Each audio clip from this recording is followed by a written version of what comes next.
Hello, everyone, and welcome to the Winter Invitational Finals. Final day of the tournament, Toxic. We're going to be having 4 teams left for this cross-regional 7v7 tournament. How are you doing today?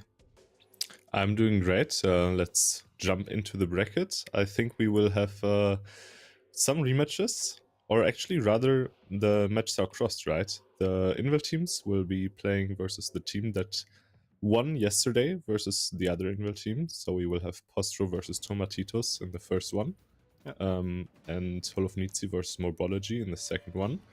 Both the North American and South American team winning their groups respectively. So we will see if they can continue that trend today. So yeah, Group A, we had Tomatitos from South America, Lovnitsi, the Polish team, Krakens, the Japanese one, Krakens having 2 losses yesterday and leaving us for the playoff stage with both semifinals and finals being B09. And on the Group B, Morbology, the North American team, Postrow, the Polish one, and Sentinels, the Australian and New Zealand team. So as you mentioned, America against Europe, South America, North America, we have both our Polish teams that are probably the favorite, but yesterday they both lost their match. They did indeed, and it's going to be very exciting to see what happens today in the finals. We might have full American finals, both EU teams could in theory go out. We could also have full European finals, or we could have a rematch from one of the matches yesterday, so that remains to be seen. Very enticing matches, best of 9, maybe more forgiving of a format than best of 7. Yep. You get basically one more chance to make a mistake. So we will see if the American teams can stand up to the task of beating the European teams 2 days in a row. I mean, I definitely expect the European teams to bring some much better gameplay today. Maybe they were actually holding their best tactics yesterday for the groups. Now they have to just play whatever they have, the best tactics, the best rotations, and we'll see that shortly. But before that, we also have to tell everyone that once again today we have some Twitch drops prepared. Those are actually different from yesterday. You cannot get the consumables anymore, but you can get 2D styles and some tokens. Yeah, it's going to be the Strength of Spirit 2D style and up to 15 of the monthly Twitch drop tokens. So definitely some very interesting rewards that you would want to watch out for. Definitely. That being said, Toxic, we are going to be having now our casters introducing the first match of the day, Tomatitos against Postrow. Kian and Daki, take it away. Hello there, and welcome for the day 2 of the Winter Invitational Tournament. We are very happy to welcome you here, both Daki and I. As you can see, I have dressed to kill today to hold the funeral speech for the clan of Invil should they lose both of the semifinals. We'll see if it comes to that one, yeah, I'm double checking my microphone settings right now. Sounds good to me. But yeah, Ducky, please take us through some assets, I think.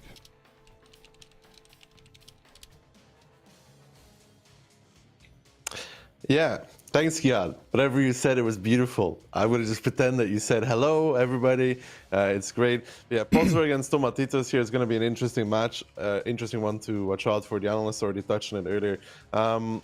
Both teams from NA winning their matches. Now, we got to see that EU take their homework into account for today, because, of course, everybody wants to get to the finals here, get the juicy prizes out of the tournament. And use that money for, I don't know, maybe holiday ops boxes, Kihan, perhaps would be a good choice, right? To spend it on. But yeah, yesterday, disappointing day for you. Yes. Today, hopefully, it's going to be a lot better. Again, let's also touch on this is now best of 9, not best of 7. It's a bit more forgiving, but not like yesterday. It went to tiebreakers, so this is going to be an interesting one. I guess we can start hopping towards the pick and ban asset, actually. And Ducky is gonna take us through this.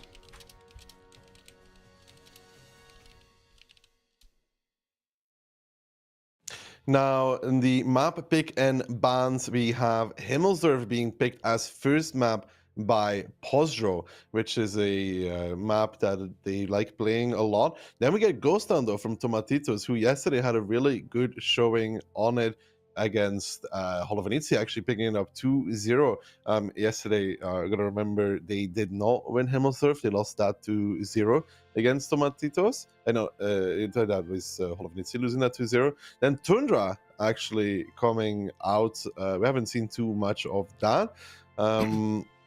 Could be an interesting one. We'll have to see how both these teams play it.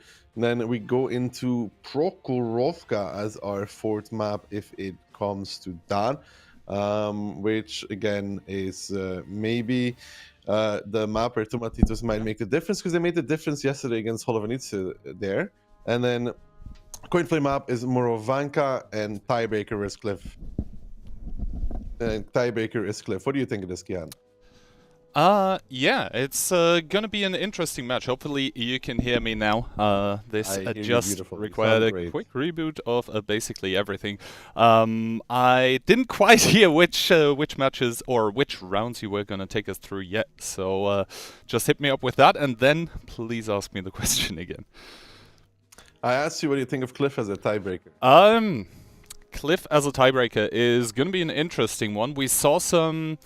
I think during the earlier stages of the tournament yesterday, we saw some very, very interesting stuff on Cliff, because remember, both the North American, South American, and the ANZ teams basically are used to playing 5v5, so a lot of different stuff going on there. But first of all, I think we'll hop into our first match of the day. It's going to be Postrow against Tomatitos.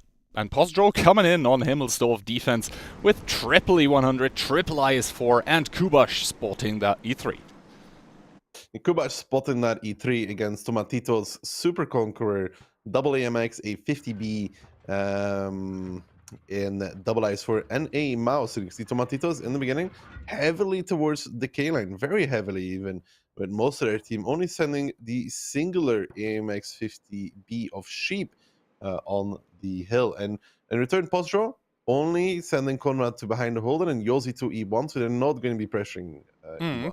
Interestingly, Postrow seemed to have switched away from sending that IS4 directly towards that G23 position that he's in now. We saw in the EU qualifier how exactly...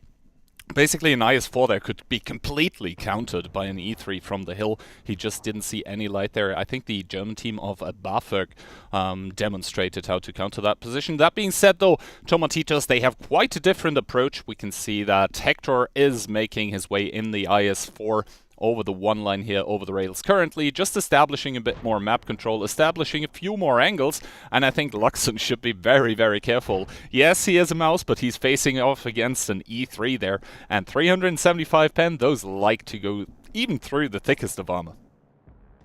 Yeah, this is pretty good for Postrow, though, Kihan. If you look at it, nice shot there on towards Hector, Yosi, 509, big roll as well. They have Kubash in the E3. Now, Kubash in the E3 is able to spot the K-line crossing the whole time, backwards and forwards, so he knows what Tomatitos had there. He knows what they could cross backwards. And also, since the map changes, Kihan, that window is a lot safer now where he is situated in that E3. And because the top of the hill. Oh, I guess now we know where actually Yosi was able to penetrate Hector, as we saw him trying to hit the cupola there. That's obviously not a safe pen, especially at that distance. But so far, Postrow seem to be sort of content with what's happening. As you mentioned, they have like this spotting E3 there that can also yeah, very much punish any kind of crossing. You can see Sebastian back there down at the K-line already spotted, so a Major Kenway even seems to have taken a shot of damage. That being said, though, Hector with a good one into Kono, even damaging the gun, so Kono's rep kit is gonna be on cooldown for the time being, and now Conrad and Luxon in the G-line are starting to engage each other, but keep in mind the AMX 50B from that hill is able to also clip down on towards Conrad, so that one should probably start thinking if he even wants to stay there forever. Good shot into Luxon, though, and now a rotation coming in by the Tomatitos guys, sending an IS4 and double M454 towards that 3 line, but there's double E100 in the back that could punish. Yeah, W100 like in the back that could punish, but they're not currently looking at this part of the map. I mean, they're looking at the 1-2 lines. They're not 100% ready to watch towards this, but they will quickly readjust when Conrad is getting pushed on, because that is what's going to happen here. Tomatitos are going to push on towards Conrad. Another big shot on towards Luxon. Sheep taking some damage as well. And here they come. Here come Tomatitos. The first one not connecting on towards Fluky though. The next two do, as Conrad now in a world of pain, as the Tomatitos guys do get a good pen ratio out of this. But the damage can weigh down towards 700. Fluky's on fire, and not in a good way. I think Kubash there from the window gives him another big one. You can see the result of this. Tomatitos now down 5,000 HP. Kubash could get pressure there though. In that E3, he no longer has any support. That could even it out. Sheep and Luxon, they're coming to Kihan. Kubash, I don't know if he knows what's happening I now. think Kubash seems to be missing some crucial information. He seems to be unaware as of now that behind him 2 tanks that are pretty mad about losing one of their, oh, not quite yet, but losing so much HP. They are gonna engage upon him. Down to 500 goes Kubash. A fire coming out, and Luxon with the mouse able to eliminate that E3, bringing the kill score to a 2-0 for the side of Tomatitos, but the HP, Duck, is still 4k up for Postrow. They just need to convert that into some kills here, and because that E3 is down now, Fluky was on the one-shot able to leave his position in the Superconk to maybe reshuffle, take some more passive position to support his allies from elsewhere. But the good thing for Tomatitos is that they have all 7 tanks alive, and Profus's position is now starting to be a bit isolated by himself. I mean, these 5 guns from Postrow, they all have to cover each other. And what was like a 5,000 lead is still a 3,000 lead for Postrow. But it's about guns here. Yeah, it is about guns indeed, as Timfed takes another shot of damage. Not sure if that was Luxon probably there, but yeah, both of those German tanks here, both the E100 and the Mouse, not sporting the best of pens, but Luxon making the best of it, getting a 2-for-0 trade. Timfed donating about 1k of his HP, Profuse in turn facing off against Sebastian now, and we all know at that kind of distance, the M454 very well may be able to overmatch the roof of the IS-4. Obviously not able to penetrate the side, but Luxon now driving forward is probably going to be able to compromise the IS-4's position, but Profuse seems to be well aware this angle is open. And Postrow, they are hunkering down right now, but Sebastian, he has started up the cap, and basically this 5-line commitment that Tomatitos has now started with both Major Canway and Luxon, they'll both be able to punish Profuse should he try to peek out to punish Sebastian. And in the backlines, stalking, lurking, skulking around, Sheep with that 50B is also going to be able to be a nuisance. Profuse starting the rotation now, though. He's going to face off first of all against that 50B. Yeah, facing off against that 50B, but Profuse is doing a good movement here. He's already readjusting towards this. Luxon's going to peek out, not find anything, and time, Kihan. Time. 1 minute remaining here on the cap, but Sebastian is the only one capping. 1 reset will be enough here for Postrow to win the game. Sheep is watching towards Profuse, though. He'll probably push into him as well if he sees Profuse go forward to try and get the reset. Profuse now peeking out. Will spot the 50B, but Sheep is going to have to block him off really quickly, because there's Profuse. Sheep starts to clip out on him. He'll have to block him as well, because Profuse knows what he needs to do. He's going straight for Sebastian. He's going to get the reset as well. Good stuff there from Profuse. Realizing what he has to do.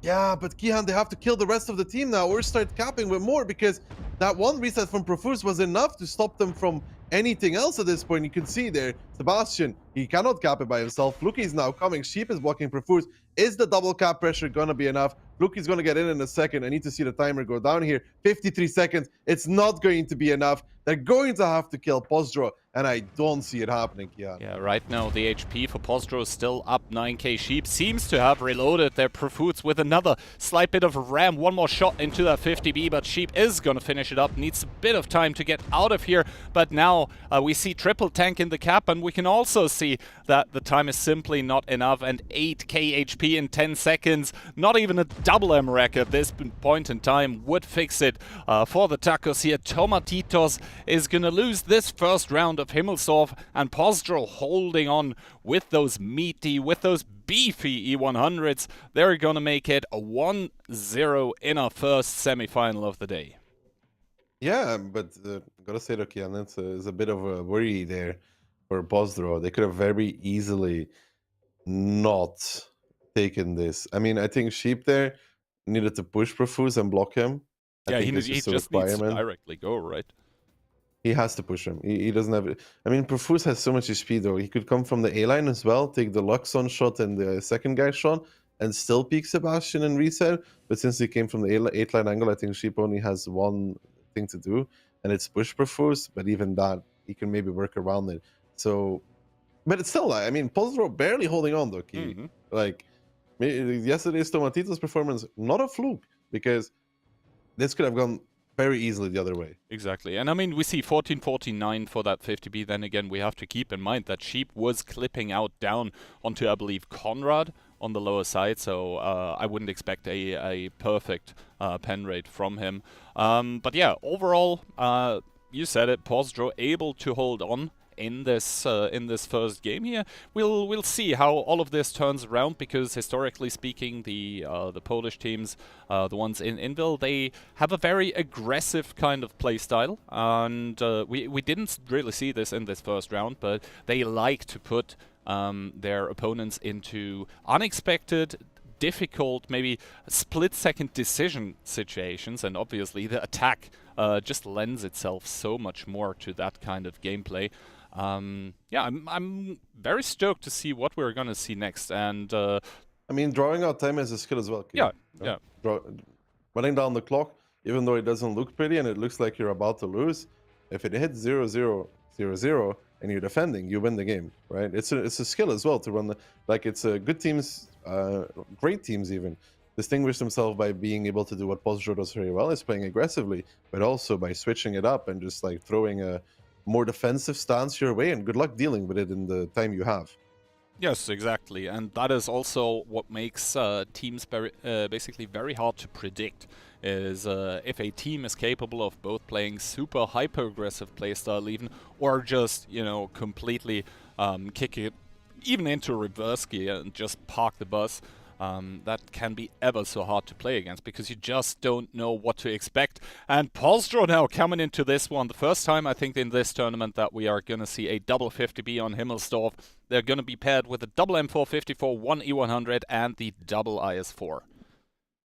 And Tomatitos in return, triple IS4, a mouse, an E3, and double M4. Very heavy, very meaty lineup. No autoloaders, all single fire.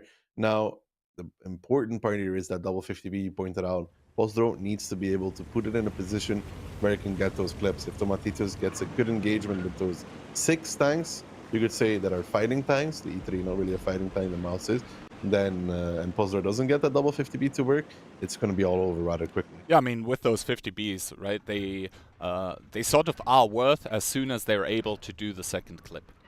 If a 50B dies with only 1 clip worth of damage, then you can basically say that, well, he didn't, like, it's hard to say he didn't do his job, but like, it wasn't worth it to pick the 50B then. So they need at least 2 good engagements to basically burst down 1 tank, then 2 tanks, and then from there on out, their inferior number of single shooters should be able to snowball it regardless. That being said, opening by Tomatitos, I would say, let's say fairly old school and standard opening that we're seeing. The only position that is sort of newish would be the A67 position by the IS4. Otherwise, that could have been sort of, you know, from the old WGL days. And from Postrow, it's also a fairly defensive opening on the attack. You can see Profuse and Kono aiming down the G line. They're looking to punish someone going to that aforementioned G23 position, but as we can see, Tomatitos not really looking to do that right now, as they're just hanging back. Profuse getting spotted by the mouse. He probably... Ooh! Yo, Z! That was, you know, they know him for his flick shots. They call him Yosi the Flicker. With his...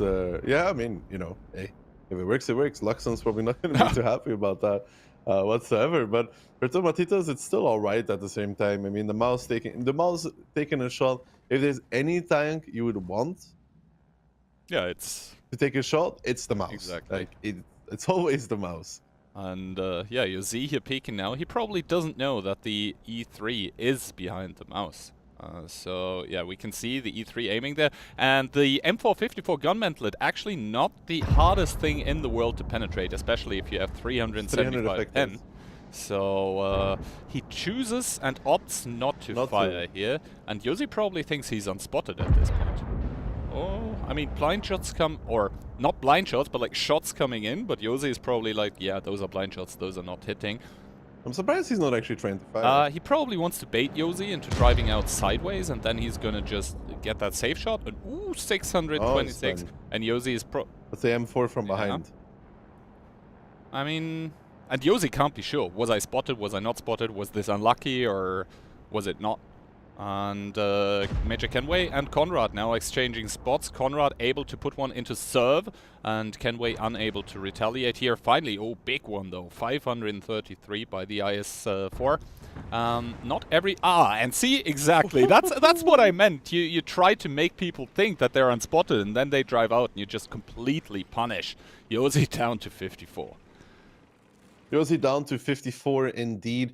And that is not looking good for him. Good stuff there from Tomatitos, holding and waiting, and Yosi paying the price. They will get Profuse into the cap, but they still have Hector there that is going to shut that down. I don't think this is enough for Postrow. And just getting the IS-4 on the cap, I don't think it's like enough. the decision making, by the way, by Hector, because normally you could peek out onto that one shot M454. But by not revealing his position, he basically makes Postrow think that the A-line, it's still open to basically be used for the cap. Postrow not falling for that little trap, I would say. They are just double capping in the other safe position that forces the defenders to basically push out. That being said, though, the IS-4, he could cross over. He would probably take a 50B shot or two from A0, but then he should be able to provide resets against the double tank in the cap right now. 25 seconds left on the cap. We're gonna have to see some Tomatitos commitment on the 2 cap immediately, and now the 50B driving in. This actually means that double cap is gonna get started, and Hector is gonna trade it out. He will have to drive over, though. He's gonna take those 50B shots, and you can see Kono already aimed, but in come the rest from the Tomatitos team to provide the resets and to get that overmatch. Yeah, they're pushing here now. Fluky on the charge, locks on tracking Profuse, who seem to be perma-track. They're kind of making it hard for Sheep to get a shot. Kono trying to shield, but sometimes you just gotta cut your losses, Mr. Kono, as instead of Profuse, Kono will be the first one to fall, as now the Tomatitos side is starting to back off. They know that they don't need to continue this. Yosi falling as well. Good repush there from Tomatitos, getting the kill, picking it up, and I don't think that was worth it for Kono. Sometimes, Key, you gotta cut your losses. You gotta just accept it, but in the meantime, on the south side of the map, we see Kenway and Serve pushing on towards Conrad. And E100 has a lot of HP, but it's not able to withstand the two of them. He set Serve on fire, though, makes it a bit better for Conrad, but still, even at that point, Kenway and Serve, they have too much. I mean, if Serve keeps missing shots, actually, Kihan, I take it back. There's a 50B coming. Orchek is coming in now. I take it all back. Kenway and Serve, they might have made a mess of this, as now Orchek is just pushing Serve. He does his shot of damage at least. The ram from Orchek to make him an immediate one shot. I like it, trading some HP, and now Major Kenway is gonna go away into the grave as... Oh, what a low roll, though. I think Orzek is probably gonna take another shot by the IS-4 here. As he does, but now Conrad coming in with the ram to finish Kenway off. But what is happening on the other side of the map is the question, as only 2 minutes remain here as the dust settles. 600 HP up for the Tomatitos. 5 against 5 tanks here. There still is clip potential, though, for the side of Postrow here. That 50B on the hill, a crucial asset. The question remains how much HP is on the tanks coming up the hill. And the question is, or the question gets answered. Both of them are 1 clips, as Kubash is going to proxy spot Fluky, but yeah, he will have to clip one of those tanks, and then he only has 1 shot remaining for the other. That's going to be pretty difficult, as Kubash reverses, taking 1 for free. And now through the 8 line and through the 7 line are the Postrow tanks. They are advancing as well, but they're losing HP left, right, and center for it. 1.5k down right now, and Kubash on the hill right now, not finding a good engagement, as Conrad goes down to to Hector. Finally, Kubash starting to clip out. He's gonna get 1 kill. He has 1 more shot remaining in his clip, which he does do, but he's probably gonna fall. And on the lower side, it's all but over for Postrow, as Tomatitos are picking up W after W, kill after kill. Yeah, and Tomatitos here showing that they came here to play, that they came here to stay, and they are from NA, which is also okay. So good stuff from Tomatitos. They did everything right except for that double IS4 play in the south. It looked good on paper, but then you think about it, and the 50B just coming back, it's like, okay, yeah, maybe the 100 does take too long to kill. And that, in a closer game key, if they didn't get Yosi and Kono basically for not much, right? Like they didn't pay much for it. It could have been a disaster. I mean, in the end, Sheep's decision to not fire onto that M454 was 5 head. I mean, Tümpfert does get his head blown off here. Not that it matters at the end, but like, I really like the decision making, the individual decision making by the Tomatitos players here. Sheep not firing, then the IS4 in the north. Choosing not to kill that one shot, instead, you know, in the end baiting that 50B to come in there. And while, yes, he took some shots in return by the 50B wasn't able to put on that triple cap pressure that Postrow was probably counting on to win them the round. Yeah, but they even got some damage on Hector, but then Profuse getting double track. And I understand that Kono wants to save his friend Profuse, but a Profuse on 1000 HP is and not we see worth exactly what Kono was able to achieve that round. Yeah, that's what I'm saying, right? You just let Profuse die. I'm sorry, but you just let him die at that point. Like, it's not worth it. Unless they have massive punish in return, which they didn't, you don't go out there, expose your full tank, take all the damage, and Profuse lives on 1k. So you end up with 1 dead tank and 1 on 1000. It ain't worth it. Surf shooting there, not good enough, by the way. I'm sorry to say it, but not good enough. I mean, the rest of the team helped him to basically take that one over. And this leads us to Polstrow's pick, Himmelsdorf. Remember, guys, with a pick and ban system like this, there are no permabans. So this is the map that Postrow was most comfortable, felt most comfortable on. And now Tomatitos with what seems like their perma pick. And yesterday we doubted them a little for picking Ghost Town against Invil teams. But to be honest, after that performance yesterday, I'm like, hey, go for it, guys. You seem to be very, very content to take those rounds. Yeah, and they had a really good showing on Ghost Town yesterday. On their attack, they made one mistake, which I don't think they'll be repeating. But on their defense, very solid stuff. Like, I really liked what they did on their attack by getting the mouse in the street, forward street, to counter the IS4 resetting. So we'll have to see how Postrow deals with that, because Toma looks pretty good yesterday on Ghost Town. Yeah, I mean, part of Toma looking super good was, to be honest, Hall of Nitzi not showing up in the way that we usually know them. You need one team to make the mistakes and the other ones to capitalize on it, though.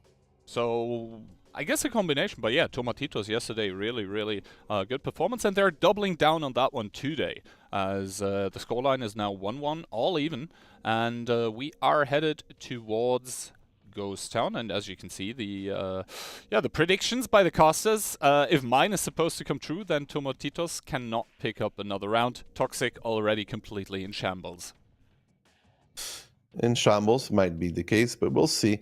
Predictions key. What would everybody vote for again? Remind me. Postrow. Yeah.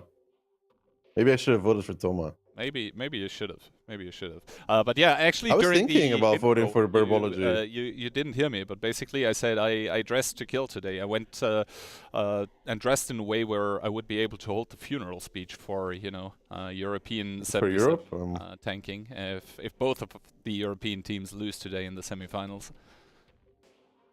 And you could say, you know, yesterday maybe it was tactical, Kihan, to not want to win in Postrow's case. But today, there's... I mean, the gloves are off. No These such safety thing. nets are gone. There's no such thing, man. They're definitely not losing on purpose. That much is for sure. So that takes me all out there. Tomatitos, again, that double 60 TP that they had yesterday. The mouse, the triple S-Skunk, and the CS facing off against Postrow's. Yeah. Postrow's 50B, then we have Triple IS4, 1 IS7, Konrad sporting the S-Kong, and then Kubash in the Batchat. Postrow really liking that Batchat pick on Ghost Town, but the problem being there that if the CS63 takes a hardening, which, well, they should, then the Batchat needs one shot of damage assistant by some other tank in their team to be able to win that one-on-one. Or win that one-on-one for sure. And as we can see, Fluky there with 2,250 HP. That indicates a hardening. Same can be said for the Batchat. That basically makes him survive, well, nominally 6 shots instead of 5 by the CS, but as soon as he's reloading, then he's in dire times. As we see Kubash with that sort of, I would say, standard opening with the Batchat towards the north, 1 IS-7 being sent towards the south by Postrow, the rest of the tanks sort of chilling in the city, and by Tomatitos we see the opening with double 60 TP rather close to the 2-cap, and everyone else just fanning around. The mouse also still sort of follows in D45, but the other tanks, like towards the balcony in A4, towards the 1 line, to just provide passive fire support. Timfed not getting spotted here for the time being. He's checking if the CS actually went to A4. Yeah, just says he went to A4, but he is there. He's there with an S-Kunk actually. Who's the watching is the spotted slide? by the Batchat though, and He's pushing down? yeah, Sheep is pushing down? He's pushing down with Fluky. This is an aggressive defense. This may not be something Postrow is very ready for. I mean, Kubash there staying in his Batchat for now. I kind of like it. I mean, if the IS4 cross... I think this Fed is crossing over because they haven't spotted the CS. They have not spotted the CS. And now the CS is actually going to exchange the spots. The question is, how much punishment is Hector and the mouse actually going to be able to put here? One shot connecting, taking out the driver immediately. Kubash skulking, stalking from the sidelines, going to start trading it out with Fluky here in the CS. 2 shots for 1 traded as of now, but Fluky playing it very well. He does know that the Batchat cannot fully clip him out, and he does know that he cannot take a shot by the AS4. And I don't really like what Kubash is doing here, also taking a shot by the mouse. Fluky only needing 1 more shot here. I'm not even sure if Kubash connected all of his shots. Driving in now, does get eradicated, and suddenly Timfed finds himself in a 1v2. Ozic trying to cross over, takes a big one by the 60 TP as well. Yeah, Orchek on a touristy mission across Ghost Town here. First, Kubash not falling back to A0, then Fed crossing over, not respecting even the fact that the CS came with the S-Kunk, who was never spotted, but still Postrow should know better. They should do better, as now Fed is surrounded by the 4 guns from Tomatitos, who are gonna give it to Postrow here. The only thing I can see, which is a bit of an issue for Toma at this moment in time, is the double S-Kunk on 1-2 line. But now they're starting to pull one of them back towards the city. Yozi's still there, but Fed is gonna fall. There's no living here for Fed. He's dead. He's down. He's out. There might be some cover from Konrad, but he takes one from Hector and the mouse. Now Yozi getting pressured on as well. Sheep to pick up Fed. Surf now coming in to support, and Postrow in absolute shambles. Really, I'm not sure what's happening to them. What did their team name translate to again, Kihan? Don't skip training is what I'm It seems like they skipped everything, yeah, man. They've just... Leg day, chest day, everything, man.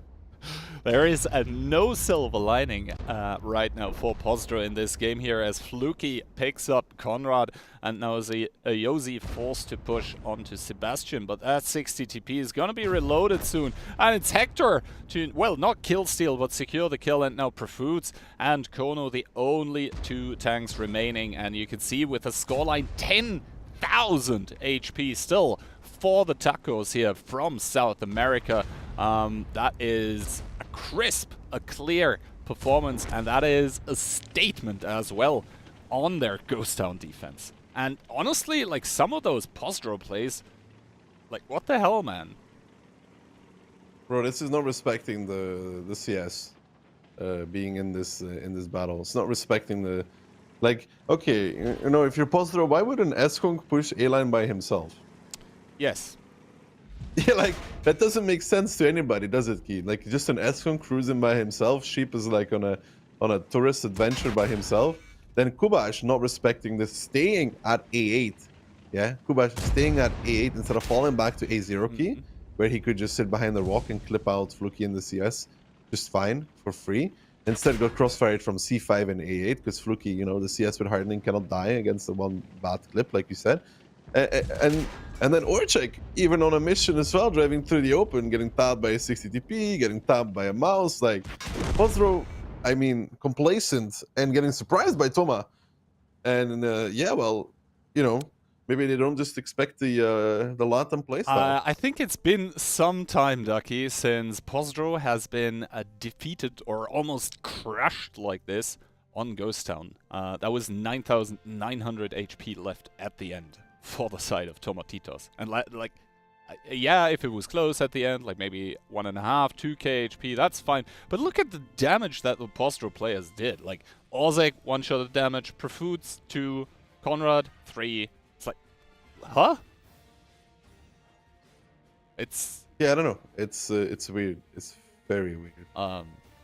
But yeah, I mean, as you said before, there's two to that. Like, there is probably Postrow not respecting the Latam playstyle, not respecting Tomatitos as a team, and then there is Tomatitos. Just, you know, Postrow is giving them the small finger regarding the openings, and Tomatitos, they're just ripping out the whole arm. Yeah, well, Postrow, I mean, luckily enough, it's the best of 9. Right? It is the best So, of 9, yeah. yes, but It's still very early in the match. In that regard, it's still very early. so but you're saying Postrow are not in trouble yet?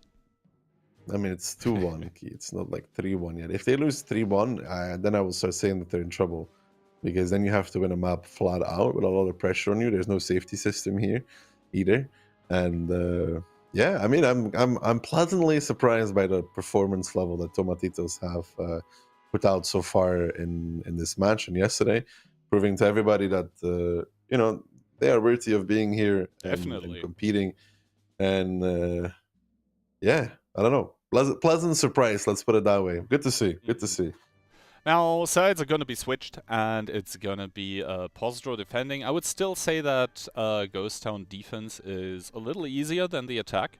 So we're going to have to wait and see how Postrow are going to approach this. But like, I am more and more intrigued as to what Tomatitos are going to bring to the table. Because yesterday when Tomatitos fought against nitzi, you could be pretty sure that, well, nitzi didn't want to lose either against nitzi, but just some of the moves that Tomatitos was doing and some of the timings as well just caught nitzi completely off guard at a point where at some of the matches or some of the rounds that we saw played, there was no recovery possible. Then also some individual unfortunate misplays, obviously, on the nitzi side, where, as you said, sometimes you just have to cut your losses, even in a game. But yeah, we are at a scoreline of 2-1, and Tomatitos are now looking to extend that lead to a 3-1.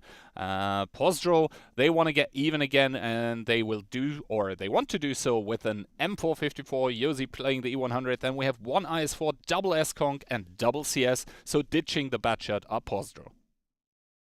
Ditching the bad is Postrow, and then Toma in return have their own CS as well. The double 277, the IS4, the mouse, the double M4, the IS7, the 277s are an interesting one, Keith. Don't really see them too much in Ghost Town, do we? Yeah, like the problem is that because Ghost Town is such a close range brawl focused map, most of the time the S-Conks and the IS4s take the priority, like basically the S-Conk as the hull down DPM monster and the IS4 as the side scraper.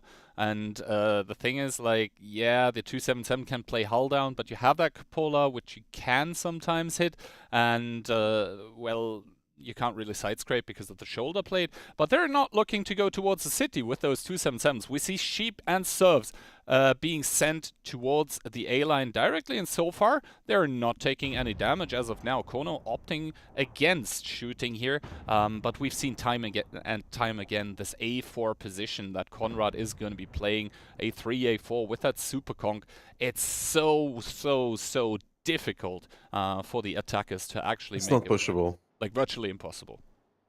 I have never seen a team, I mean, in my life, I've never seen a team successfully, Kihan, push the A-line and get away with it. Hector now taking a shot for his troubles in the Ice 4. I believe that was Kono, so his position is going to be known. But obviously Postrow have double CS, so the other one not clear yet. We see it as the all-knowing eye of the observer on the minimap. He's in G1 as of now.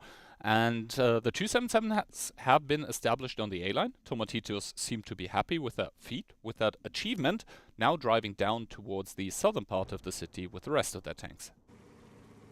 So I guess they were just establishing a 277 and a 6 key hand and are now deciding to rotate off of this. They have done that. But what is their next play here for Toma? I mean, they're going to take back A4.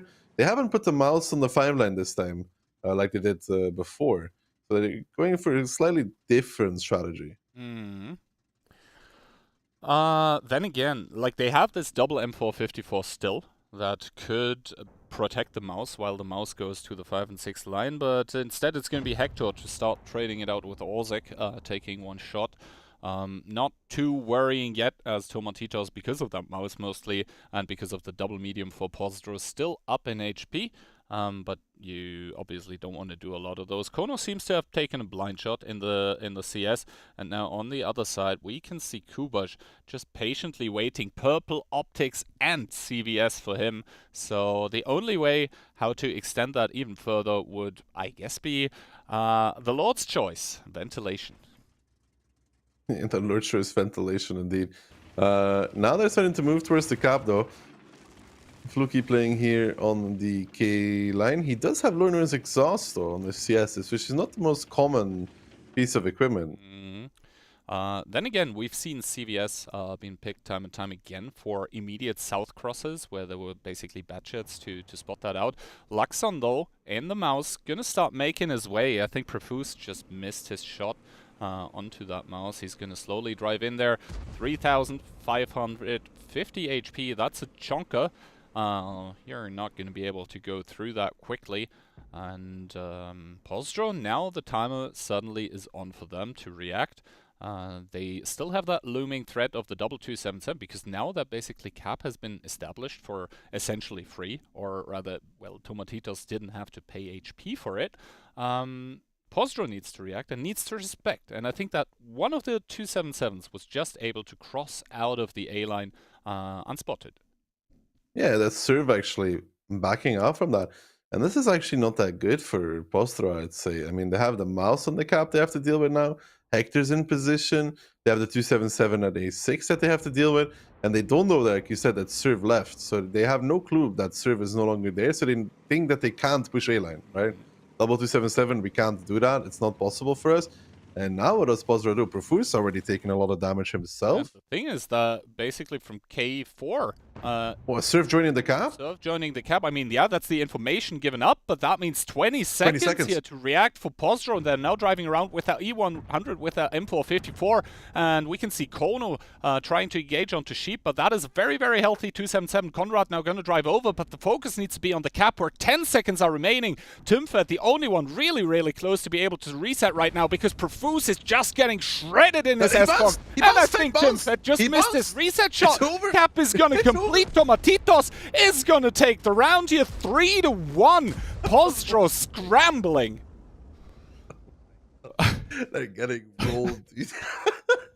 They're actually getting rolled, bro. It's insane about what? Yesterday you could use the cope of they lost on purpose to play against NA, but today they're getting rolled anyway. Yeah, it's like, funny. I'm starting to believe we were actually coping yesterday, and who's certainly going to be on copium is not only Jakifa, but the entire team of Postrow. To be honest, that was tactically well played by Tomatitos. They read the Postrow defense like an open book that also had text-to-speech. Like, holy moly. Getting a mouse on the cap unpunished is also interesting. Not sure how a mouse drives up to the cap. I kind of liked what Toma did, man. They pulled them out. I think Postrow was more set up now to counter the mouse going to the buildings, where Toma put him yesterday to counter Hall of Nitzi, I think it was, to counter the mouse, to counter the IS4 resetting. Then now Postrow had so many tanks there. Toma just went south instead, north first with the 277s, then south, and yeah, I don't know, man. I mean, Yeah, obviously when the cap goes through with only one tank dying, the damage numbers are not going to be impressive. What's more impressive is how basically Postrow is able to sorry, not Postrow. Excuse me very much. Tomatitos is able to run circles mentally around Postrow that normally are considered to be an extremely, and by extremely I mean like off the charts experienced team. And just with a couple unexpected moves, just with a bit of cheekiness, just completely eroding any confidence. Like, Postrow right now, they look stunned to the core. Yeah, I don't know what to say about it. It's interesting. Yeah, I mean, scoreline 3-1 should be updated soon, but from Ghost Town, we are now gonna head over to Tundra, which is once again a Tomatitos pick, and Normally we consider it as a 50-50 map. yeah, at least. we Like, also both teams consider it take one. attack favored. Then again, yesterday we saw Postrow playing on Tundra, and if their performance yesterday is anything to go by, then after Tundra, the match is over and Tomatitos is in the finals. If If. it is something to go by. I mean, Dude, after honestly, this Ghost you know, Town, I'm not ruling out any possibilities. it's kind of, it's weird. It feels kind of good and bad at the same time to, you know, see them maybe some of our EU teams get humbled a little bit, you know? Definitely. Because sometimes a good humbling is always important for the future, you know? Then again, I don't want to be on the receiving end of the memes if, you know, if the unspeakable happens. Lucky you didn't play, so you're the true winner. I mean, I'm still from the EU region. You don't play, if you don't play, you lose again. True. That has Smile and been, wave, smile and wave. after winning the Golden Fists in the first tournament they were available, you know, that has been my motto ever since. Yeah, I know. It has been your motto for a long, long time, actually, Kian. I mean, you gotta cut it. You gotta cut your losses, and you also gotta cut your wins. You know. Anyway, Postrow down 3-1 in the 77 Winter Invitational. Map is now gonna be Tundra. Postrow coming in with a 60 TP, double IS7, triple S-Conk, and a CS63. A CS63 to round it up, while in return, Tomatitos, their VZ coming out, the singular S-Kong, the triple M4, the 60 TP times 2. They really like 60 TPs, don't they? And yeah, I mean, the tank is pretty hard to pen hold down. It's got good alpha. You got the choice in between AP and heat, depending on the tanks you're facing.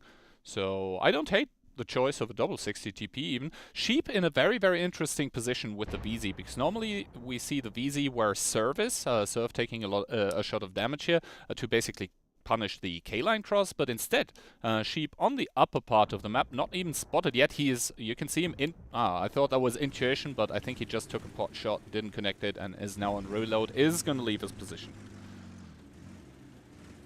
You're going to leave it out, and it's a very passive defense from Tomatitos, though. You can see already Conrad and Kono, the two IS7s pressuring up on the north. This is kind of remembering me what Postrow did in the qualies, where they pressured the cap with the IS7. I think it was against a German team. Yes, it was. They went 2-0 on Tundra to basically win the qualifier.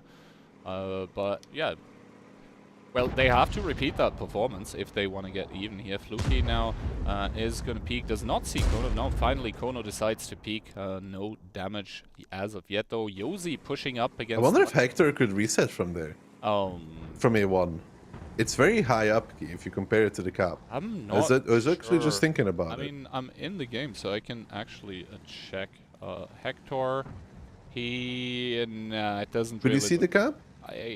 I'm not sure. I'll go to his first person, but I think there is the... but from the right. What is it? Like the B34, there's like a little hill. That's basically covering the cap. Now, cap does get started. Conrad taking a shot. And decides to back off for Yeah, the because turn. if you look at it like this, Ken, it almost looks like there'd be an angle from A1, you know? Yeah, no, but there is this little hill where to the left of it you have the Mhm. destroyed rail cars. I'm not sure, like not 100%, but I'm fairly certain that he doesn't have shots. Okay. So Conrad does get reset by Sheep, which is good. Good stuff here from Toma again. Good start. They're still fine overall. And I don't know if Postrow can continue this cap play. I mean, normally they should be able to punish Sheep very heavily if he commits over to decap, but single cap pressure is 1 minute 40, if you remember. So a few resets here for Toma is all they really. Oh, Profuse though, taking 1k damage. Sheep with a great clip onto that Super Conk, and that's gonna put Tomatitos ahead in HP. I mean, that hurts for Profuse. There was safer ways to do this, no? Oh, yeah. I mean, and also Sheep already reloaded again, so yeah, Profuse, we'll have to see what exactly he gave up his HP for. Yosi now peeking very, very aggressively in his S-Conk to basically suppress Luxon. Conrad once again on the cap. Sheep spotted on a small rotation here. Luxon missing his shot onto Yosi. And now we'll see if Tomatitos actually has the positions once again to be able to reset Conrad. Conrad currently not spotted though. So we'll have to see. Sheep non-connection into or non-penetration into Profoods, but on the other side of the map, the 60 TP, the secondary one by Tomatitos, is already having a look at the middle of the map. Look, that F line, if you can possibly get a shot there. So far, it seems to not be the case. No, not the case so far. Now the cap getting put pressured again by the set of Postrow in return. Though Sebastian, Kenway taking this out, doing a small spotting check as well to see if they would be spotted out, and they are not. But so far, Toma, they just need to find a reset angle. I don't know if Sheep can do it without taking a lot of damage here, though. Again, that's Sheep the big trying worry. to commit onto it now, took one shot already, taking another two by Yosi and Profoods, respectively. Luxon also taking one, unable to connect his shot. And now the cap's down to 50 seconds. Tomatitos back, or down 1k HP once again. And Sheep still has to find those reset angles onto Conrad. Hector now finally from his corner is going to start advancing. Kono should be able to spot him out, though. There he does. And now the question is someone actually going to be able to support Kono against Fluky and Hector, as Ozek does get found. Sheep Fire! with the fire onto Conrad, that's going to help a lot. That is indeed going to help a lot. Conrad leaving the cap there because he saw the rotation from Fluky and Hector. Hector in that M4 did take a decent amount of damage for it. He has to trade it out against Kono now. But again, Toma is indeed down in HP. But you got to say at the same time, though, they might be down in HP. The time is always another ignite onto Orchek this time. He's also on fire. Unlucky for Postrow, you gotta say, but it doesn't really change anything here, as they would have gotten those resets anyways. Hector now doing a smart play and crossing over to establish a crossfire angle because he sees the rotation. That is a good move there from Hector, because now Postrow is forced to make a play here in the north. They no longer have a choice. Hector, Wade, and Fluky on the side. Cheap, but it's double clip as well. Feds going in here as the first one. Takes immediately the 1-2 punch combination. Another one coming out from Sheep. The crossing and Fed getting blown up by Sheep. The module damage here completely against Postrow. Not that it would make a difference, but it's adding insult to injury as Conrad takes 1, 2, 3. Back to the garage, as you can see, and Profuse is not very much better. Kono does get Kenway, but the dreams from Postrow here, they're being crushed. Currently down 3,000 HP, down in guns as well, and Toma is going to put themselves on match point. Yeah, the dreams of Postrow, they are turning into little nightmares here. Every single trade at a time, just getting punished. And every trade that Tomatitos is taking right now is a positive one, as they're up 3 KHP, they're up 5 guns, and Sheep is already reloaded again in his VZ, posing a big threat. Postrow is not gonna get towards those one-shots. Surf able to drop down in his 60 TP, and Tomatitos with 1.5 minutes left on the clock are looking to put themselves on match point. Yes, Kubash with his CS still firing from the backlines, but what is he gonna achieve in the end as he takes another big one by one of the M454s, bringing it down to below 3k HP for Postrow. The HP, they're getting a little closer right now. I think Tomatitos, looked like they were getting ahead of themselves. Never mind that. It's gonna be one of the 60 TPs with a shutdown, and now Kono is going to get double or even triple teamed. You can see behind him Sheep already edging around Kubash with a miss onto Fluky. Kono down to 973. Is it even going to take Sheep? Nope. Luxon to pick it up, making it only one tank remaining on the team of Postrow. Kubash wondering where it all went wrong.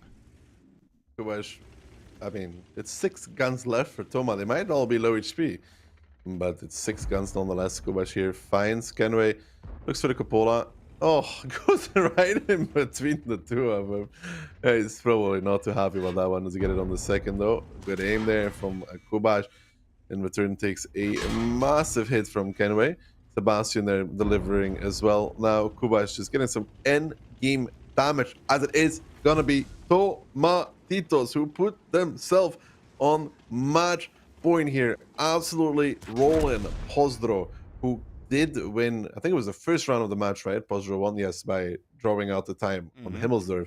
But ever since then, the only thing that's been drawn out is their guts, because it's getting pulled all over the floor. Yeah, they are getting slaughtered here by the Latin American team of Tomatitos.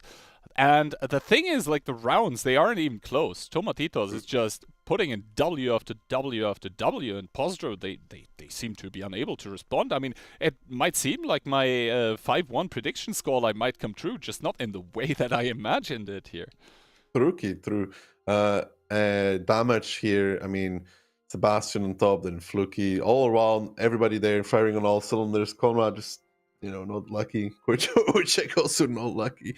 It went from bad to worse there from Postrow. And just good rotations from Toma, good shooting from Toma as well. Bit of luck on their side. I don't think it would have changed the game though, personally.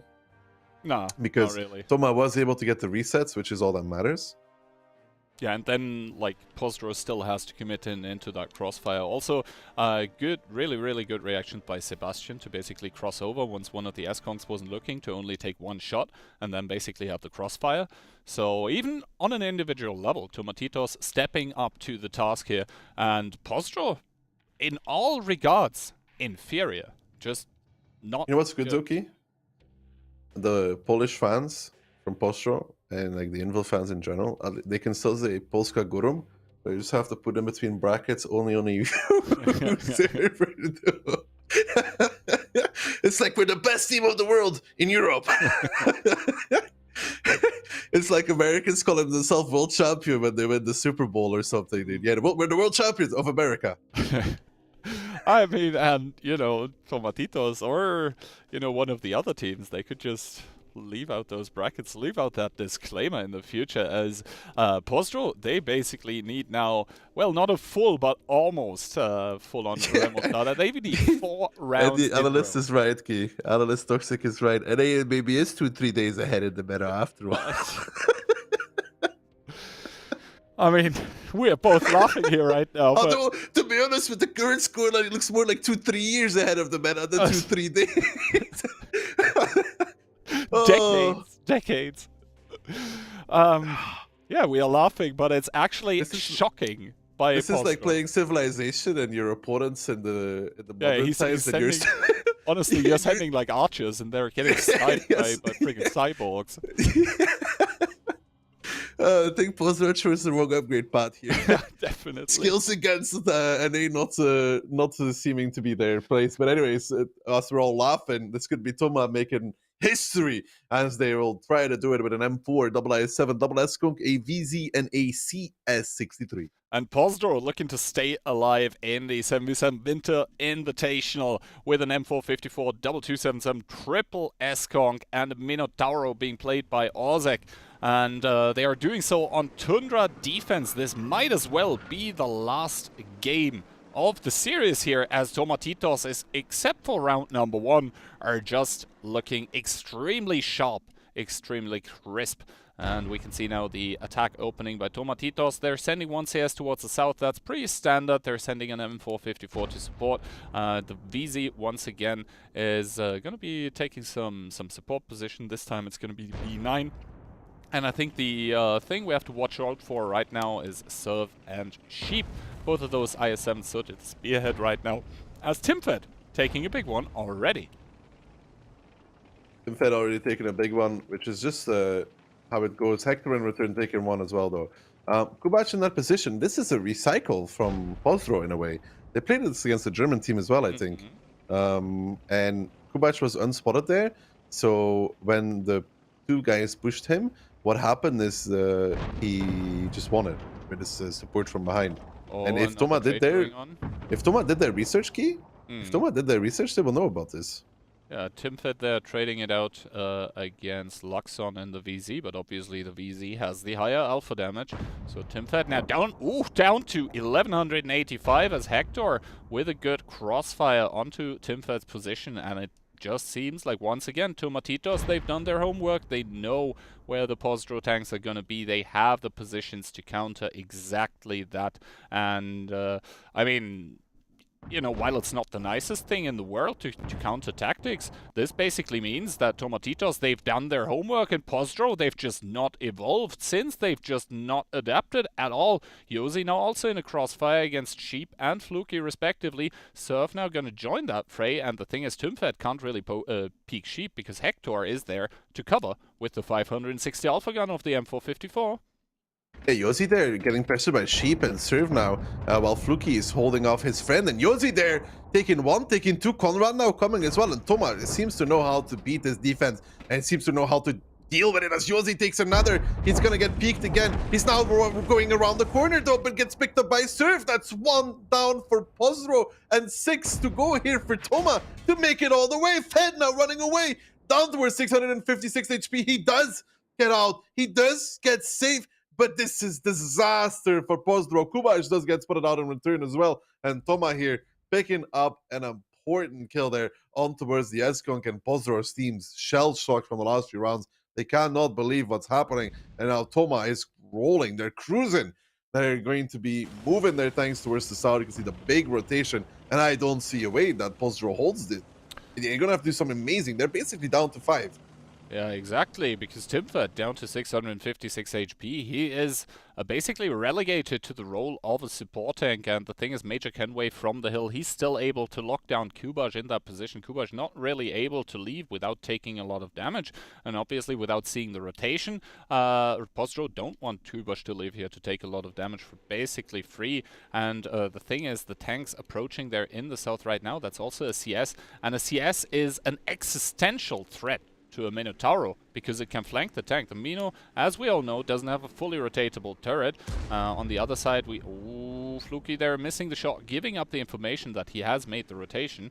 So Orzek should be sort of respectful of that, maybe go back a bit, as Fluky takes another shot at the front of the Minotauro. That one not going to connect, but what he's actually doing is suppressing Orzek, so Sebastian is not going to get spotted. Sheep, though, and Serve, both of those are going to be seen by the team of Postrow, that will now have to reshuffle their forces, as also the VZ is in that push with the IS-7s that are now going to look to cross in towards that cap. One more shot by the CS into Orzek, going to drop him down to 2,100, and that is triple tank. Not a lot of time for Postrow to react.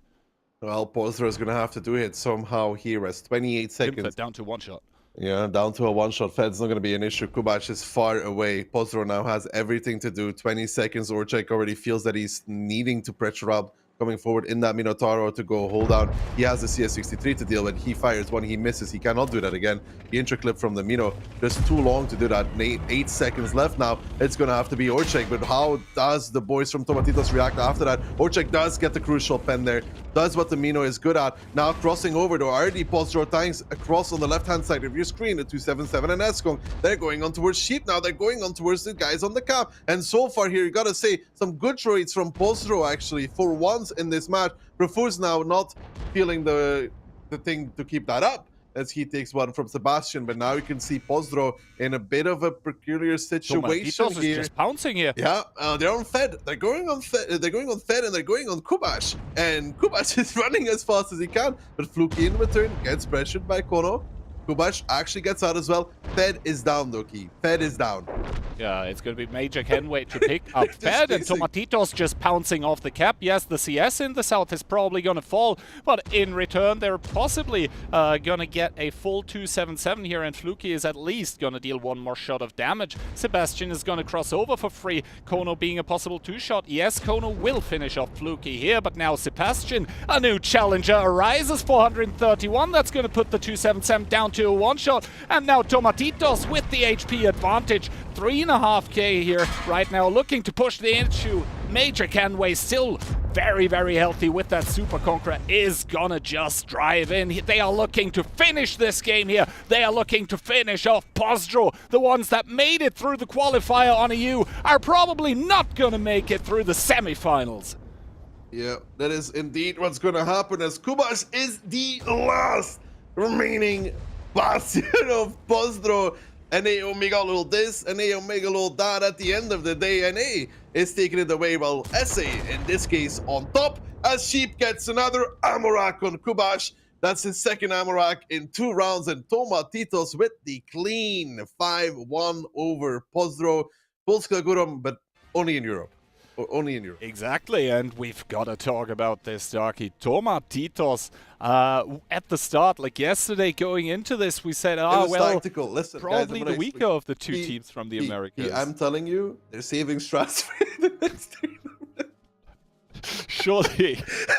they're saving strats for the lower bracket. Oh, wait. Oh, wait.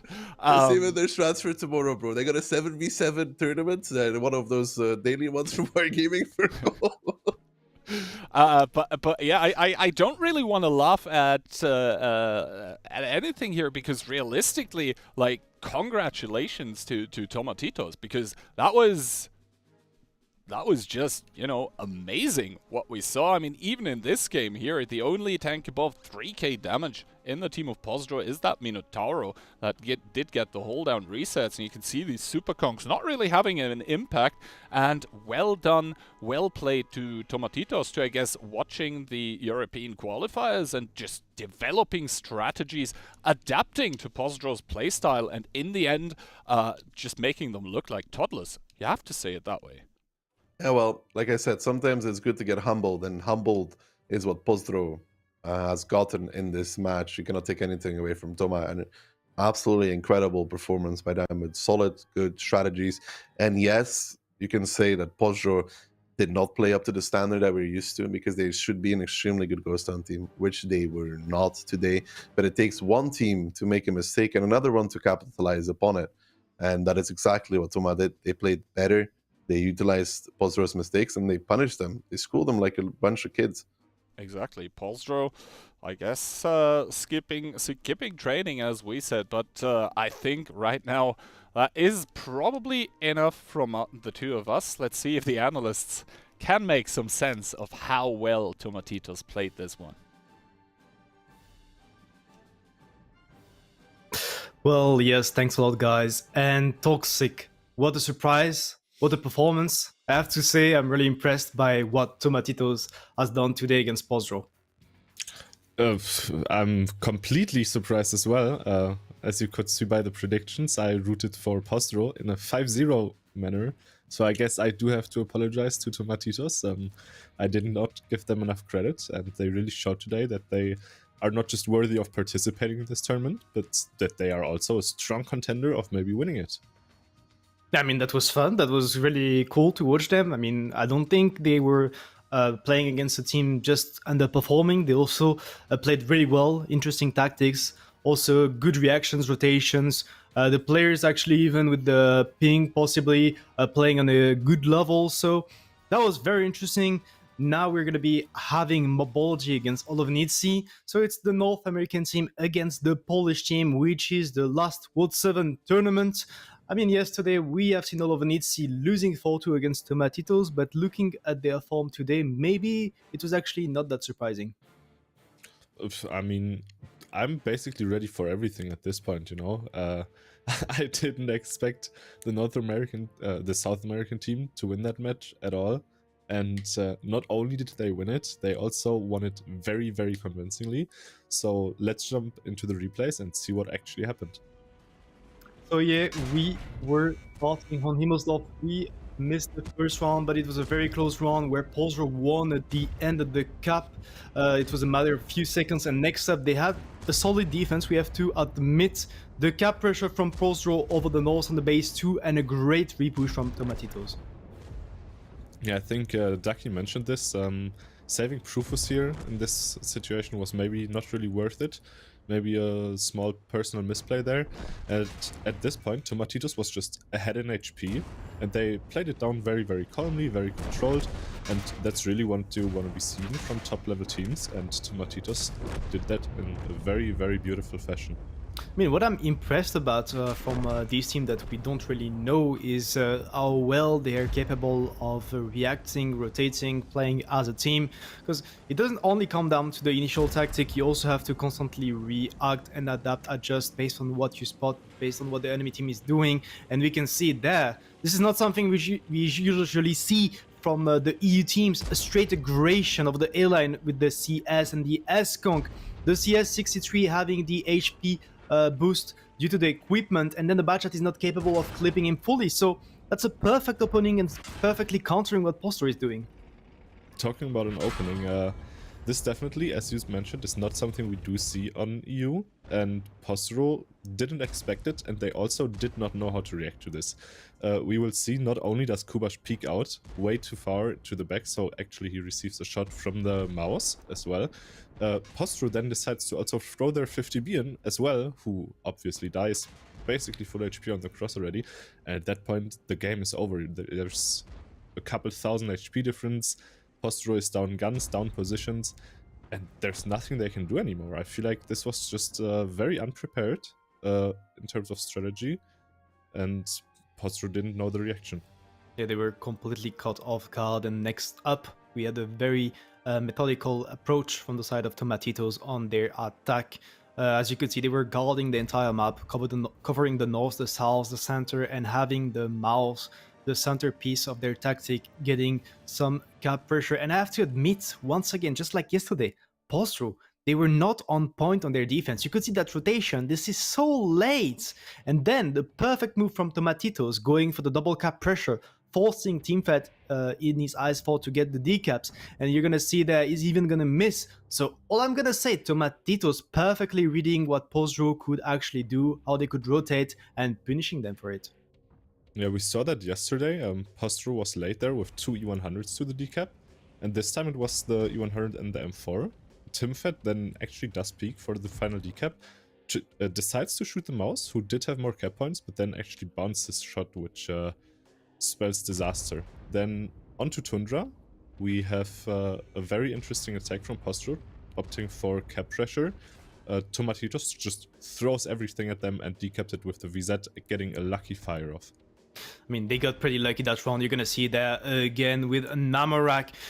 Felt like Postrow, they were on a good seat for that round. You could see the fire, the Namorak on TeamFed, the kills on the 60p that got set on fire also of the south. So very lucky from the side of Tomatitos. Triple fire on that round. And you could think that Postrow, they had good positioning. They had the tanks placed well, ready for the Tomatitos repush, some cap pressure. I think the 60 TP at the south was a mistake.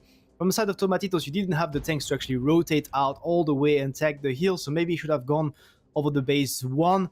But on top of that, you have to admit that that's a good performance from Tomatitos, because once again, they managed to keep all of those tanks alive, those guns alive, even though they were low HPs. In their attack, they actually prepared perfectly. They watched the qualifiers of the EU teams, and they countered what Postrow did. They picked up Yosi at the start of the match, basically for free, and then decided to opt for this cap pressure. Now, the only one there to decap is this Minotauro, so if Orzek actually doesn't pen his shot here, the match is already over. Luckily he does, but the positions are just not great for Postrow anymore, so they kind of have to drive into a crossfire, and that just spells disaster for them. Profus, I think, even does a very, very bad trade here. And Tomatitos then just says, okay, we're done with you. Next team, please. We're gonna finish this. We just YOLO at you and end this disaster of a match for the European team. I mean, they managed to get a kill early on, as you mentioned. They worked hard. They actually studied their enemy team to counter them next up. The cap pressure forcing Postrow to just join close. They didn't need to cap anymore. They could just leave, get some free damage, completely surround those tanks left from the Polish team, and then finish them off. Once again, just like the last round, look at all of those tanks. They're all possibly on one shot, two shots, but they are alive. And this is actually a lesson to the European team Postrow by the South American team Tomatitos. Congratulations to them. We're going to be seeing them later on for the grand finals. But before that, the next match of today, Toxic Morbology against all of Nitzi. What's your take on that? That one is going to be interesting to see. I'm completely shook in my predictions. I think at this point anything can happen. Maybe we will see an All-American final. If Nitzi plays like they played yesterday versus the Tomatitos team, I think we might actually have Morbology taking that victory. I mean, from what I've seen yesterday from Morbology, I think they are behind Tomatitos performance-wise, and I think all of Nitzi, even though they lost 4-2, they were not playing their greatest World of Tanks games. They probably kept what they had for today for the playoff stage, the semifinals. So I think it's going to be a very hard match for Morbology. I think Nitzi is going to take the victory there. But that's probably enough from the two of us. And now it's back to the lovely casters to take away. I think Kai is just not ready yet, Toxic, but we're going to be jumping shortly into the castings desk. Once again, about those two teams left, all of Nitzi. Yesterday, we also said that they were not maybe playing the greatest because they said themselves that they were playing like some pretty overall tactics for the groups. They didn't want to risk. They had 2 victories already. They were already qualified. So, in my opinion, I think they're going to be performing much better today. But do you agree with that? Yeah, it's probably a very strategic approach, as you already mentioned. They're kind of saving some special tactics for the playoff stage, which obviously matters way more than the actual seeding of who you play against. So I'm going to be interested to see what they prepared, since they wanted to hide it. And I mean, we've seen them before on the European server come up with very, very interesting things that actually shifted to the meta completely. So yeah, as you said, it's definitely not going to be easy for either of the teams to win. So a very interesting match I'm looking forward to look at. So Morbology against all of Nitzi, the casters are ready. Let's jump back to the casting desk. Kian and Daki, it's your time. Well, hello there, and welcome back with both Daki and I. Insane Toxic, thank you very much for your rundown of the match, and I would say of the upset that we just witnessed. Latin American team Tomatitos are gonna make it to the grand finals, which are gonna happen later today. First of all, though, we have the second semi-final, and it's gonna be the last hope for the EU server. It's gonna be the pre-invited team of Nitzi, as first of all, though, we take a look at Morbology. It's the team of the Bears coming in to represent North America. Under their captain Octobear, we have Chase, Manu, November, OP Hacker, a lot of known names even amongst the European community, Vova, Supernova, Muscles, December, and Floppy to round it up. Yeah, and this was the match where I actually put my money on it being close. And you said last hope for EU. Normally we should start this with last hope for NA, but no, Nitzi has to keep up the honor here with their team yesterday, having a clean sweep against their opponents from the APAC server, and then getting dominated by Toma. Getting kind of demolished, getting kind of beaten up by Tomatitos, and the same thing happened to their fellow comrades from Envil. As we take a look at the pick and ban, the structure of the pick and ban, because this one is actually going to be played on different servers, is going to differ slightly.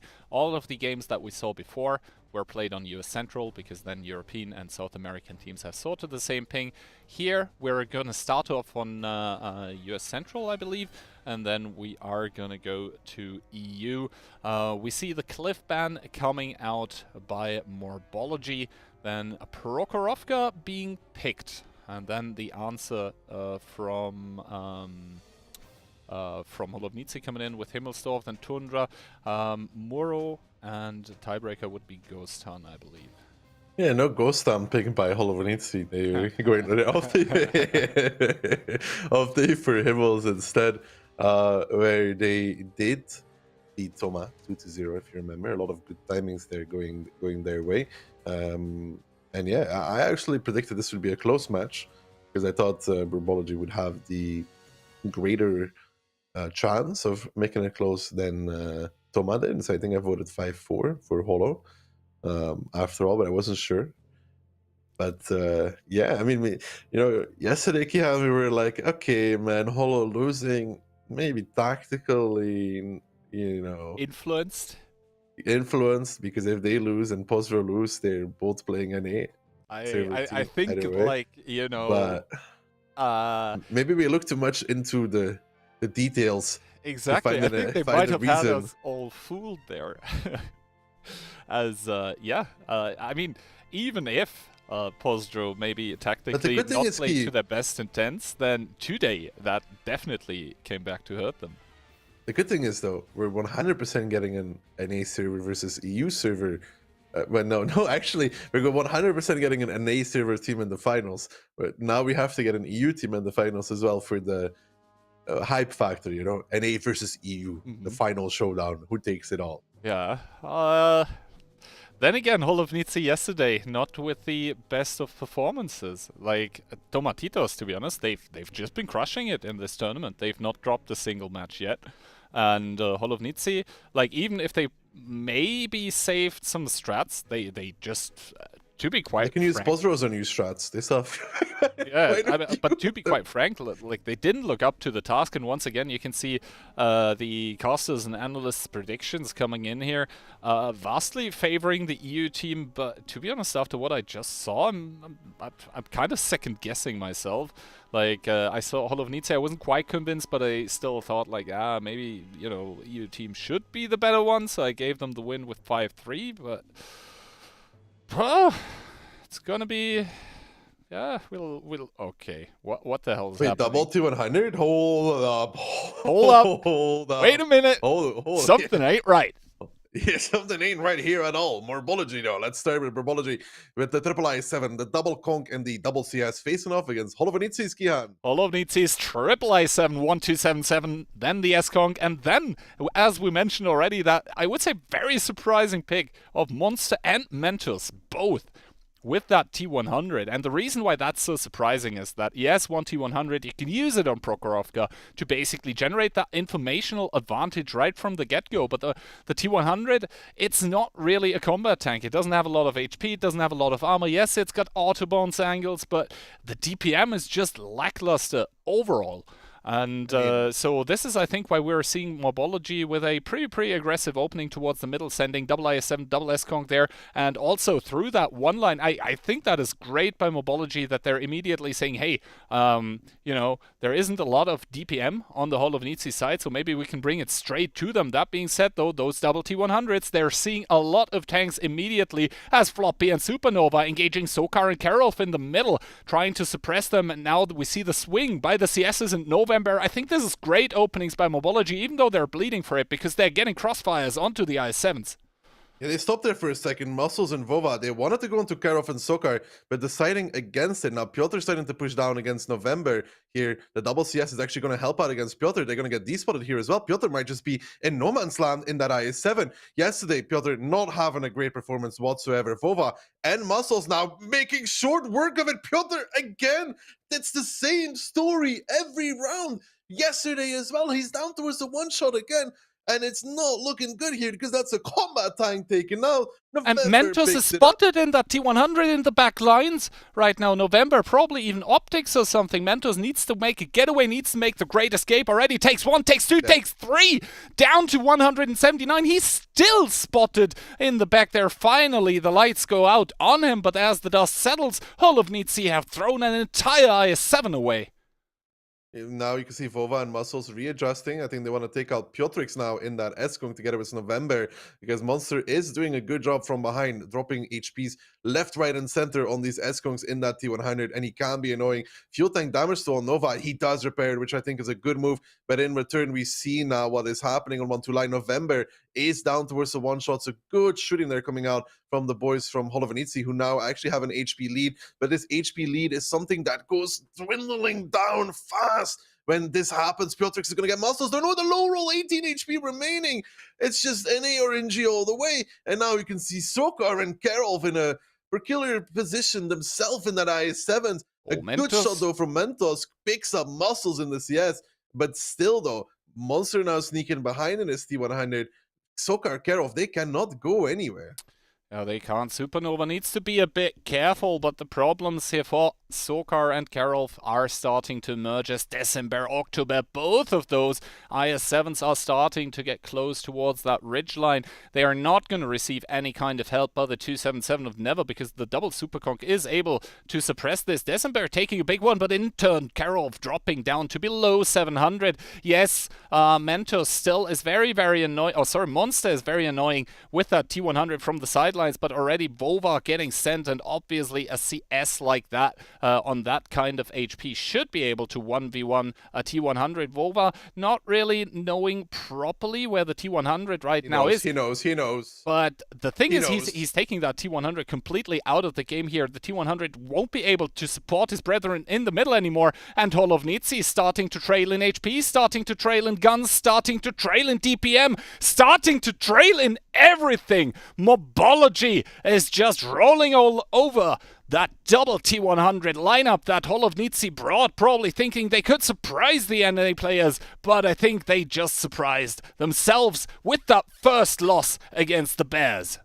I mean, it's pretty close though, 3000 HP, but 6 guns left standing for Morbology. Morbology here just doing a number on Holovenitsi, but again, Kihan, the mistakes don't seem to stop. You don't really want to highlight one player as the cause for everything, right? But it is a common trend here throughout the rounds, I would say. Kihan, yesterday on Himmelsdorf, the IS-4 not running away, the mouse dying twice kind of in the open. Today, the IS-7, it's all by the same player, Key. You gotta wonder, though, why push down 1-2 line by yourself in that IS-7 if you're Piotr? Yeah, he probably wanted to counter that IS-7 that had pushed up and was counting on the double IS-7 in the middle to sort of, you know, give supportive fire, give him the DPM advantage. But the fact remains, like, Holovenitsi, out of 7 tanks that they brought 2 T100s. And yes, Mentos, or especially Monster, they probably had a good game damage-wise. But, like, yeah... T100s are a lot of things, but they are certainly not supposed to be the main damage dealers. And Morbology are able to get the first point on the board here, 1-0, but it is still a best of 9. I remember saying that before, though. You gotta think about it, though, Key. Holo plays with the double T100, and everybody's like, why would you use double T100, Daki? I mean, it's such a bad thing. If you think about it, you know, I'm just impressionating some people. If you think about it, Key, what do a lot of teams use on defense on Prokhorovka? Yeah, I mean... A T100 themselves. T100, right? Sometimes coupled with STRVs or something like that. Exactly. So when you do what Holovenitsi does, and Monster did great damage there, 3k on the T100, but if you use the double T100 and they only have 1 key hand, right? You get such an advantage in terms of spotting. It's not even fair for the T100 because you can do so many things with it. However, what is it the thing that the double T100 sucks the most against is a lineup that doesn't have an STRV, that doesn't have a T100, and it's just 7 combat tanks. Yes, then you have an issue. And indeed, you do have an issue. And Holovenitsi in this game unable to overcome that issue. I mean, sides are gonna be switched now, but Morbology coming into this game already with kind of a statement saying, hey, you know, South America, pretty good showing, guys, but we want to be able to say that the Americas as a whole are a region to be respected and to not be discounted, which at this point I almost feel bad saying that about the EU teams, because it still, you know, puts down the teams from the Americas a bit. I think at this point I'm just gonna stop mentioning that, because like they're having such crisp performances as of now. I do think a common trend, it's not to like take away anything from the NA server teams whatsoever, because they are indeed playing very well and very solid, is that these EU teams right now are giving them a lot of openings to play off of. I mean, having a double T100 is one thing, but losing a complete tank for free is a complete other thing as well, Key. And this has been a trend in the Postrow matches as well, where they've been losing tanks for free. If you think back to the Postrow match, Yosi on the Himmelsdorf, for example, down towards 50 HP. Then they got an Eskung for free on Tundra. They've been given so many, again, not taken away. They're playing great, but they've been given so much material to capitalize on, and they're making it work as well. Now I'm gonna leave the whole of nitzi lineup to you, but Morbology coming in with triple IS4, double 277s, so, and double CS63. So again, 7 combat tanks. Yeah, 7 combat tanks again for Morbology, going straight forward into the... We fight you on the beaches, we fight you in the air, we fight you everywhere. Whole of nitzi in return saying, with their 4 S-Gungs, the STRV and the double T100, we're going to play on hold down, and hopefully we can beat you that way. I do, like, honestly to God, I don't think the double T100 is that bad. However, I don't think it's that good against Burbo with their playstyle right now of just fighting. Maybe you'd have to adjust there. But they are getting a lot of info though with the double T100. They are getting the info on that eastern part of the map, where I think the double IS7 is spotted right now. Advancing on the other side, Mentos still yet to find any kind of informational advantage. Straying a bit further from the bush line here. Oh no. Very, very aggressive move by Mentos. Does see one of the 277s. Is he gonna see more is the question. Yes, Floppy is also gonna get spotted. And Monster barely evading, but now Monster is spotted. Mentos probably the same thing for him. I would love for the ISMs here to turn around and give a salvo into Monster. One of the CS63 seems to be able to heavily tag Monster. Monster down to 336. Does make it over the rails, but that is 1 T100 on very low HP. And this 1-2 push, what is it? It's double 277 and a CS60 and double CS63. In return, the middle will get pressured. Mentos coming as well. This is not as good for Morbology as the previous round, because now the I7s have to face off against Eskongs.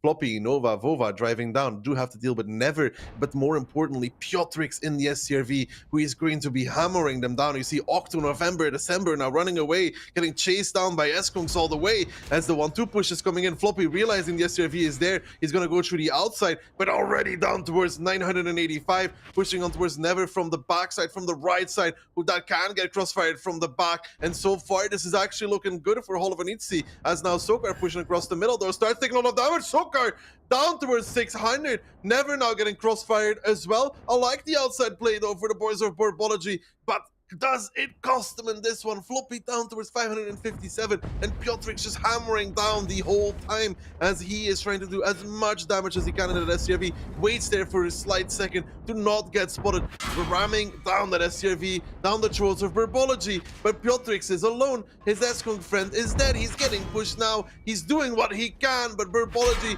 trying to disengage, trying to take different angles. They find the SCRV now, and they pick up another one. And now, again, Hall of nitzi left with double T100 and that triple Eskong. But Octo here seems to be in a bit of trouble in his I7 driving down, and it's still looking quite decent for Hall of nitzi. Still looking quite decent as Piotr puts another one into October, reducing him to a one-shot for Monster, who does pick it up. Hall of nitzi now with the HP lead, 1.2k. Karolf, though, committing in against Muscles, getting completely annihilated. Sokar, dire times for him as well, down to 173.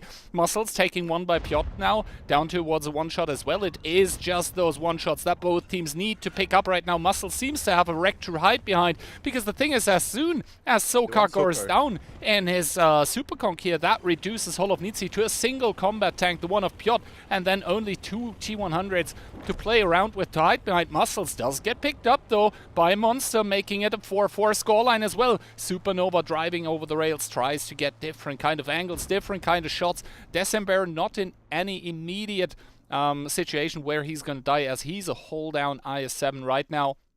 And those two tanks by Morbology that are right now in the A3 positions, they will have to do it all. They have to get into action as Mentos, making a beautiful play towards that hill where he's going to be able to fully outplay Nova, to fully outspot him with the higher ground, with the Pika's advantage as well. And yeah, Supernova, I think he's unaware even of where Mentos is. Yeah, but Mentos has the best position in the world here.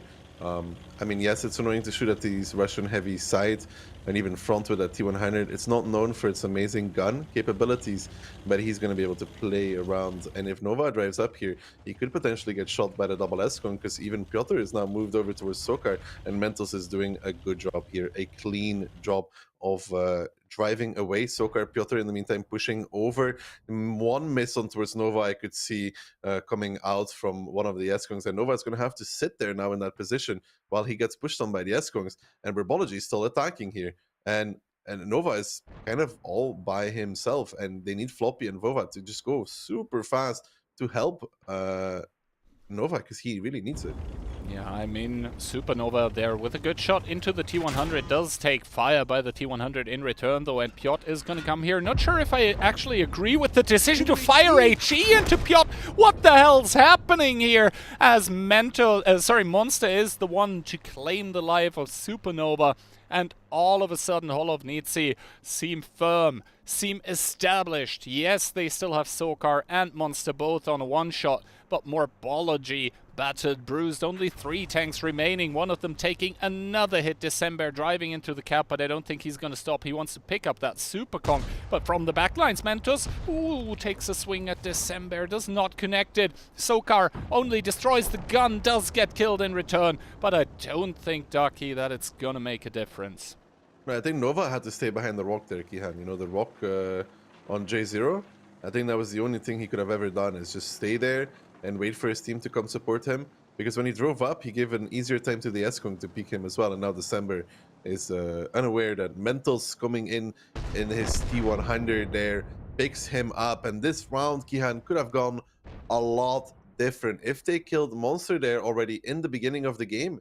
Piotr getting set on fire. Nice shot back though. Taking one more shot in return, but Mentos should be able to clean up Vova. As Vova kills Piotr, yes, but it's going to be the T100 here. Mentos! Fluffed it. Mentos fluffed it. If Vova can facehug Mentos now, Mentos is not 100% going to... Ooh, he picks it up though. He picks it up. Mentos picks up the kill there. Floppy aiming towards Mentos. Doesn't seem to have an angle. It's surprisingly close still here in the endgame scenario because of the fire. But to go back onto the point, Key, if Monster died crossing over the rails there. And I think then Burbo wanted to do too much at the same time. Like they were playing the middle with the I7s while pushing down 1-2, not respecting the STRV enough, I think. Yeah, I think the STRV was able to hammer home a lot of shots while the 277s were engaging the Super Conk. I mean, they did the outside play, but he was also able to shoot a lot of shells into that CS63. And now, obviously, with 38 seconds remaining, the 2 players here by nitzi are just gonna run down the time. I'm a bit unsure. What happens if Supernova shoots an AP shell into instead of an HE shell and puts that one into the T100 instead of, you know... You see where Monster's now? That rock? That's where Nova should have stayed. Yeah. He drove up further, which allowed the S-Kong to actually get a shot on him as well. At the rock, he's kind of safe from the T100 behind him, and he gives his team time to close in, right? To come as fast as possible to cover him. Well, now he was already dead before they were there. And yeah, the HE, not sure what that was supposed to be. Maybe an accidental press on HE. It does happen from time to time, although it would be weird. But yeah, Monster surviving in the beginning, though. And then I think Burbo should have slowed down maybe a little bit. But yeah, the SCRV and S1 from Never, I think, did a good job there holding on as long as possible. While Holo got the... I mean, the S-Kungs had a good time for Holo because they were all just chilling. I mean, Never did 2K. You can see the I7s here. Those were the ones we talked about, right? The I7s on the middle, they really didn't have a good position. Because, you know, I7 versus S-Kong, it doesn't really go that well. Yeah, exactly. The S-Kong is just gonna, you know, even Monster if you still got 3 kills. Montos and Mentos have 6 kills, by the way. I just want to point that out. The double T100 has 6 kills, and Monster could have, and maybe should have been dead in the first. Yeah, I think if Monster dies there, then we're playing a completely different kind of game. Yeah, I mean, I guess the best thing to take away from this round is that our analysts are gonna have to say a lot about it. Okay, so this was actually Holovnitsi's pick, and now Holovnitsi going one round further. Okay, so I guess it was server pick, Morbology, and Holovnitsi map picks. Going into Himmelsdorf. Himmelsdorf we saw already as well, where Tomatitos and Postrow basically split the map 1-1. The only map on which Postrow, just to remind you, was able to actually get around on the board. Well, the team that won the first round in the last match, lost the next 5. That is true as well. That's factual. Factual. Oh. Yeah, I mean, still, I feel like Holovnitsi, since yesterday, they've not been able to turn off mistakes on a player side. If we're being highly critical here, even here, they were very greedy with the lights. Yes. Both Mentos and Monster, extremely greedy. There's a role in which Mentos doesn't spot one of them early, right? The heavy, he spotted one of them, and he runs over them, and they kill him. And Monster dies at the same time. Yep. This world exists, by the way. And then it's 7 against 5. Yeah, then it's just straight over, like it doesn't matter. Okay, Prokhorovka behind of us, though. We're gonna go to Himmelsdorf. And let's see what both of the teams are gonna be bringing as lineups here. For the side of Morbology, it's going to be an M454, double IS4, triple S-Conk and an E3, and the Holovnitsi lineup looks very Holovnitsi-esque. Yeah, 2 of each almost. Double 113, double IS4, 1 S-Conk, a Bat, and an E3 for Holovnitsi. Both lineups are good. Key hand to the viewers watching the stream, and since you're the Wargaming expert, they often ask, why a 113? What does it bring? Should I get a 113 in random battles? What does it add in these 7v7? Personally, I'm not a big fan of the 113 in random battles, but it does definitely have its place in 7v7 simply because of the speed, the heat pen. It does have good HP as well. It does have a sturdy turret. The problems start beginning when you want to go side scraping against IS4s, for example. Also, but it still has decent side scrape nonetheless, though. I mean, yeah, it it's decent, but it's not IS4 level. And the other problem that the 113 has, let's hope for the sake of Holovnitsi that we're not going to see this problem emerge, is that being a Chinese heavy tank, it is very, very prone to being ammo-racked and even blown up. Let's see if Octo hits the shot here against Piotr. I don't even know if he's going to spot him. Oh, he will? Octo? Yo, bro, Octo! Huh? Huh? Oh! Octo! Octo! Oh... And the thing is, I think the shot went into Bacchus. Yeah, so they have the information anyway onto Octo. Like, what was that reaction? Well, Kian, there's this rhyme. My brain has delay. You guessed it right. I'm from... I'm from EU because us were lost in an easy W. Yeah. Oh, God. Spit rhymes is dirty here. Okay, so... Holovnitsi, they've sent 1 S-Conk Piotrix to the hill. I think they're also rotating the Batchat there. You know what that reminded me of, Kian? you know, in the old days when the internet was really slow, like a picture like slowly loading, like bar by bar. That was Octo there.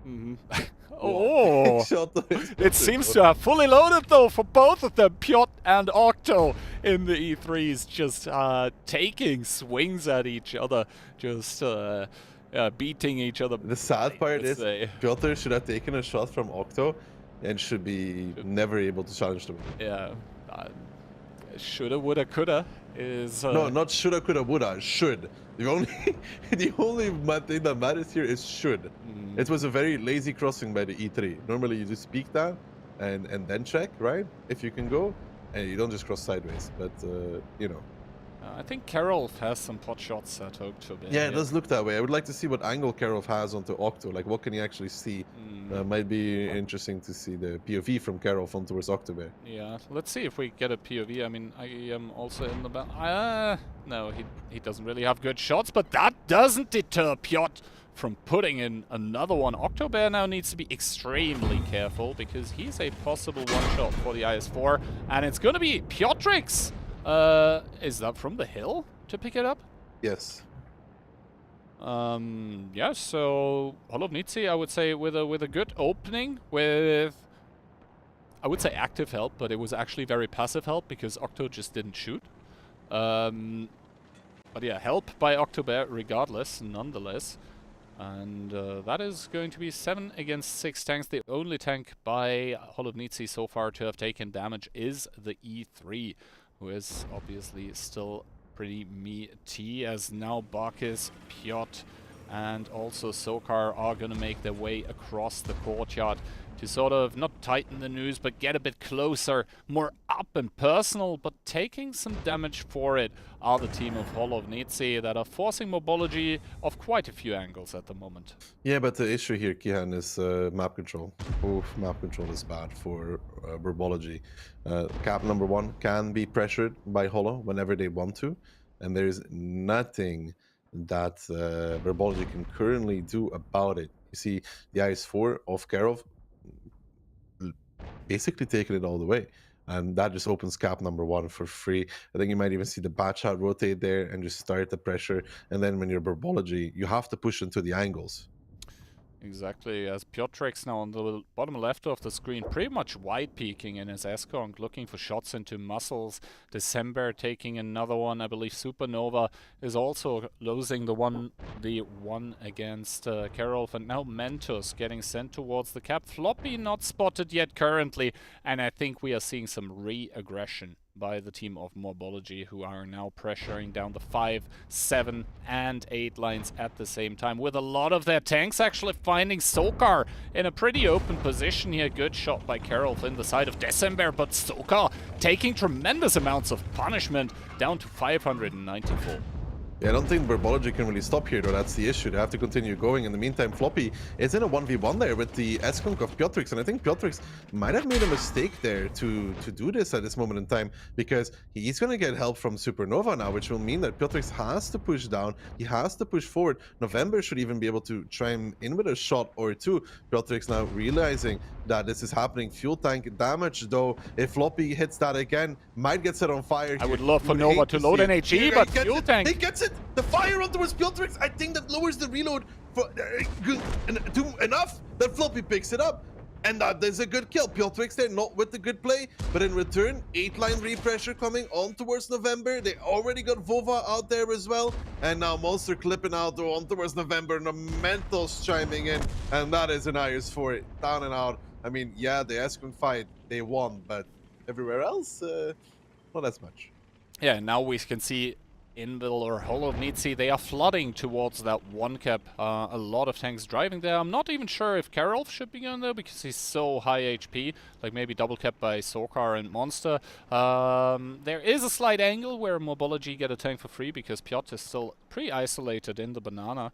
But yeah, Morbology, they now need to come towards that 1 cap because there is 2 tanks in it. The Batcher driving into it now is going to make it increasingly more difficult to get there in time without losing too much HP. And ooh, Nova taking one from the side by, I believe, Barkis. Mentos does see muscles, and that is a lot of tanks for Morbology spotted out, and the cap is still ongoing. Muscles driving in. Now Mentos and Barkis, both of those trying to come and shield that cap to basically make it completely go through. Piotr does get killed in the 8 line, but Muscles in the 1 against many is just gonna get shredded, torn to pieces. All he can really try to do is prolong the attack by Holovnici to possibly have advantages in a tiebreaker. And Poppy, they tried to get a reset as well, not working out. And that is Holo picking up the round there off of... We've talked about player mistakes before, Kihan, but Octo not shooting the E3, I'm telling you, it is more important than you may think. If he shoots Piotr there on the crossing, he is facing off against a E3 that is a potential 2-shot for him, depending on the initial roll. And then Piotr can't just speak the window to try and kill him. It would be a different scenario altogether there. And the other fact being, like, even after that E3, he had the possibility to just, you know, get a free shot into 113, which he didn't do either. So now Octo with 1 shot of damage. It should have been at least, at the very, very least, 2 and better map control for Morbology. Then we have December over there. Also. It did seem like Holo knew exactly what to do to counter his position, though. Yep. You know, Skunk on the hill, IS4 on the 1 line, who had some shots, maybe not great ones, but had some shots, and then the E3, which specifically drove down, right, to go into that window because it's the one tank that can peek it, kind of reliable, and has enough pen to retaliate and return. Yep. And also has the chance to bounce a shell. Because, like, 113 front turret is good, but it's not... Dude, that's why not Mino. Mino doesn't have the pen to shoot back at the E3 and pen it. Well, E3 against E3, you can pen each other, and you probably should in a lot of cases, but at least you can actually hit him back. Alright, so this means that we see Holovnici pulling ahead, putting the 2-1 on the board here for themselves. After being down 1-0, as we mentioned, this is a best of 9, so not too frightening yet for either team. And Morbology on their Himmelsdorf attack, we'll have to see what they bring to the table, how they will try to inch closer and to put themselves on a 2-2 again. Yeah, Holovnici looking okay there in that game, looking more controlled, looking more like the team we have to come and expect. Unlike that first Prokhorovka round that possibly was designed to counter, as you said, some 1 light tank strategies. So finally an EU team here in the semifinals showing up in a more acceptable way. Yeah, and taking the lead here as well, but still Burbo doing pretty well. And yeah, in this round, this is the first round where they really got outplayed, though. I mean, I mean, yeah, we'll have to see. I hope we hop into the lineups pretty soon so we can see what's gonna be happening. Morbology on their attack, double M454, double a Hundo. Then we have 1 S-Kong, 1 CS, and Octo once again in that E3, possibly trying to remedy his performance from last battle. hopefully trying to do better than last battle. They're facing off against a pretty mobile lineup from Holovnici, though, with the double 50B, the double IS4, the 277, and the double S-Kong. It is very mobile, and it seems to be going down 1-2, but also crossing the B line at the same time. You could almost say they are making a beeline towards the banana. As, yeah, the double 50B, double S-Kong is gonna take the rails for the team of Holovnici. And Piotr Mentos in the IS4, both in that 5 line. Sort of reactionary setup. The 277, though, is in the same position that we saw the E3 in earlier. As Muscle's going to spot Mentos and Piotr is going to be the question. Nope, instead it's November with that E100. And we all know as soon as the IS4 is side-scraping or hold down, then the E100 can basically not really contest. As the IS4 will have chances to pen that E100, and Piotr taking full advantage of this, taking even more control. The same can be said for the entirety of Holovnici, as yeah, they are taking full control almost of the southwestern part of the map. That double 50B, a looming threat over Morbology currently, because those tanks have not been spotted. They could be anywhere, so every angle that they peek is going to be a dangerous one. And they're getting Octo into position though. He's supported by double M4. Well, they have Hill and the E100s just as a holding force, right? The E100s are there. They're big. They're meaty. If Ooh, a shot into Barkis. Barkis gonna yeah, be but it's able gonna to be leave it. another one. Ooh, Fuel tanks. Ooh. another 2 Yeah. shots. Barkis Good down to shooting. 1500. Good opening here by I Morbology. do think they have an issue here though. I mean, Holo has a big issue here. And to me, the issue seems like an alien cap key. Yeah, there's only the 277 that has been already. Yeah, but how do they counter an alien cap? Yeah, no, they don't currently. They need to take the IS-4s back, which are gonna get pummeled down by the E3. They need to take the 50Bs back, which are extremely squishy. And Barkis, he isn't even in like the. He can't go in the window. He gets fully countered by the E3 if he goes in the window now. If he crosses over and the E3 spots him, he should take a shot. He does take a massive shot there in the 277, down to 621 HP. And the M4 key, I want to remind you, it is an amazing gun. It's going to hit the cupola at some point. Exactly, 621, I would say a high roll by one of the M454s, not even out of the realm of possibility. And Monster, he saw what happened to Barkis. He knows he doesn't want to peek there as of now, because he's just gonna 10 out of 10 times. He's gonna take a trouble. E3 shell, and yeah, indeed, Hollow Nitzi is in trouble. They have less HP, they have bad positions, a lot of their single-shooter combat tanks are out of the game, and yes, double IS-4, double S-Conk might get an overmatch on the E100s, but what is that gonna matter if in the meantime the north side of the map does collapse? Like, yeah, they are getting the overmatch here, but realistically, what does this mean? I mean, if there's one tank you want to get pushed on to take the attention from 4 guys from the Hall of Nitzi side, it is definitely the 100. The only thing I can say here is that November has been wasting about 1 or 2 shots by not being sure if he should drive up the hill or sitting on the road. He's finally started peeking. That is the only criticism there that you can give. But in the meantime, the cap has started with extremely high numbers on it. 4 tanks from Morbology are capping. Monster's now going to peek out, and his 50B immediately gets stopped by the E3 for 700 and HC on Barkis, 28, not killing him in one shot. 12 seconds left now. It's gonna have to come from Monster or Barkis with a last second decap here. The 50B is still coming. That's Piotrix from behind. 5 seconds. He does barely make this, but he does get spotted out for this. He starts clipping on towards Vova. He's driving through as well. Piotrix knows, whoa, big HE shell there. Luckily for Piotrix, the MXM4 doesn't get a big increase in HE damage. Octo now turning around. Oh! 1,173 onto that 50B. Now Nova pushing forward. Monster down towards 533. Nova shall be killing Barkis. Octo did get punished by heavily for that. Now the HE shell from Nova not doing enough to kill Barkis in one shot. Octo doing one more massive shot in that E3. Trying to get around the corner. He does barely make it. Vova getting one towards Piotrix now. 4 seconds left. Piotr with a good, clean pick up on towards that E3. That was necessary. But now Vova and Floppy, they actually have to make a play here. They can't just sit here. Vova with the peak picks up one of the guns from the Hall of Nitzi side. Nova picks up Monster, but here comes Mentos and Carol from behind. I gotta say, it's starting to look a little bit worrying here for Morbology. They need to start getting some kills. Vova gets absolutely deleted. Nova now coming in, body slamming Karoff into a wall as he should be picking it up. He does right before Mentos can shield him, and now Morbology seems to be in the driving seat as Floppy comes around, picks up Piotr, and they should be making it all even.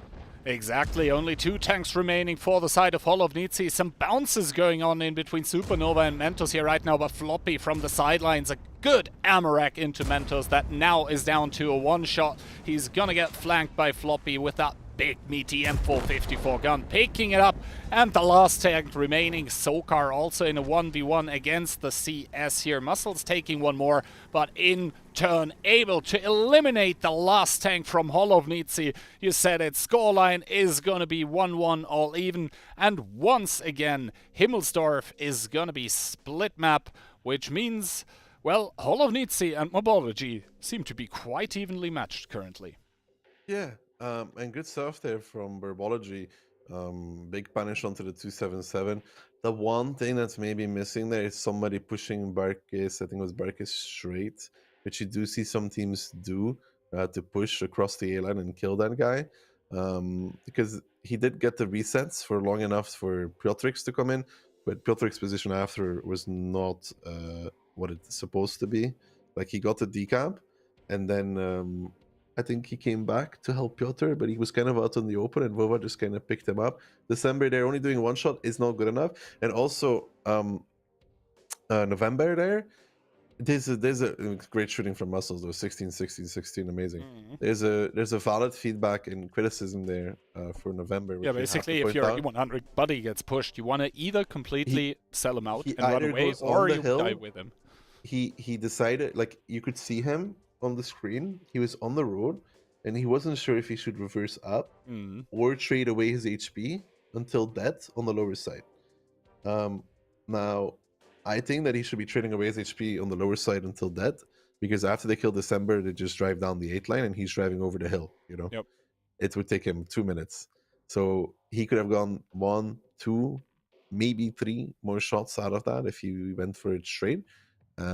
He didn't, and that's like about it, really. What you can say in terms of, like, I think the bigger criticism should go towards the team of Holovnici, who just left that cap open, and who, without any real, like, there was no need to put themselves in that position, right? Where they have to scramble back, where first they have to engage a double E100, which, to be honest, you don't even need to engage that. You just drive away, maybe. Or you leave, like, double IS-4 there to delay them and drive straight back to cap, something like that. But certainly it doesn't help if your own tanks at the cap need to throw their HP away to even provide resets. But I think that's enough nitpicking for the time being. Let's head into the next map, which is going to be a Tundra. And that is a pick by Morbology. We saw Tundra as well earlier today, with a very, very, very crisp performance by Tomatitos. Crisp performance by Tomatitos, indeed. And we have to see if Morbology can copy that and do it as well. So far, these two teams evenly matched. I'm happy with my prediction, Kihan. We'll see if I'm happy at the end of the day with the team that I decided that's going to win, but it's looking like it's going all the way for now. I mean, at least I got the 5-1 correct last time. Even though not the team. For this one, I think I went 5-3, so either team still needs to pick up a round before Holovnici finally need to start, you know, putting the pedal to the metal and start steering towards those grand finals. But Morbology so far have been doing a good job of preventing that from happening, answering every round that was happening against them with a round of their own. And I just noticed that I actually need to quit my game and launch the European server, because that's where we now... By the way, Kian, you saying that 5-1 is correct, but just the wrong team is like me saying that I predicted for South Korea to win the World Cup, and it's correct if you just turn the rankings upside down. I mean... Like, what? You know... I have to try to find a silver lining somewhere, to be honest. I think opening all these Holiday Ops boxes has gotten to your head, man. No, definitely not. I still have some. I still need to open some. I know. You know my account name. I've been a good friend to you for so many years. Right? I think you opened up quite a few by yourself, no? The more the merrier, Key. Exactly. You so if you I still owe me. Oh my god! myself. Actually, I just remembered. When am I getting my Ferrero Rochers though? Like, one day after Sheesh delivers his video about you. But he already delivered many videos about me. Then about Shockish. I don't know. The one that was missing. No. It's too late now. It's too late now. You never said a future. Damn video. it! You never said a future video. Factually correct. Thanks, dude. I'll give you my address in PM later. You can send a box and put it in Christmas wrapping. But yeah, we're giving the team some time because they're obviously swapping to the... what server are we swapping to? U1. U1. So Holo should have the ping advantage. If it makes a difference. Then again, it was the map picks by Morbology, so technically they have the map advantage. So we'll have to see how it all turns out. The map being Tundra, I mean, that's a map on which you tend to see both close-range engagements and also long-range snipes. And yeah, we've been talking about the ping advantage a bit. In the end, it does tend to help you more on open maps where you need to give a bit more lead, and like you just get that feeling, right, of having this little bit of a crisper response time. The good thing is it doesn't matter for Kihan whether he's playing on 220 or 200 ping. I've seen him aim, and it's an amazing thing to watch because it's great. Thank you very much. I wasn't expecting that one to go that way. Dude, it was 50-50, man. It could have gone either way. You know, there's a little devil and a little angel on the shoulders whispering, do it. And, you know. This time once. the angel won, I guess. Yeah, it's also probably the last time you don't get used to it. For today, maybe. Anyway, I think almost all players have switched over. This is going to enable us to hop into Tundra rather soon. I think once again we can just quickly give an outline of Tundra. It's the only map in the map pool where I think most people agree it is attack-sided. Then again, we just saw an attack and a defense victory, but I guess probably by the better team in that match. So maybe it's just better team-sided. And the 5-1 did give it away that they were the better team. Slightly. Slightly. Like we said, man, Postrow is saving strats for the major. Yeah. Mm-hmm. What major? The major key. Yeah, the major disappointment of being knocked out in the semifinals, I guess. That was clever, Key. I liked it. Why don't we organize a major in the Allianz arena? Huh? Isn't that the arena in Munich? Yes, Key. It's the Bayern München Stadium. You know. Does that one even lend itself to? Yes, actually, they organized a. Was it an NFL match? I think I'm not sure. Like they organized a football match, American football, in it. Yeah, I think I heard about some football matches. Yeah. So I'm certain we can fill it with World Tanks gamers, right? Exactly. If we sell a ticket, you know, we sell a ticket and we tie to it, you get 50 boxes if you show up. We could fill Camp Nou, dude. 100,000 people, man, all screaming Kihan's name. Oh, imagine. They are probably going to want the autographs from you, though. Do you have cards for those? Kihan, I can't. I don't have a good handwriting. I don't give autographs. I just give cheek kisses. Ah, okay. Yeah, I have the same problem actually. My signature looks like I could be a doctor. Honestly, a 12-year-old has better handwriting than I do. So same. I mean, I type the whole day on a keyboard. Like my handwriting's honestly, I am so glad that they invented the keyboard. Yeah. Because if I had to write for a living, it would be done. All right, we see the Tundra map video, though, indicating that we are about to see round number 5. Just to remind you guys, we are now on the EU server. It's Hall of Nitzi against Morbology. Hall of Nitzi coming in with that 22277, 1 S-Conk, and a 5 pretty unusual, I would say, for Tundra. Then we see a VZ, and then Monster adapting to the NA meta. Oh my god, the Progetto! That's a mind play, Key, because I think it was November who said that NA meta in Onslaught is 2-3 days ahead. They're trying to get in their head, you know, by bringing the Progetto 65. I honestly cannot explain why you bring the Progetto. In my opinion, it is a... How do you say it nicely? It is a beautiful tank, and that's where it ends. All right. Also. Yeah, that was pretty savage.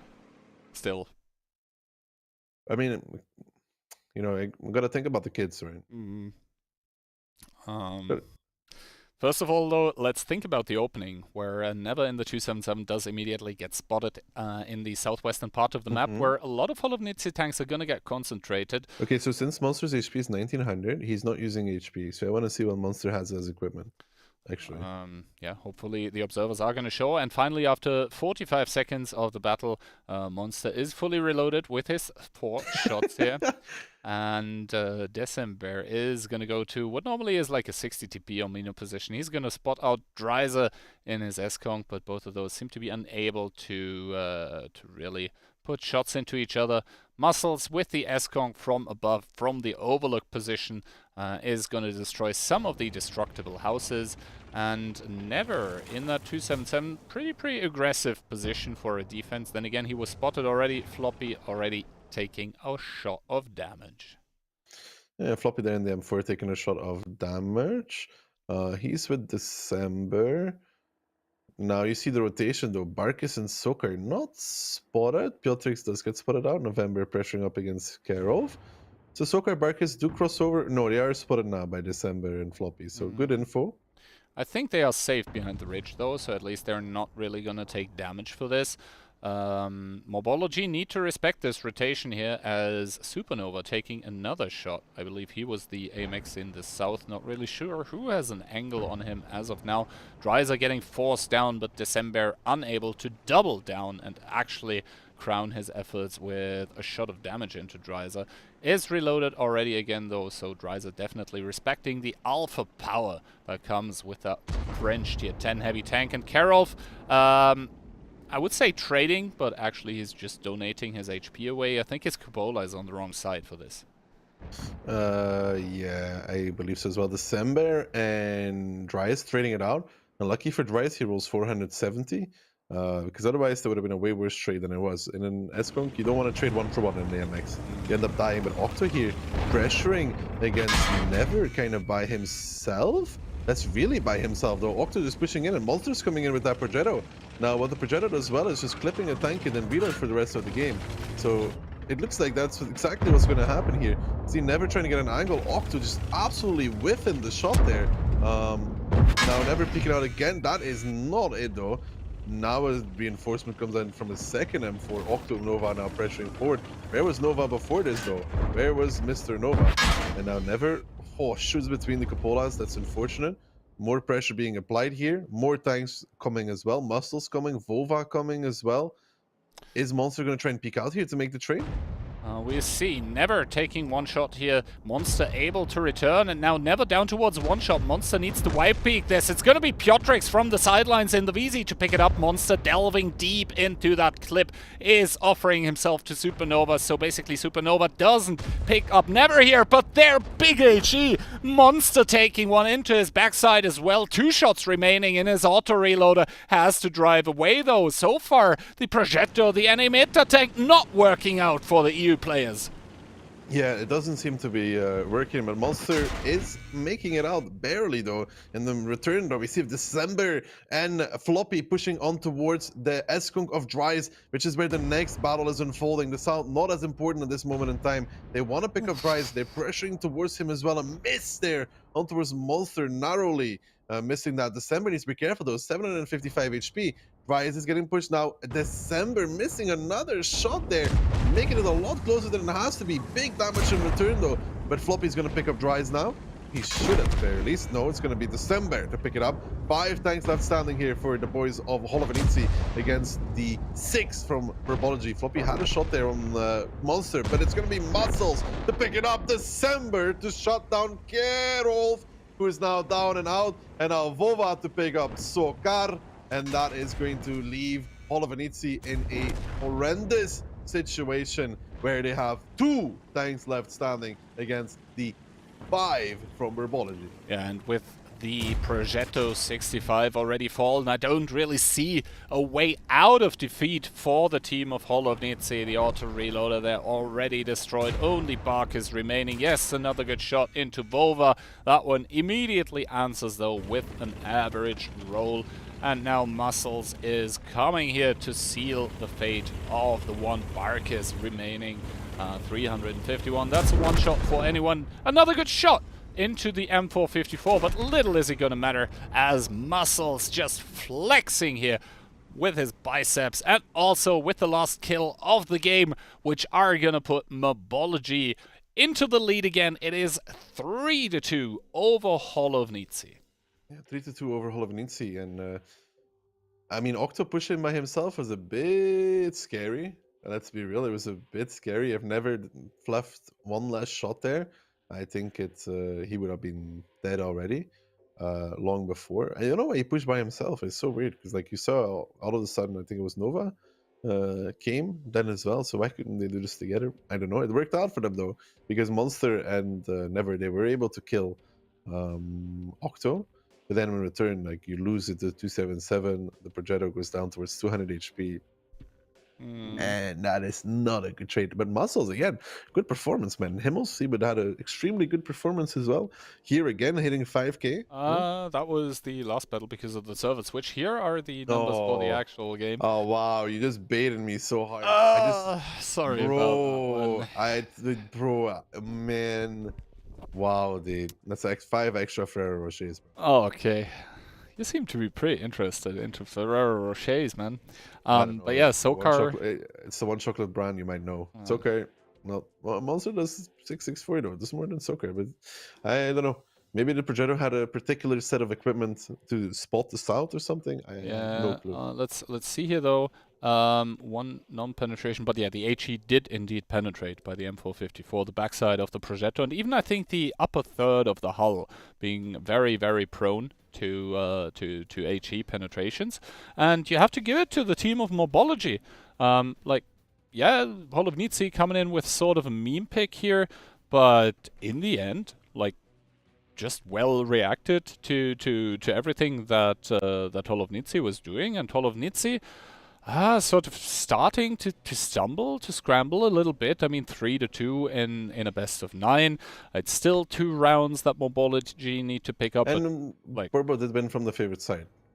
Yeah, what we consider the favorite side. But it was on the EU server, so nominally the one on which the Hall of Nitzi guys should have an advantage. Yeah, but it's Tundra still. Yeah. Still Tundra. It's really, I don't know. I've never put too much time into thinking about it, but it's just like when I look at the defense, I see so many problems and there's so little solutions to deal with it. And I'm always surprised when somebody actually wins on defense. I mean, maybe the Invil guys are... Then again, why would you put the E5 in that position? Like, it blatantly has the cupola on the wrong side. I mean, it's just there for DPM. Really. Yeah, but then you could also take an S-Conk.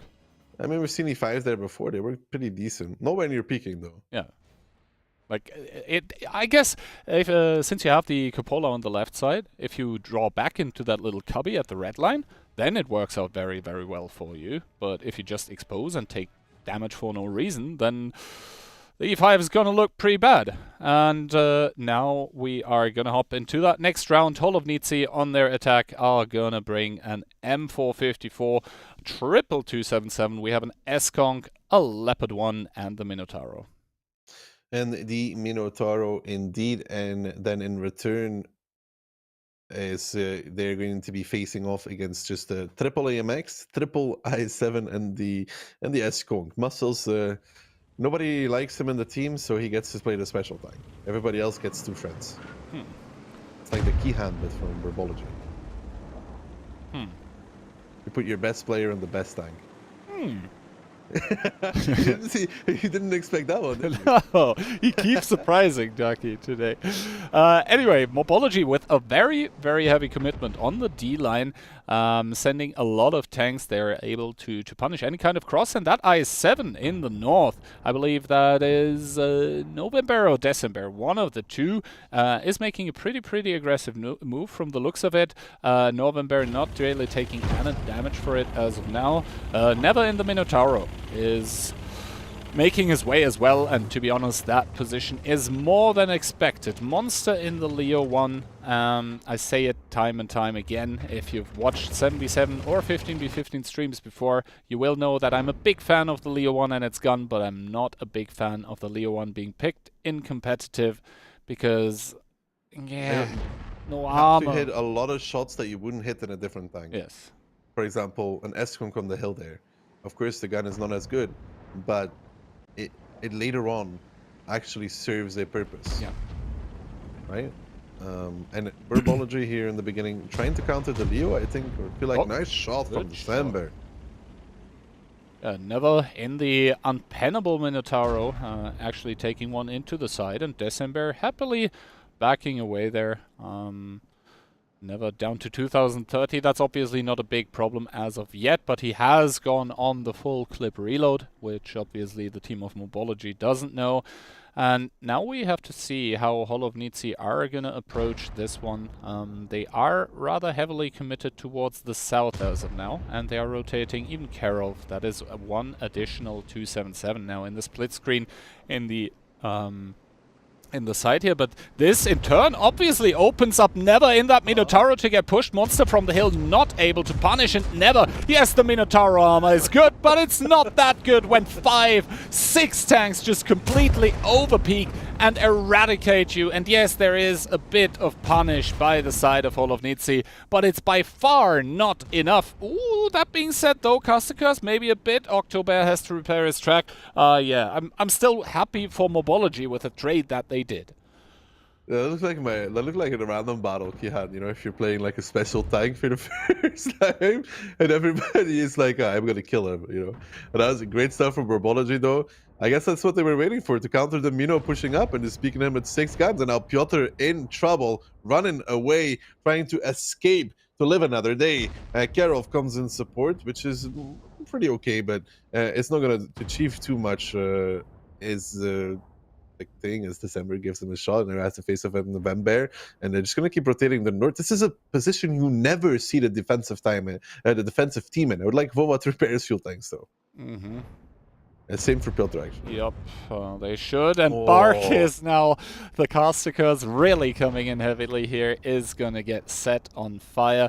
Is going to repair his fuel tank after it though. And now Vova and Octobear from the right side are slowly but surely edging ever so closer. Monster on the hill in that Leo 1 is also spotted. Can't really make commitments as of right now. Aiming at Vova, missing or not penetrating it, his shot, not quite sure. And Morbology right now to 3.5k HP up. We see a good shot coming out from Monster, but how little is it going to help? Because remember 1300 HP. Wait, is Sokar going to do the same thing as Karov and Barkus just did? Take a shot from December on the crossing?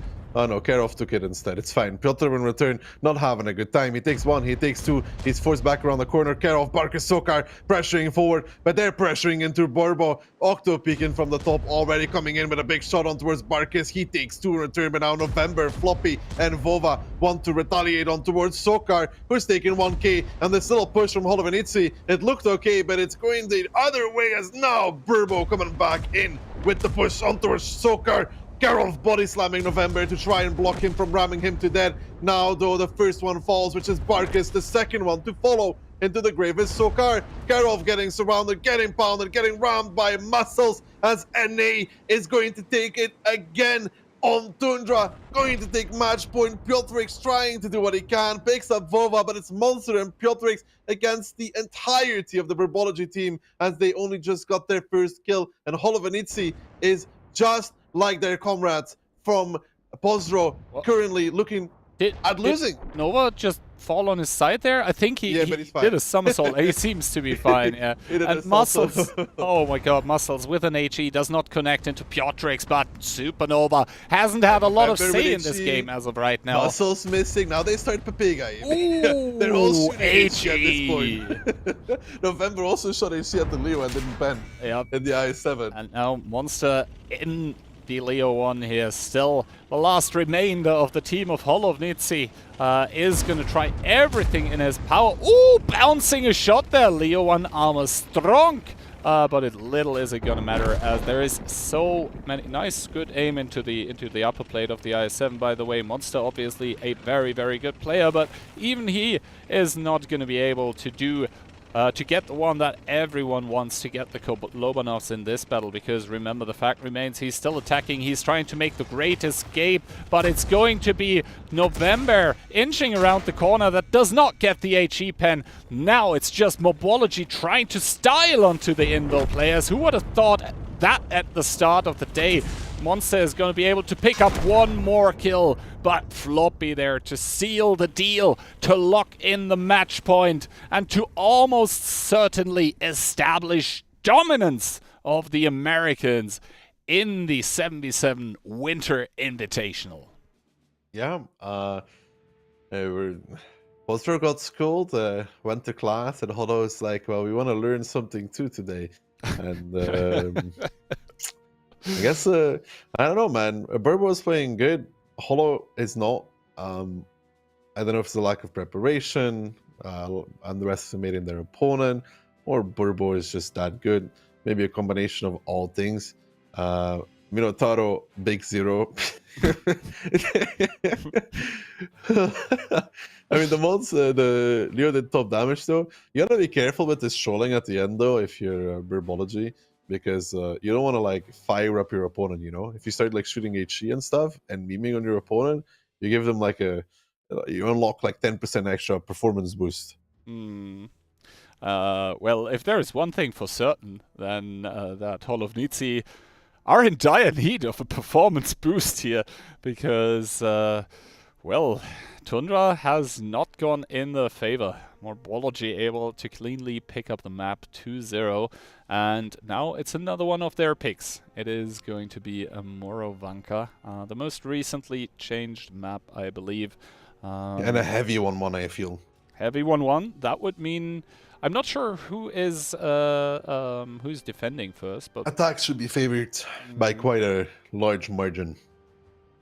I mean, did Holo win 2-0? Yeah, they won 2-0 against was it Kraken or Sentinels? It was Kraken, right? Not even sure anymore. To be, I think it was Kraken. Honest with you, I think it was Kraken. Not sure. But yeah, Hall of Nitzi. I might have been Sentinels, but whatever. They won 2-0 against one of the two on Morovanka, but what they showed there is beatable. I mean, the thing is now, we are at a scoreline of 4-2. This means Hall of Nitzi backs against the wall. Imagine an NA versus NA final. I mean, I'm not laughing because it's funny. It's just sad for you. It's actually sad. If that happens, like, I don't know how we're ever emotionally recover from this. Me, I don't care personally. If NA wins or EU wins, for me it doesn't matter. Like, if anybody goes like, "Oh, Daki, EU lost," I'll be like, but internally, you know, I'm an American at heart, buddy. I love meat. We'll have to see if the Polish community after this next round is gonna have to lie down and try not to cry. Polska Gorum, but only in EU. That would be the biggest cope ever. Yeah, well, I don't know.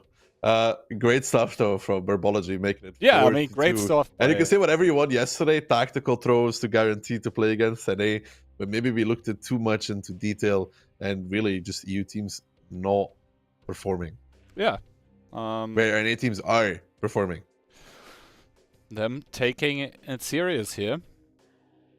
And yeah, in we go into what might be the last game of the match.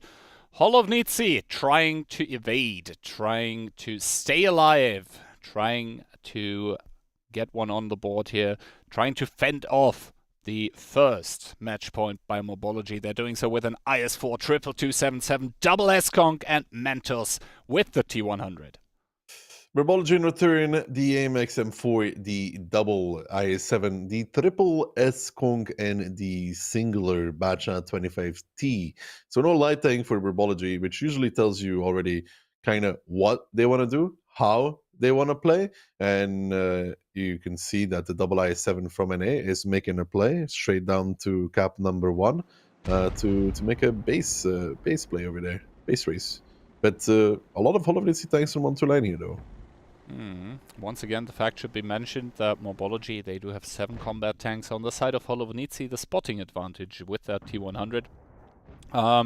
The first shot advantage, though, going towards Morbology that immediately get a lot of damage out onto Piotr, the IS-4 that has gone to the church. I believe he's safe for the time being. And now the tanks from Hall of Nitzi coming in here to put punishment into those 2 IS-7s that are pushed up to counter the IS-4, but instead it's going to be 4 tanks by Hall of Nitzi just brutally mutilating almost the tanks by Morbology that are out in the open. No real cover available to them. Crossfire by Piotr still coming in. Piotr trying to stay safe from the other tank that is Floppy, but he will have continuous shots into December. Piotr reversing out a bit. He's exposing himself to Floppy. He needs to go to the, yeah, well, Floppy is going to come behind him now, which is a bit late even at this point. And Burbo actually up a lot of HP because those S-Guns got shots in. Oh, big and hit, Piotr's big high gonna roll. die now. Piotr's going to die now. These 277s are trying to leave, but Vova pushing up towards E1 is actually really good for Burbo because he can play that position there. Now Piotr fallen in the IS-4. He's fallen and he can't get up as now Vova holds the crossfire, holds the line. That is going to mean that it's December's time to go onto the cap and play from that. As Burbo, it looked like a great play here, but they actually peeked into the S-Gungs as well for some reason. To kill the IS-7s. Monster there, not the best individual plays, also taking a shot or two for peeking that one. And now Vova will be able to keep Monster and Carol down, both of those in the anchor position at H3, but already the tanks by Morbology creeping into that cap, and Vova from the side making a trap, as Hall of Nitzi right now probably saying crap as the cap is going 1 minute and 50. 1 minute and 50 is, yeah, well, it's separating Holovenitsi, the Envil team here, from defeat. They haven't tasted a defeat like this in quite a while, but I think that they're going to get to know what it tastes like rather soonish. Yeah, I mean, Holovnitsi taking a look at the HP, not looking particularly good either. Mentos in the T100 spotted now. That is a lot of information being traded over towards the team of Morbology. Good 2 shots by Muscles. Server advantage, what is that, he says, as he snipes 2 in a row into that T100. That also has a damaged engine. Floppy now getting pushed upon by Karolf, but from the backlines, Octobear with the save to make it Karolf a one-shot. Floppy picks that one up. Yes, a crucial reset's coming in, making it 55 seconds once again, but Sokar, he can't really commit there onto Floppy because of the high alpha damage. Ooh, Floppy actually bouncing a shot onto Never here, but 4k HP disadvantage, and over the cap, all over the map, the Morbology tanks are starting to collapse onto Piotrix. Monster goes down towards a one-shot. Floppy with another one into Sokar, unable to pick up Floppy here, and now Holovnitsi. This seems like the beginning of the end as Piotrix gets killed by December, and Nova also goes down towards a one-shot.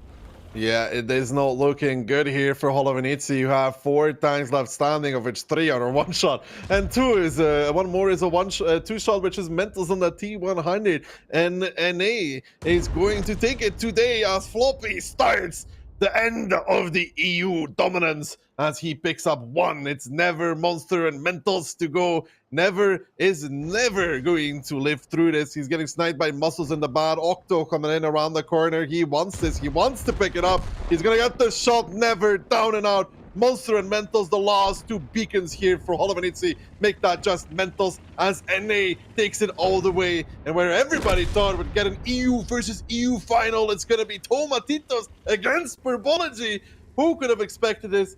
I couldn't. We'll never hear the end of this. We'll never hear the end of this, Kihan. Never. And I will never let them forget. This is worse than the losing the show match. Worse. Historical things happening here. It is going to be the finals in between have lost that. Latin America and North America. It's going to be the finals of the American 7v7 Community League. I guess the next Spot 7 is going to happen on the American server as unspeakable things happen. The undisputed champions of EU, both of those Invil teams just completely looking like they got off on the wrong foot. Like, I don't know, they forgot to turn on their monitors. It looked really this bad. The Polish community today is gonna be a sad day for them, and for the Americas, Ducky. Instead, both of those advancing to the grand finals. I can already see Twitch chat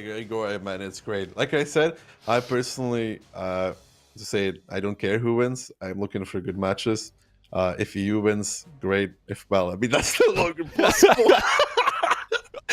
That's no longer a possibility. But either way, man, Verbo deservedly so winning this, sending Holovenitsi home. Well, they're already home, which is the case.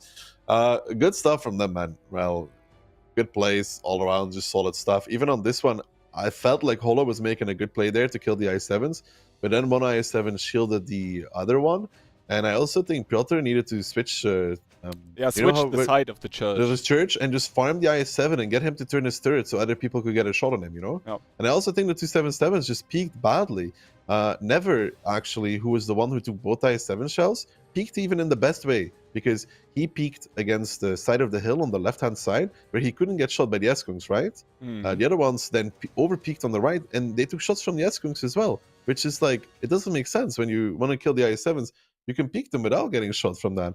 And Piotr switched side there, and then they need to kill the I7, and they didn't do that, and Burbo actually ended up trading positive for that. Yeah, I mean, just throughout the whole match, Holovenitsi not really up to the task. Morbology mentally years ahead of the EU meta, it seems. And, like, you have to keep in mind, those guys, normally, they play 5v5. They don't play 7v7. And he is 6v6. Or 6v6. It's like... honestly, though, like, not to take anything away, but like 6v6 and 7v7 are not miles apart away from each other. Yeah, but like this is the home turf normally for. Of course, it's the home. Oh, of course, it's the home turf, man. But dude, whose side are you on? I just want to. No, but like honestly, bring home that point. Yeah, but 6v6 and 7v7 are kind of similar, though. It would have been more surprising if an APAC team actually did it, because they're like 5v5 and 7v7 are super different, actually. Anyway, I think both of us left a little speechless after the first two semifinals. So I guess we are going to get ourselves a short break. That shouldn't deter you from watching the analysis of the match we just watched, though. Insane and Toxic, take it away.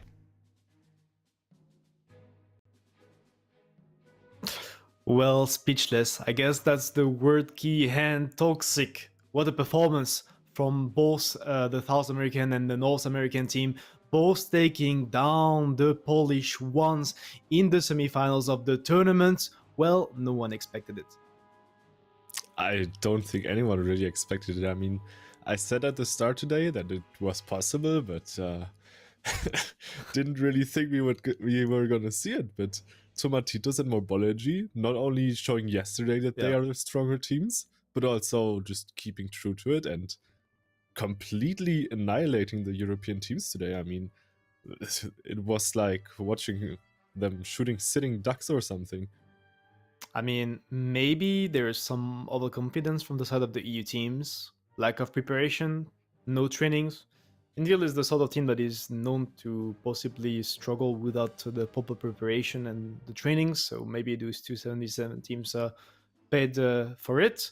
But in return, we also have to say that the global performance from both of those teams, Tomatitos and Morbology, was pretty good. I mean, not outstanding, but very solid, and we didn't expect them to be capable of pulling such a great fight against the EU teams. I mean, I'm happy I at least got the score correct, I did predict 5-2. However, I might have put it for the wrong team, my bad. However, that should not deter us from looking at the replays, who I was just informed are ready for us to look at. So yeah, the first map between those two teams was Prokhorovka with Morbology on the defense and Holovenitsi on the attack. And you could see already this push from Piotr in the IS-7 actually getting totally countered from the side of Morbology. Yeah, it seemed very, very strange for Holo to commit to those two T100s. Yeah. It's very, very risky, and I mean, Morbology didn't bring a light tank, so basically you're just down 2 combat tanks. Also, Mentos getting spotted there on the K line. I'm not sure how it happened. November probably playing with optics then, and almost going down there for Mentos as well. So that's a very good opening for Morbology already. I mean, Morbology, they saw the double T100 against, so they didn't have a passive approach. They went for the brawl. They actually moved forward. They managed to catch Piotr in the process. That made a poor move. Later on, spotting the T100, like you mentioned, of Mantus, and at the end of the day, it was kind of close still, HP-wise, but they still had 6 tanks up. Yeah, Morbology just, keeping their calm for those kind of scenarios and playing it down cool. Then in the second match, we again see Invil go for the two T100s, not learning from their mistake apparently. Monster also with a, I would say, questionable move there. If he went down there, that was probably a pre-decision for Morbology to win this match. However, he managed to survive on a one-shot, got out, and Morbology therefore was forced to kind of make a move, right? They pushed down this A-line, maybe disrespecting the Stritzwang a bit with its DPM. They managed to pick him up, but he did do a lot of damage there. The SUV did massive amount of damage up here, and even if you mentioned that what Monster did was like pretty maybe careless or like dangerous, like they expected the full team from Morbology to go for that base 2, so they jumped with those T100 without really paying attention. And you could see that Morbology, they had like a pretty interesting opening, like going over the east and the west at the same time. They almost got the victory there. That was a close round. And next up, we were tied on Himmelsdorf, and this time Morbology on the defense with a very passive approach. And you could see there that the experience from all of Nitzi was finally paying off. You could see like all the rotation slowly but surely taking courtyard control and forcing Morbology into this repush, but they had tanks in great position to hold it. Yeah, Hall of Nitzi are definitely a team which likes to play Himmelsdorf. We see that over and over in the VOD 7. And with their very calm and good rotations here, it seemed like they were able to at least get this round in a very confident manner. I mean, it was still close because Morbology turned out to not be an easy opponent. Yeah. But Hall of Nitzi definitely doing the right moves in this one. I mean, you can see at the end, they were like 3 tanks up, triple cap pressure, forcing those tanks out. So at the end of the day, maybe it was like 3k HP difference. So it was looking like close, but great control, great attack from the side of all of Nitzi, taking the lead. But that was just like the last round they won during that match, because then we had an impressive performance from the side of the North American team, starting on their attack on this map on Himmelsdorf. The Polish team definitely not performing at the level we expected. Yeah, for sure. And Morbology showed that in their attack, they were actually able to punish mistakes from Hall of Nitzi. We can see Barkis going to the window here, down 2000 HP from the start. Not really what you want to be seeing. Morbology moved into the cap. Piotrix needs to go into the decap, and we saw that live as well. These HE shots into Piotrix are just very, very well done by Morbology. They punished him by 2000 HP thanks to switching over. That was very satisfying to watch. And at the end, the team from the North American team, Morbology, taking the control over the north, over that base too, and forcing all of Nitzi to rush to get the decaps down. So you could see position-wise, HP-wise, it worked for them. They had the CS of Muscles at B0 constantly getting some damage down on those tanks peaking at the lower side. Then later on the push over the 5 line with Supernova.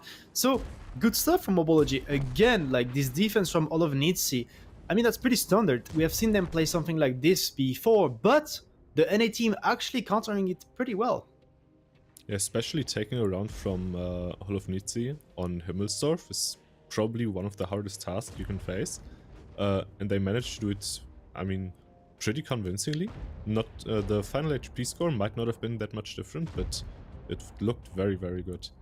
Then we saw on Tundra, Hall of Nitzi going for the North American meta, bringing up Progetto with Monster. However, he maybe was a bit overconfident in his abilities and overstood, taking the shot from Vova, taking an HE again from Supernova, and almost going down there in that trade. I actually hate that pick. I think that VZ55 is just much better. Like the clip potential you have, mobility is not great, but it's not terrible neither. I just don't understand that Progetto pick, and you could see again like the decision making from all of Nitzi. I mean, if you compare them to the way they played the last World 7 tournament, you have the feeling that this team is struggling reaction-wise. Maybe they lacked preparation, they lacked some training partners, but the reactions, they were not on point. And you don't usually expect that from those teams, because all of those players, they're constantly actively playing in this game. They have clue, they have experience, but today, that was definitely not good from them. Yeah, I talked yesterday, about the fact that Hall of Nitzi plays a bit later due to time zone, and they were able to get the breakfast and probably even lunch in. Maybe the lunch was not really good, In Germany, we have the word Suppenkoma, which means you get tired after eating. So maybe the FCs from the Invil teams had a bit too much for lunch today and were just tired, not able to make the right calls.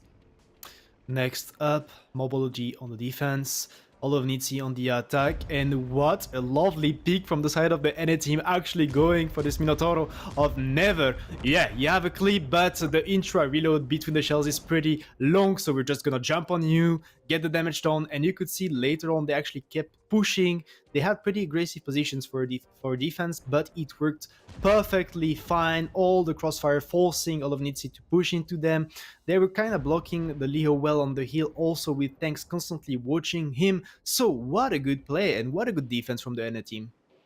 Yeah, and to be honest, to make these pushes onto the Minotauro and then just also keep on pushing requires a lot of confidence. And I really love the fact that Morbology, after taking 3 rounds versus Invil, says like, yo, even though you're the favorite of this tournament, we are a better team. We will take the fight to you and show you how it's done.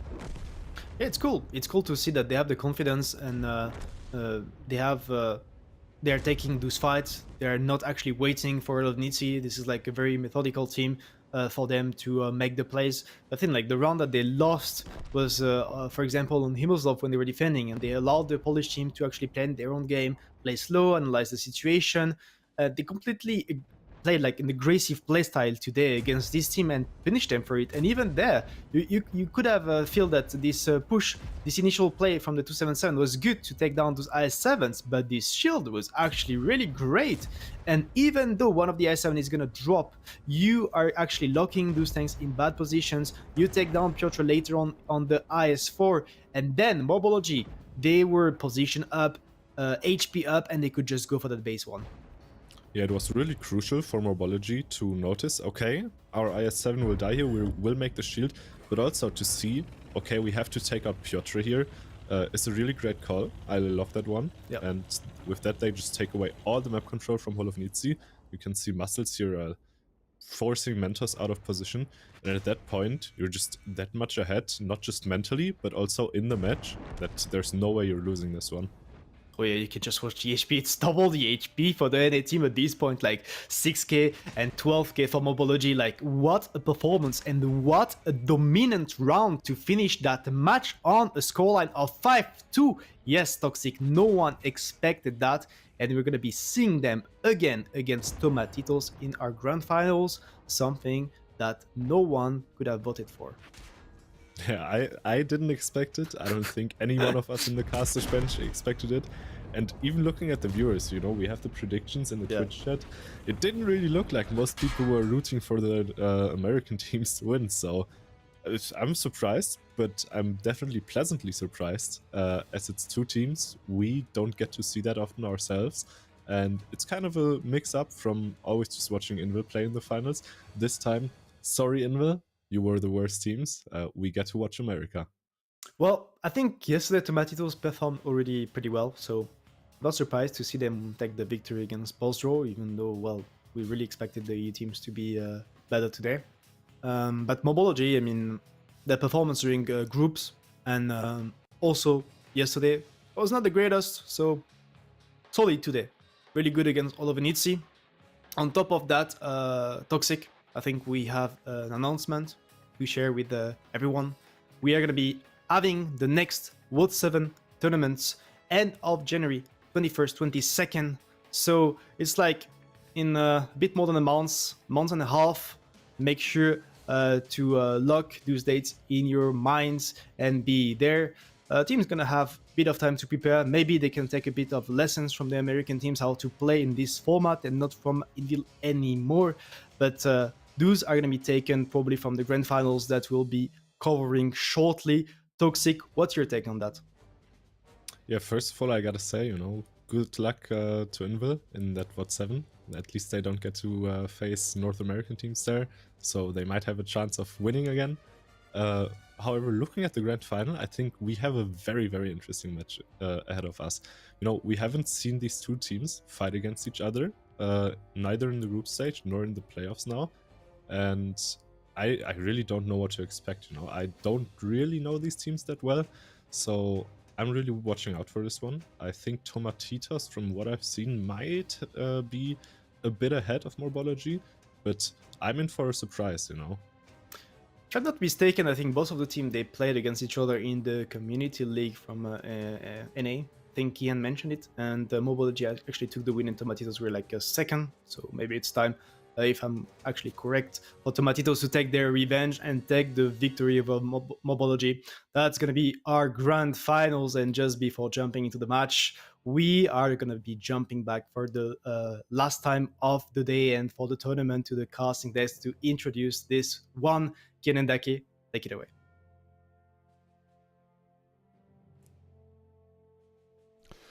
Well, hello there and welcome back one last time with Ducky and myself here.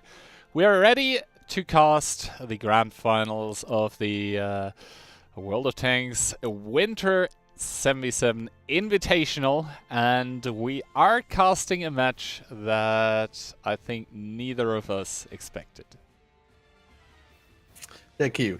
Whatever you said, it was great, dude. It was beautiful. Oh, I just said we're casting a match that neither of us expected. I'm pretty sure the chat heard me. Yeah, I'm very, very sorry. But I'm just sitting here like,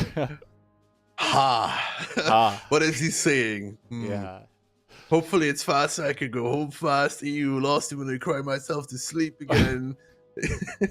I'm gonna take my cuddle pillow and cry myself to sleep. I know you have a cuddle pillow, that doesn't surprise me. But in the end, I think the best teams have made it to the finals. Neither Postrow nor nitzi looked like they were up to the task of defeating Tomatitos here.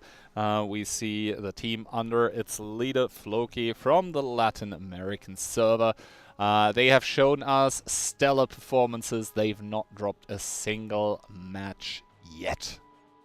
They have indeed. I mean, neither of the two teams have dropped a match yet. Yeah. The thing is, though, I think throughout the whole playoff stage of the tournament, Tomatitos have actually only dropped 2 rounds. One against the ANZPL. And okay, Kian, what's your prediction, by the way? I predicted actually Tomatitos 5-3, I think. Really? Yeah. Oh, wow. You might get some split predictions here.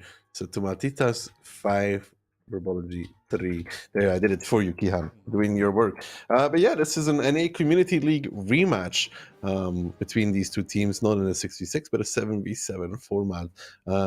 Map pick and bans. Morovanka being removed by Tomatitos. That gives us Cliff into Ghost Town, into Himmels, into Tundra, into Prokhorovka tiebreaker if it happens. How does the server work for this game? Are you just playing on US Central? We are just playing on US Central, yes, because we frankly didn't expect that we would possibly have to play on LATAM. So yeah, the thing is, the ping is probably going to slightly favor the team of Morbology. That being said, though, we have seen that either team is basically capable of not caring about ping advantage. We saw, well, as soon as we switched over to the EU server, I think we just saw Morbology starting to stomp all of nitzi. So make of that what you will.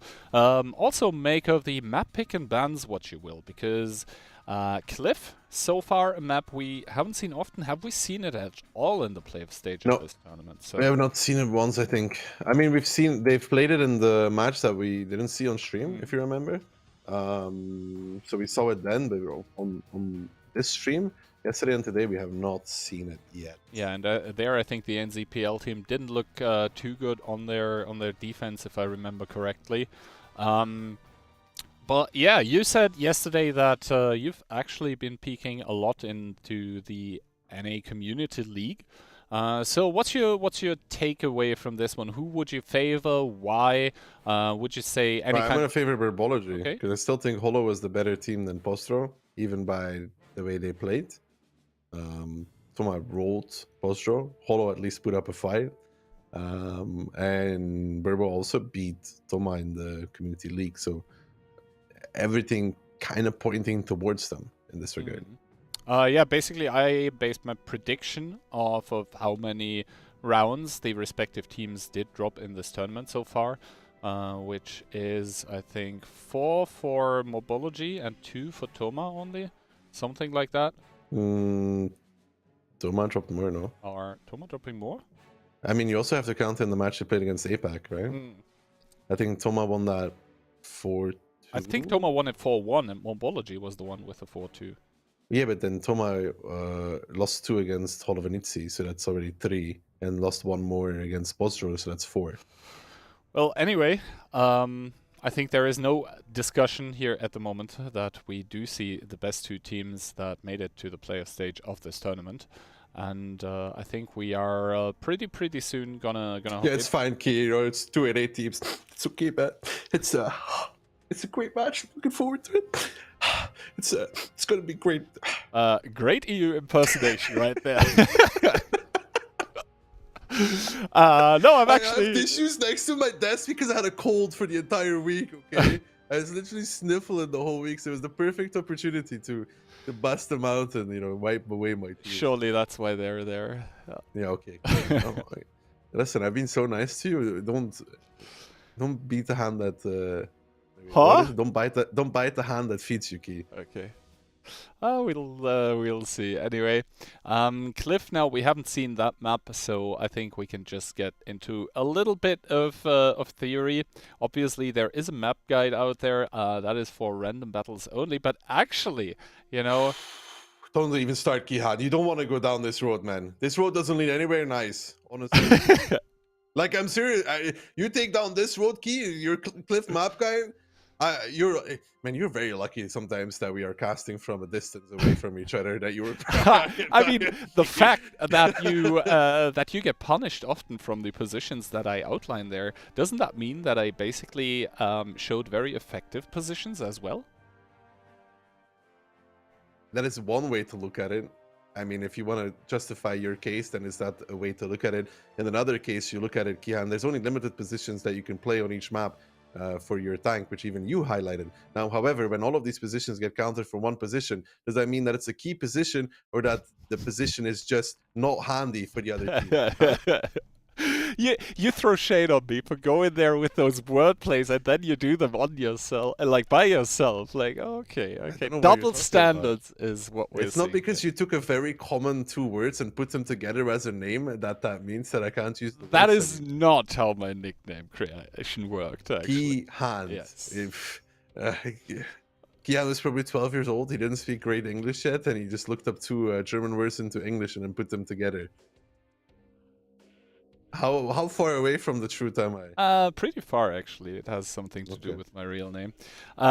Anyway, I think we are about ready to hop into the first game. As we said, it's going to be Cliff, and that means that the meta of the tanks that we're going to see is going to most likely. I am a bit careful now with my assumptions, because a lot of my assumptions these playoffs here, they turned out to be just blatantly wrong. So one would expect the meta regarding tank picks to be different on Cliff, judging by the experience we have with EU teams picking tanks. Yeah, and it's okay to make a mistake, all right? Just say what you think is going to happen in the lineups, and if it's wrong, you just go like, oh, wow, the meta has advanced since last time I watched Cliff. And you play it off as the team's improving. That's how you like brush it off. It's like, we're going to see some 277s, we're going to see some CSs, maybe a BAM, probably not a TVP because it doesn't really fit in this meta too much. Maybe a 50B, it's possible, but it should mainly be centered around like those Russian heavies and CSs most of the time. Well, yeah, I just want to outline. I am treading a bit more careful here now.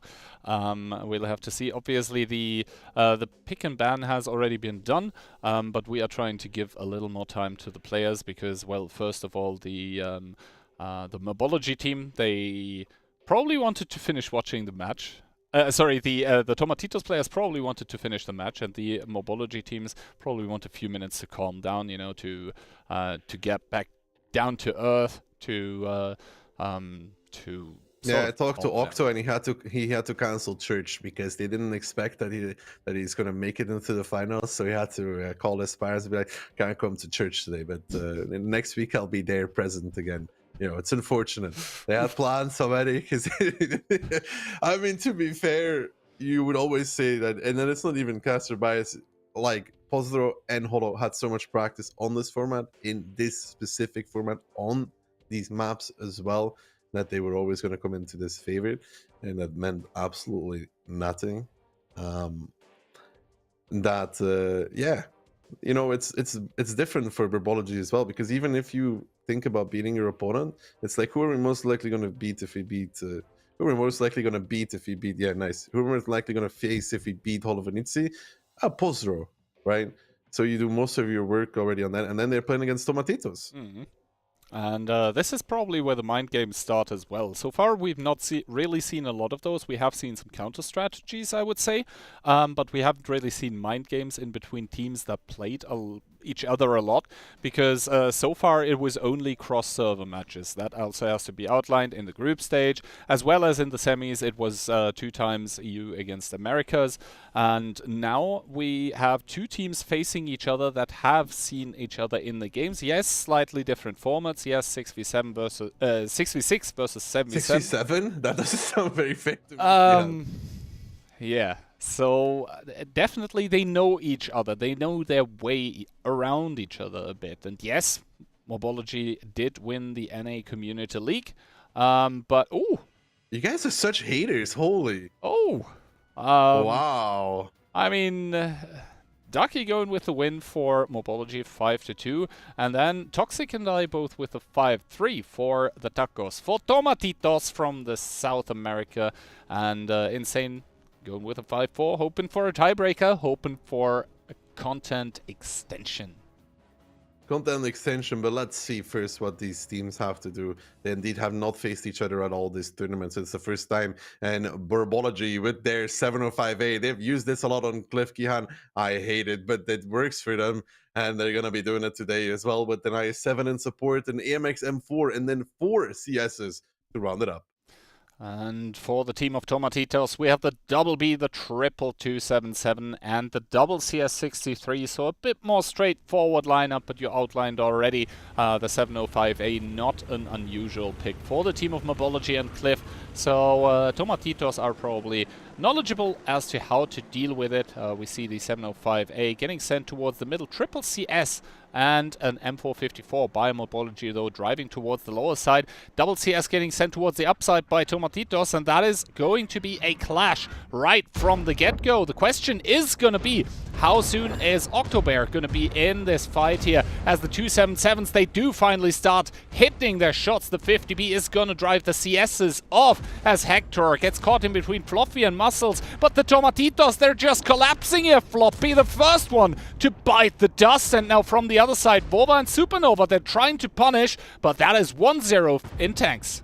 Yeah, and Vova and Nova here may have stayed a bit too long, as Sheep knows what he wants. It's a bit of Vova in the CS63 running away. Luxon coming in as well, giving a shot. Major Kenway there has to be careful doing that singular 277 pushing across. Kenway, that's too much, too early, too soon. You can see him getting punished there on the crossing. Nova just putting in shot after shot. Fuel tank damaged as well. Luckily enough for Kenway, there is no fire, but I don't know about that 277 pushing by himself. I feel like November just gets the ignite on Nova by December in the big 705A. And what was a bad start here for Morbology is actually turning around pretty nicely. November is now coming in, and this is what I said. This is what just happens to that 277, the ram, the smash, the kill. And now even that CS63 from K5 in a bit of trouble. Octobear on the lower side, though, in return is falling in that AMX M4. Pretty disastrous for him. He falls, so Tomatitos immediately retaliating. Not sure why the M4 stayed there, but so far both these teams making some mistakes, Gihan. Yeah, exactly. Some overextensions by either team here.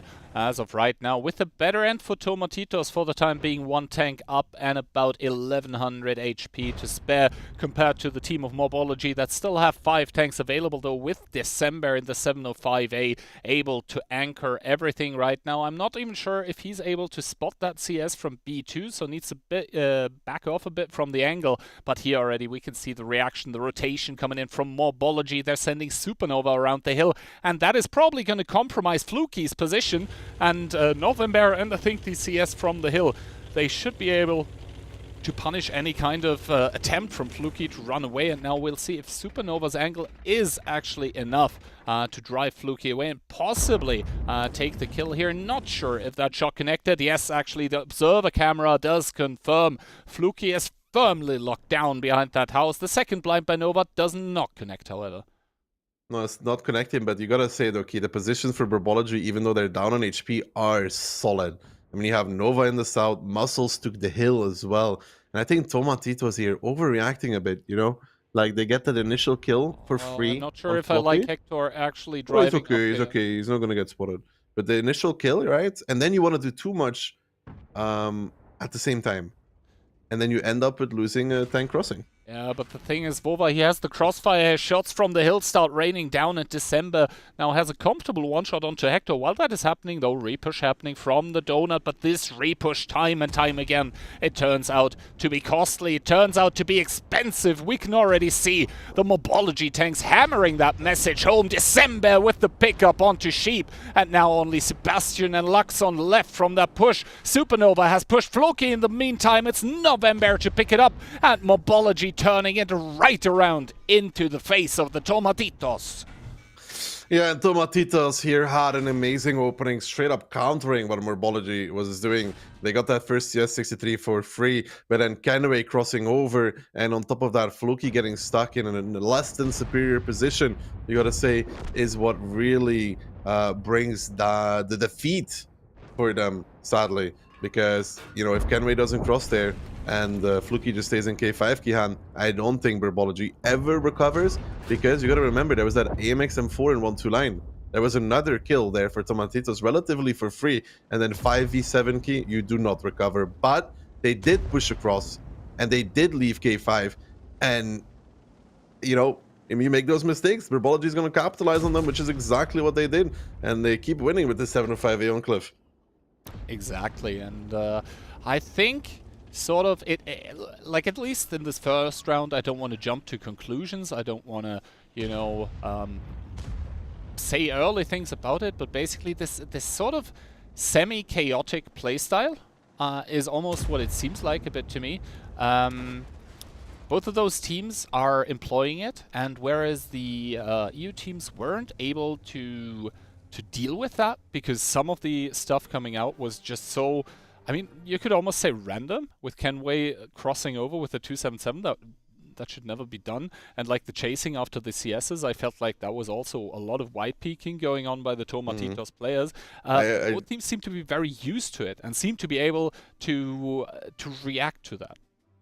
I think Morbology could consider themselves very lucky here, because with Kenway crossing and Fluky leaving K5, they actually got given a bone that they could grab to actually claw back into the match, and that's the wrong battle result, Kihan. Just throwing it out there real quick. Yeah, I just always go through the losers team first, and then you know. But it's not showing on the thingy. Those wrong battle results. Yeah. Thank you. See, Twitch chat, I'm looking out for you. Thank you. But yeah, so battle results there. You see Kenway and Fluky, the two tanks that I highlighted there. Floppy's doing 0. He was so late into 1-2. He's starting at a clip by 50 Bs and by the 277s. He can't really do anything about it. I don't know if Kenway's play was intentional or told by the FC, but if Fluky and Kenway stay in position and they push out 1-2, there is a 100%, no, there's like an 80% chance that Toma takes the round away off of this. And, you know, sometimes you overreact, and this was one of them. Maybe the nerves getting to them, because it is the finals, and there is a decent, well, a good amount of kebab money on the line here. Not only is there a good amount of money on the line here, I would say it is fair to make the statement that an unusual amount of eyes are always also trained onto this match here. I don't know exactly what the viewership is right now, but 35,000 on the on official World of channel Tanks on only, the official so channel. there we go. And yeah, possibly sweaty hands coming in there. Then again, they played against both European teams before, either of them, and they won both matches.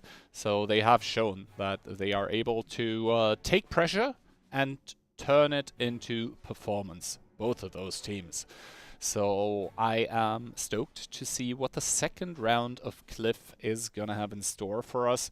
Obviously, this is, I believe, the Morbology pick, so they would be expected to perform slightly better on this one. And this is also obviously a best of 9, so 1-0 down. Nothing too dramatic, nothing too bad happening as of yet. And I would say we can open the curtains for round number 2 in between Morbology and Tomatitos. And we see for the side of Morbology coming in Supernova with that 50B. We have triple IS7 and triple CS63. Then Tomatitos, STB, CS, Ban, 2277, and a 50B on their defense. This doesn't really sound like. I mean, I don't know. They could go middle with this, but this lineup is kind of disjointed in terms of speed as well. And also, I don't think so. STB, yeah, great tank, good DPM. I don't like it personally. It's just the way it is. It's just not a tank I like. I'm also not a big fan of the 277. I hate the gun handling. But that STB, we see. Talking about the openings, we see the bat chat by Tomatitos going towards the lower side. Everyone else, and that includes the remainder of the tanks of both teams, going towards the middle here. Triple CS going up the hill for the side of Morbology. Make that 2, but both of them stop, forcing Hector off the angle. Floppy and Vova both going to start peeking from the upside, starting to focus up Fluky in that 50B, who takes a shot. Hector, same thing. And now Vova and Floppy from the upside, both peeking. More shots coming out. Morbology trading better here initially. And now the IS-7s are going to start hitting like a truck.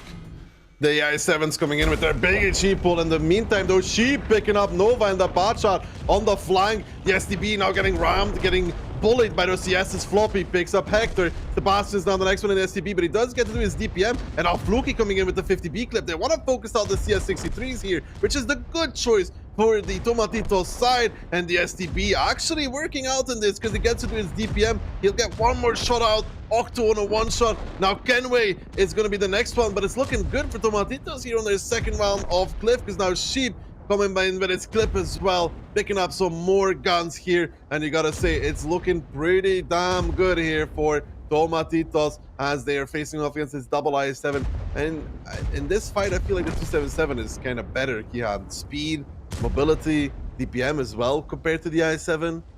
Yeah, I mean, you also have that heat pen, and to be honest, if you're standing beside the IS-7, you can auto-aim and you'll get through those layers of spaced armor.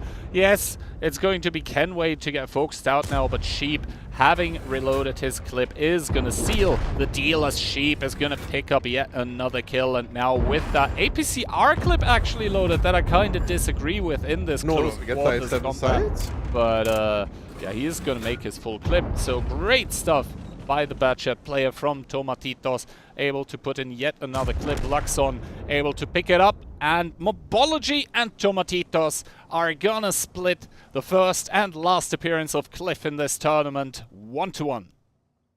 My PCR clip on an IS-7 key close range, I don't know. I think it's super reliable. You don't bounce a single one on the side of the IS-7. Yeah, I mean at close range, if you heat shell, if you heat shell there's something random, you could still like not connect on the IS-7 space timer, but APCR there is 100%.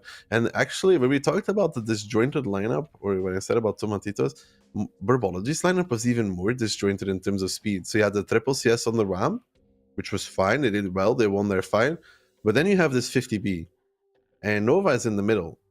And first up, he takes 2 shots of damage, I think, from the 277, so that was not a great peak. But then he also has the issue that he's waiting for his IS-7s, and he's waiting so long for the IS-7s that by the time they arrive, Sheep and his bad shot is already clipping him out. And the result of this is that Nova only gets to do 2 shots of damage. I mean, Fluky only did 2 as well, but his HP was more contributed in the fight than Nova's was. Nova just kind of died before the fight even started.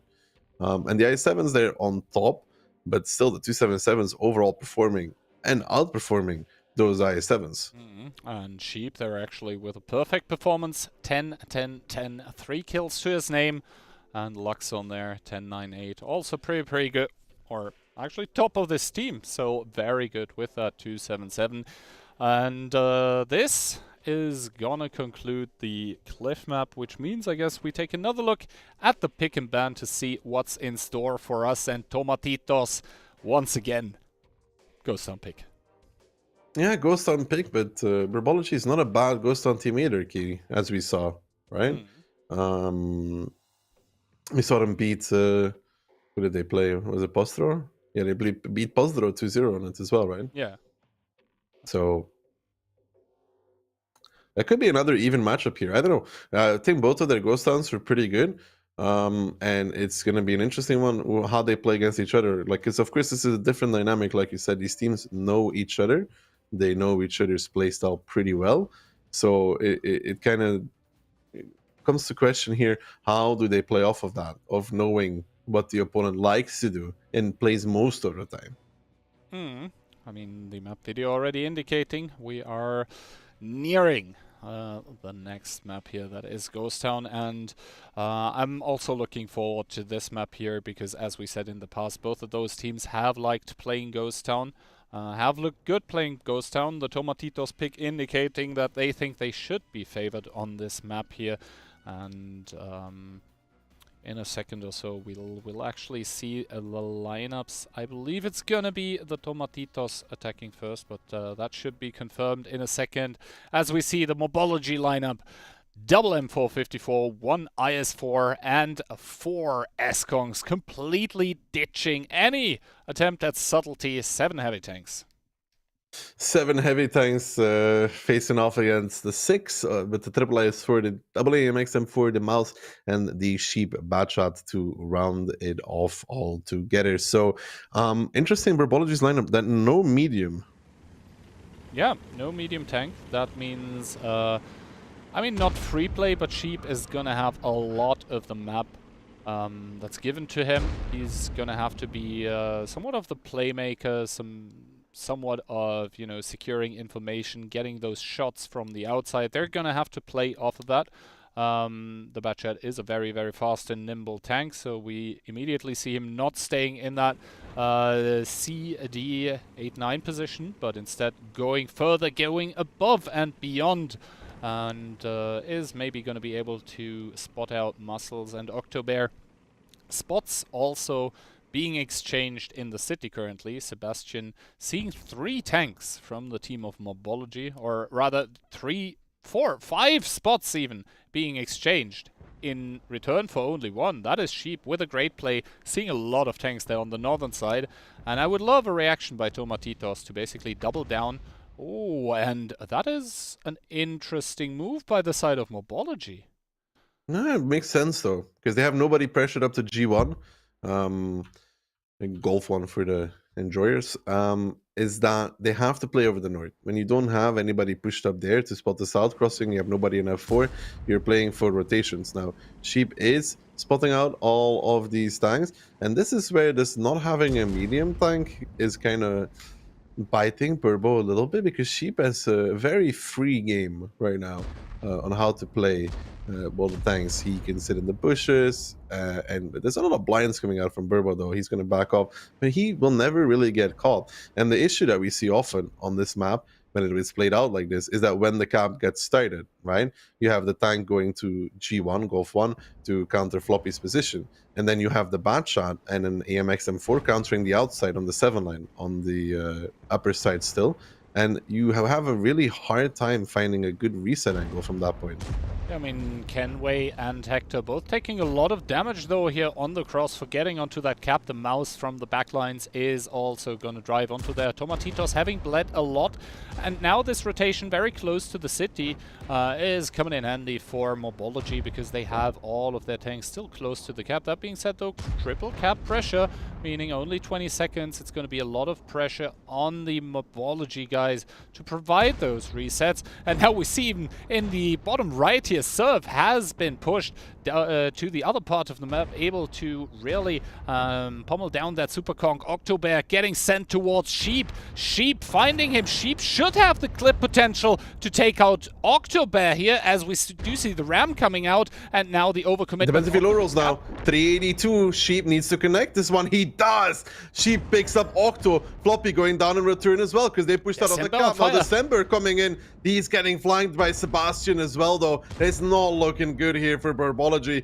as now December in the middle of nowhere is going to fall. But in return, Luxon's going to get farmed.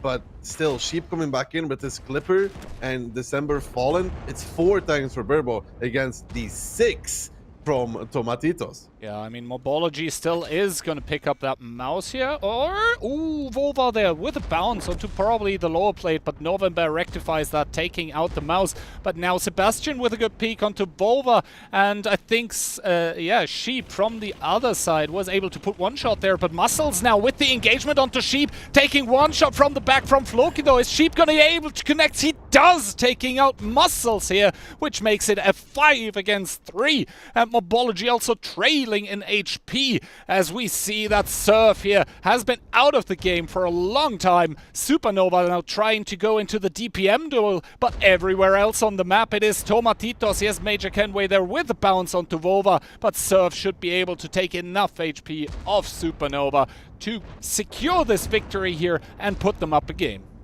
Yeah, Surf's doing some great shooting there in the Rise 4. Haven't seen him bounce a single shell yet. Probably jinxed him with that one. November getting cleaned up on the northern side. Sheep with the 3 kills.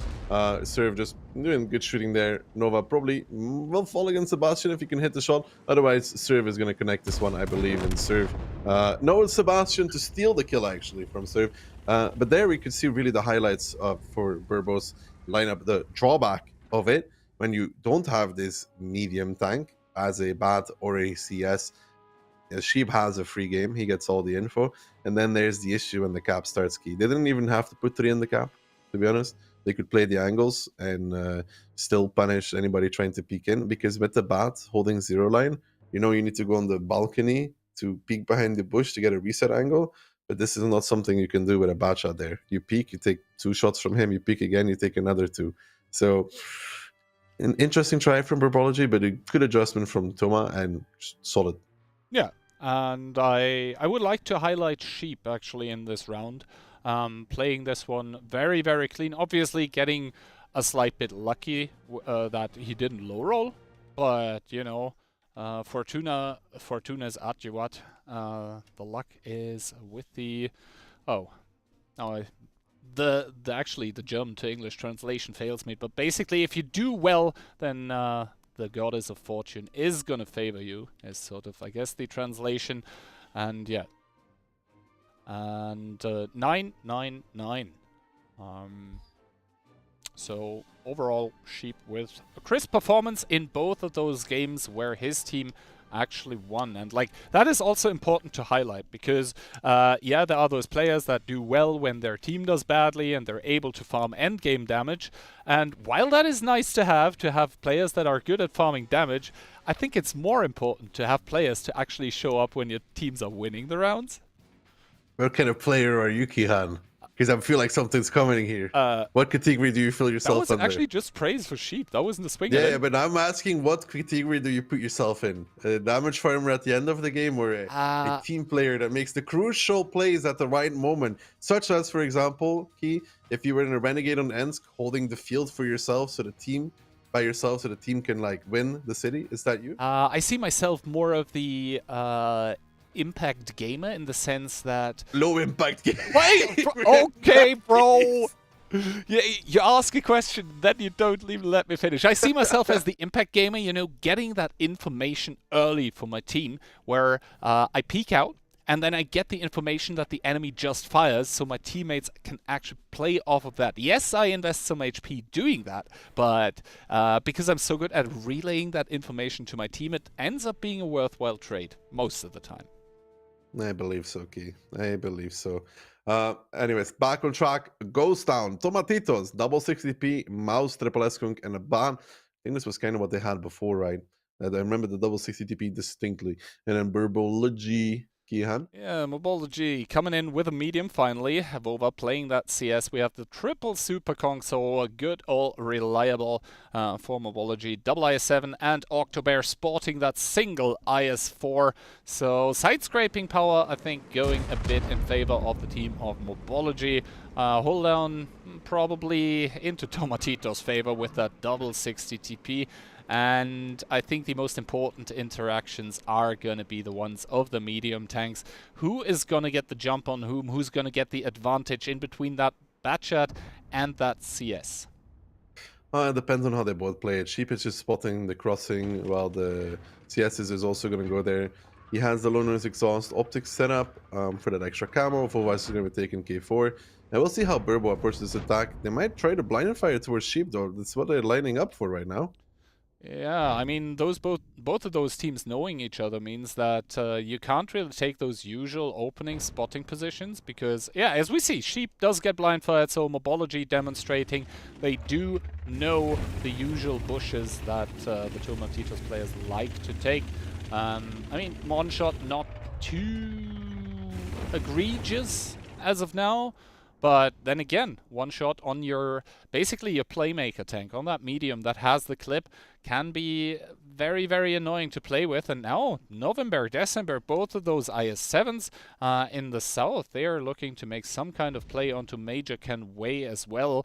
And the other tanks by Morbology in the southeastern part of the city, chilling right now, looking what their brethren in the K-line can achieve, can manage to do in those opening segments of the game. Yeah, but so far they're just trying to take position, slowly edging their way up. They still have to deal with Luxon's position, though. And I think that's the strength there of the double 60 TP, right? If you try and drive into the cap, you take one from Luxon, you take one of Sebastian, you're all of a sudden half HP. I mean, the 60 TP still need to pen their shots. And you wanted to know Thomas' composition, right? I was reading Twitch chat on the side. And according to Mess, which I trust on his opinion, it's one Brazilian, one Mexican, one from Guatemala, one Uruguayan, and 3 Argentinians.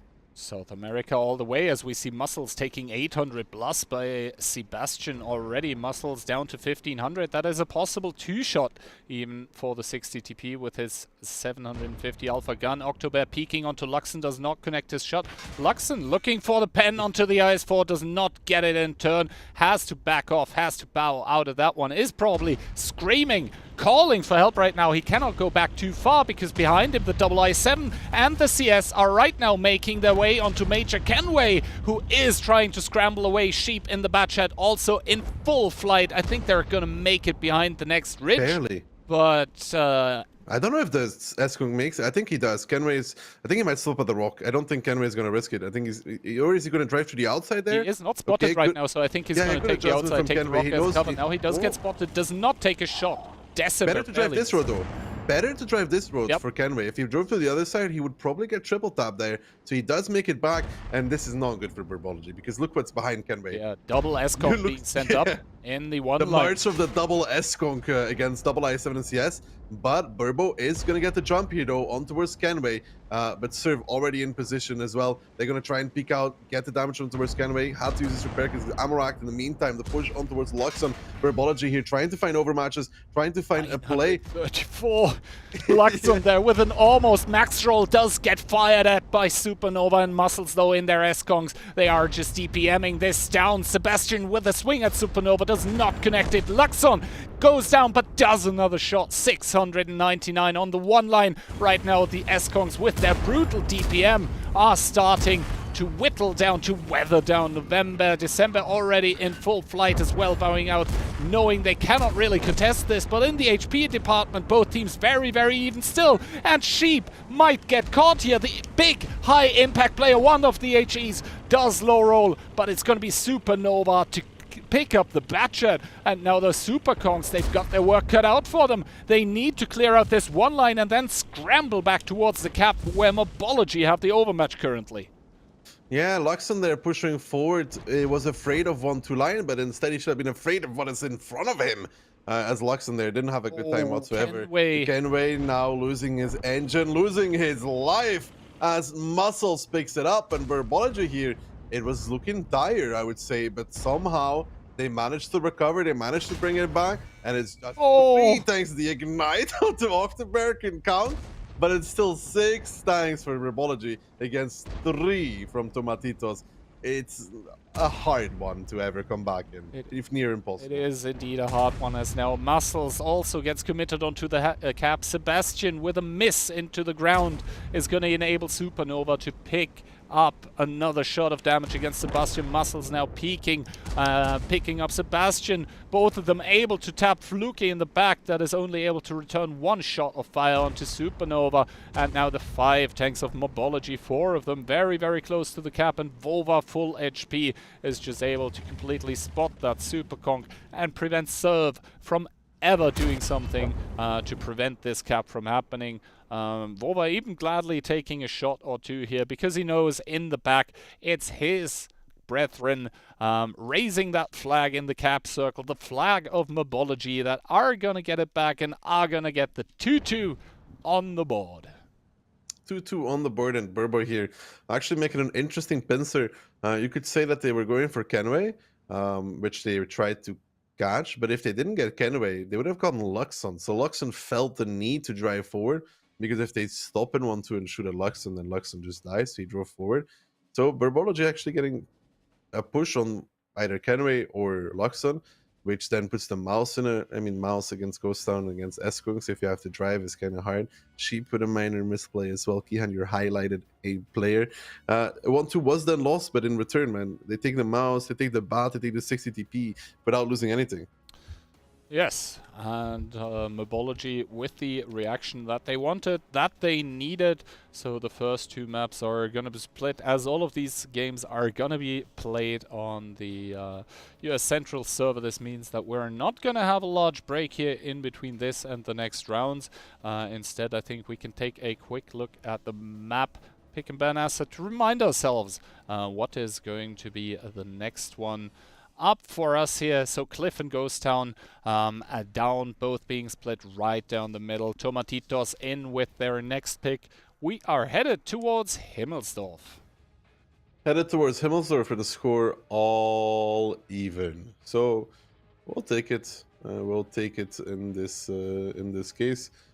Good for the match. Good for the teams. I mean, good for the teams. Not ideal, but you know. Good for us 2-2, as spectators. 2-2 is fine. Himmel's now an interesting one between these two. It's hard to say what we're going to see. We already saw Burbo play it against Hollow earlier, and 1 round from them was good, right? The one where they pressured the cap on their attack. The second one on their defense, Octo was taking a micro nap against Piotr. I guess you could say it that way. He's pinging the map, probably. It's a common FC trend to sometimes miss a shot because you're pinging. So how do you think this one's gonna go? You said 5-2, I believe, for Morbology. So yeah, well, if my prediction is on track, I would need Burbo to win both of them here. We'll have to see. Caster's predictions coming in. All of us still in the race to win it, though I think not a single one of us so far with a correct prediction in the playoff stage, which, considering we were favoring the Polish teams heavily, is not surprising. Those being down and out of the tournament, all of us here in the production taking another swing at it. Maybe we'll get lucky this time. Maybe. We'll see, though. Lineups is going to tell us whatever we need to know. Morbology W100, BTB, IS4, double S-Conk with an E3 to round it up. Tomatitos, however. They're coming in with M454 ×2. Then we have triple IS4 Luxon once again in the Mouse, and Sheep as well with an E3. So clip potential goes to Morbology. Muscles is gonna do his best to make his tank worthwhile here. On the Tomatitos side, I mean, a bit of a more sturdy lineup. Then again, Morbology with that clip potential, it's always a threat, right? You can't really single out one tank as soon as that one falls below like 1500 HP, because if it gets found by the 50p, it's gonna be dead. So that's always annoying. And now Tomatitos going towards that 8 line with most of their tanks are not really stopping. Like, we see this sometimes by Polish. Bro, this is great. Yeah, this is great. They do get spotted, some of them at least, in the 8 line. No damage exchanged up until now. Actually, Supernova taking a shot, though. Sebastian, having fire returned upon him, has to use his rep kit. Does Floppy make it across? I think he should. No, he doesn't. He doesn't dare. He doesn't dare. It's too risky. It's amazing for Toma. It's so good for Toma. They get the cap for free, and they know that the IS-4 is here because Floppy didn't want to cross because it's too dangerous, and it's gonna have to be a full A-line repush, by the way. Like, they do have the meat though. The lineup for it, yeah, they do have the lineup for it. The double S-Kong, the double E100, an IS-4, a 50B, and an E3. So they got Alpha, DPM, Burst. They have everything, but they have to utilize it though. Toma is out of position, by the way, for this. Very much out of position because the E3 is on the hill. Still on the hill. And the mouse, and the double M4. Yeah, it's like 7v3 right now. Yes, the cap is at 30 seconds, but yeah, they are. Why are they pushing A line? I thought they would peek out here because the E3 wasn't spotted. Good they punish, stopped now though. Well, on towards Scanway, but they're driving through A-Lane, not really getting anything out of this, and now the E3 is going to be coming down. I think Burbo may have shot himself in the foot here by not pushing out, because now you have to deal with the double IS-4, which is side-scraping key, and Service just playing ring around the rosy with them, which means December and Vova are really driving into not much, if anything at all. The E3 is going to be chilling there, and now you give time for Toma to bring the mouse in, to bring the E3 in, to bring the entirety of their team here. And if you remember, Kihan, the way the game looked when they were playing against nitzi, where they got surrounded, it's starting to show a lot of similarities. Yeah, I mean, the E3 here just happily waiting for the super count to peak, and also happily waiting for his own teammates to still join the fight here, as Cap once again does get started by Major Kenway, and December fell that bush, getting punished, getting battered down. 98 HP remaining. 98 HP remaining on December. They cannot pressure Sheep, and it looked good for Burbo, right? I mean, they didn't have the info that we did, which is that the mouse wasn't there yet. They could have concluded that the mouse wasn't there, but they knew that the E3 wasn't in B0. Like, they knew that he wasn't in B0, so they had an opportunity there to go pick up the IS-4s, which is really what they had to go for. Now they're just left surrounded. Yeah, good shot by Serve, but it's really bad for Burbo. I mean, Fluky's crossing over. They know all of the positions. Big bend there though against Serve, but now Luxon, Sebastian, and the mouse coming, crossing. They're starting to pressure A-line here. Sheep pushing up as well. They want to pick up this E100 and S-Kong. And Sheep now needs to be careful. Luxon coming out, peeking out, doesn't pen against December. Sebastian doesn't pen against December either. You gotta be careful here, Toma. You don't want to throw this. Sheep is just trading it out with that S-Kong there of Vova, but December's gonna get a big one on Sheep, 805, and now Sheep down towards the one-shot. Toma here may not be making the most of this, and Sheep is gonna get to do one more shell, 625 there against Vova. Now Peaks coming out of the 8 line, and this is starting to look a lot worse for Toma, but still up a lot of HP, and the cap, Kihan, only just now getting reset, but now 2000 HP different. Luxon falling in the mouth, Hector pushing forward, but he's driving into Octobear in that E3, who's just gonna do a lot more damage than the 50p. Also has shells. Hector now down towards a one-shot.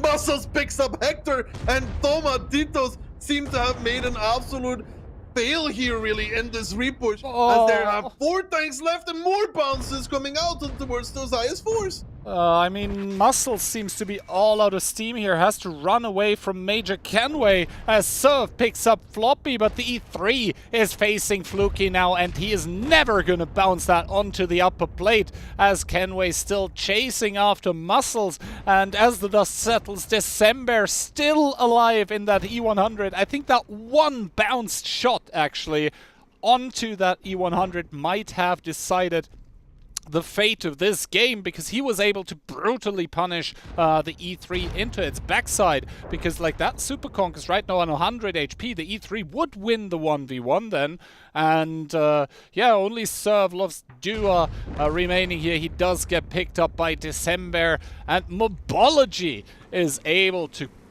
pull out ahead here once again against Tomatitos in what feels like an extremely messy round. Also, it feels like both teams threw. The Tomat threw higher. I mean, yeah, they lost the round, so they threw harder. But... No, I'm just saying, I'm basing this off the fact that Morbology could assume that maybe the mouse would have made it by now if he drove down the 8 line, because they did pull everybody back to the A line, and that maybe the E3 is hiding behind the corner because he could have made it there on time. But Toma had all the info here. They had a free cap 1, like it was completely open.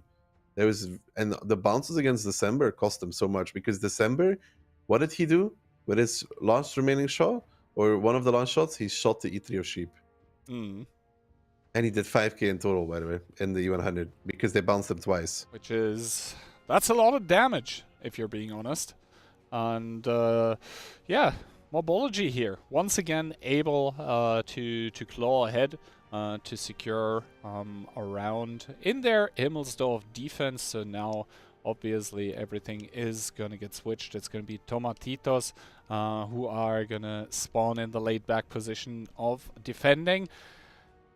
We're going to see how laid back it actually becomes once we see how Morbology want to embrace their attack now. Morbology on 3 points. If my prediction is to come true, then Toma now needs 3 in a row. For you, it's looking pretty good right now.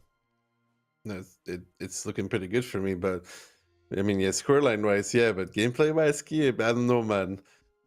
Prediction, I'm not feeling too confident about my prediction anymore, because I feel like these guys are gonna trade it out blow for blow until tiebreaker. I don't know why, just starting to feel a bit this way. And neither of the two teams is like really ahead of the other. And they're giving each other openings to come back into the rounds, and this is the result. Indeed, it's going to be the result, as the map video already announces. We are soon going to be headed into the next round. Round number 6 in between Morbology and Tomatitos, the two teams from the Americas that have made it into the finals of the Winter Invitational. And yeah, I already have to say this cross-regional tournament has been a lot of fun to cast, but it doesn't stop giving right now, so let's just enjoy it while it lasts. Let's enjoy while it lasts, because we have potentially only 2 rounds left, and Morbology is going to start it with double M4, E100, S-Conk, CS, and E3. And for the side of Tomatitos, double M4, 54, 1 IS4. We see Luxon once again sporting that mouse. Fluky with the S-Conk, and then a double E3 lineup coming out from Tomatitos. That is, I mean, not quite out of the ordinary, but it is somewhat unusual, I would say. Double E3, it's old meta, actually. In the past, in the long past, it is common to use it, but we haven't seen it in forever, I feel like. But in the past, it was very popular. I mean, during the mouse meta, I remember being the A5 position. I was aiming to the B0 for like what felt like hours upon hours in trainings. Luxon playing a bit more backwards in his own mouse, and as we can see, Morbology opting for sending the CS towards the hill. He already got the information onto Sebastian in his E3, but the tension more like for Morbology is going to be that K-line where we have 4 heavy tanks together with Octobear. This time around also driving towards the window. I think peaking better than Piotr had done before. Sebastian in the E3 starting to take some HE damage, some shells flung his way. He does get the information on both Muscles and Supernova. I mean, he doesn't get the information, and I think they can do some HE damage to him, but E3 Superstructure is one that doesn't take a lot of damage, to be honest. I think It depends where you hit it, though. If you hit the roof, then it does like 100. Yeah, and you have the possibility to maybe kill crew members or something like that, but... oh, yeah, okay, Curse Sebastian, sorry man, my fault. Yeah, as his medkit is going to be on cooldown for 90 seconds, and we see the rotation coming in by the team of Tomatitos, and I think now with that rotation it also becomes apparent why Muscles and Supernova are trying to chase Sebastian off the angle, because, well, basically they want to be able to cross their M454s for free, and they don't necessarily want their E100s to get spotted. But yeah, December already, the information given away that enables Surf to give a shot into what looked like the lower plate of December. Yeah, some damage on the 100 is able to... I mean, you know, some damage is better than nothing, but Sebastian now forced back, takes one from Muscles, doesn't want to sit there anymore. A little bit more Ignite, actually, from Nova. Was that an HE Ignite? Because it definitely looked like one. I think, yeah, because it's 521, it was like 100 HE, and then the Ignite, so Sebastian not having a fun time against HE. Now Surf trying to provide some cross shots, December taking one for his troubles, and the Morbology tanks are... moving in a way where I think it is starting to become clear that this once again has become a 2-cap commitment. This time around, though, a lot of defending tanks actually at the 2-cap, but to be honest, the Mouse there, not a big fan because it will lose in the trades against the M4s. Luxon doesn't even know that they are there, is able to overcome his surprise, though. Trades 1 for 1. Yeah, Mouse trading 1 for 1 against M4s is not that great either. See Burbo now trying to surround. Sheep is definitely going to shut down Muscles' angle, though. He always will shut it down. So that keeps the Mouse pretty safe, though, to be honest. I mean, if you look at it, the Mouse is getting to control the side scrape. Nova is now crossing over in his Super Kong, but still, like, having... I mean, Nova could side scrape, but an E3 doesn't tend to bounce. Oh, Luxon taking one more. Vova peeking. Luxon taking two. That's 1k plus from both of those M454s. He's now going to use the E3 to side scrape off of it. But cap has been started because now the Mouse has been forced off the angle, and if he decides to repeak, he always has to take into account that there could be more tanks than just Vova standing there. I think the Tomatitos tanks right now just waiting for the rotation coming out by Surf that is going to compromise December completely. They're waiting for Fluky to chase November from the D-line, and now both of those tanks start getting spotted, and Supernova taking one big one by the E3. The commitment coming in from Morbology. They're wanting to force this issue here on that 2-cap. Forcing the issue, but Nova driving in. Nova getting pounded by Sheep and Luxon, respectively. Now Sheep in return, though, taking the big damage. But the good thing here is that Nova is ammo-racked, which means that he can't finish off Sheep immediately, which means Luxon's going to get to put a shield in front, which means Floppy has to kind of peek out, but he does the damage against Luxon instead. Nova, though, gets the pickup against Sheep. In return, they lose the 100 of December, and it's looking rather okay right now for the boys from Toma. They have Sebastian in the window still, in that E3 holding it down. November's gonna fall, but Octo is covering from there. So about all even, 5 against 5 now. Muscles going back onto the hill to try and shut down the angles. But Floppy and Nova kind of stuck on the A-lane with the E3 there. Yep, all even regarding the tanks, but Tomatitos right now with 1300 HP more, and Surf is right now trying to methodically clear the angles, drives closer towards the eastern part of the map, is going to meet Vova, but Surf obviously with a lot of HP still needs to be careful. He is singled out right now looking for an angle on October, doesn't get it, and Morbology still attacking here. Fluky seeing that CS on the hill, trying to trade it out with him, does not get it right now, and Supernova, the longer this goes, the better for him actually, because he's going to be able to get his ammo rack back at some point in time, and Surf trying to do a rotation, takes a big one by October. That does use the window to perfect effect. Yeah, Octo there in that window doing a big peek, and Muscles on the hill. Ooh, he takes one from Fluky, he gives one to Fluky, though. It's about even in that regard. But the hill is such an important factor here, and the CS is able to do so much from it. Like shut down the angles, push Serve into a worse position, and this is a big issue key. Look at Vova. his serve is about to get compromised again. Yep. Big shots coming out both by Vova and by Muscles. Trading away the HP advantage that was there for Tomatitos. It's evaporated now. Morbology slightly in the lead now. And look at Vova's position here. Through the window, tries to take a very sneaky shot, does not succeed, but he is going to be throning in that window regardless. He'll be able to put further shot. Good return fire out of the five line, by the way, from Hector. And he does miss onto Serve, who now tries to go through the 8 line. Time is starting to be rather an issue here for the boys of Burbo Muscles there. Another good pen. Now Octo finding Serve 843. That is an illegal roll if I've ever seen one. Now Vova coming in as well to come. Oh, the Octo getting pounded from Look, behind. he needs the HE connection into the back of Octobear, but I'm not sure if he has the angle. Gets another shot, and Hector does secure the kill. So now with 42 seconds remaining here, the Tomatitos tanks are trying to hunker down. They do have more HP right now from the hill. Down is coming. Muscles here, still 1k HP, but the big shot by the E3 is going to shut him down as Major Kenway picks it up. Fluky with the kill onto Kenway, but he has to expose towards the E3. Fluky trading it out against Vova. Hector staying safe, and Sebastian is going to seal the deal as Vova is trying to peek out, but Fluky there with the kill secure, and it's going to be Tomatitos holding on, and once again a map is going to be split. Once again both teams are going to be all even.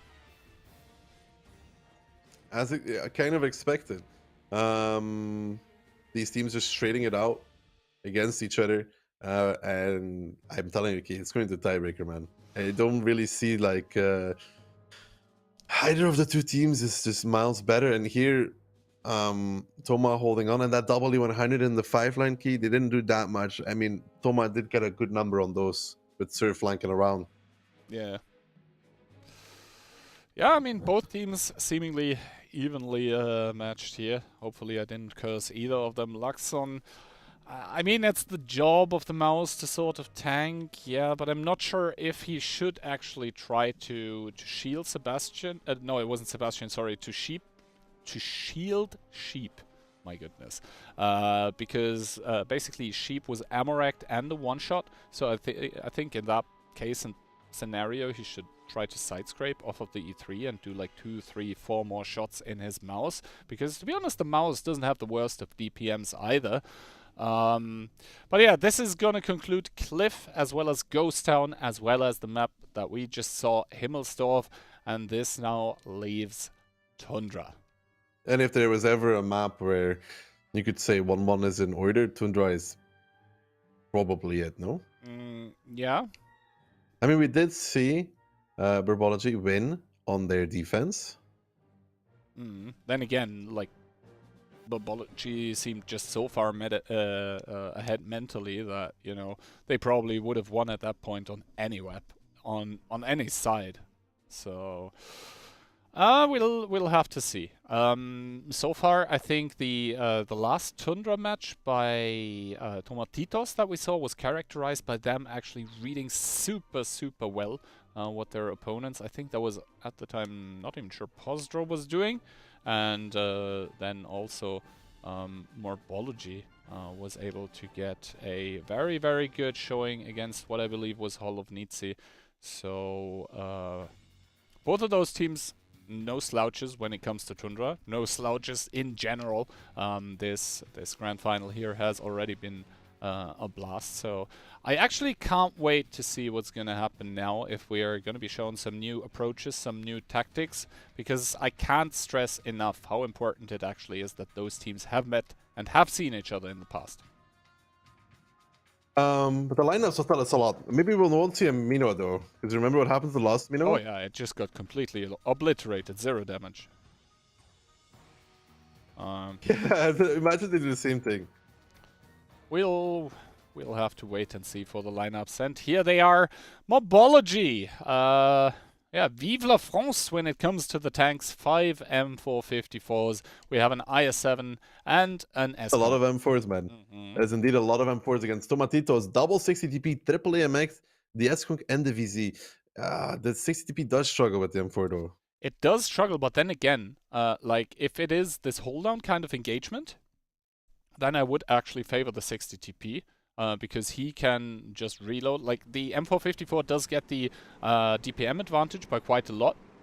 But like if the M454 isn't really able to use that, then the 60 TP can just try to take pot shots at the gun mantlet with heat. He can just try to hit the cupolas at short range, which aren't that small on the M454. And as soon as they are not in a in an engagement anymore where the M454 is able to control it, then I would give the edge somewhat to the 60 TP, especially on Tundra, because there's a lot of hull downs on this map.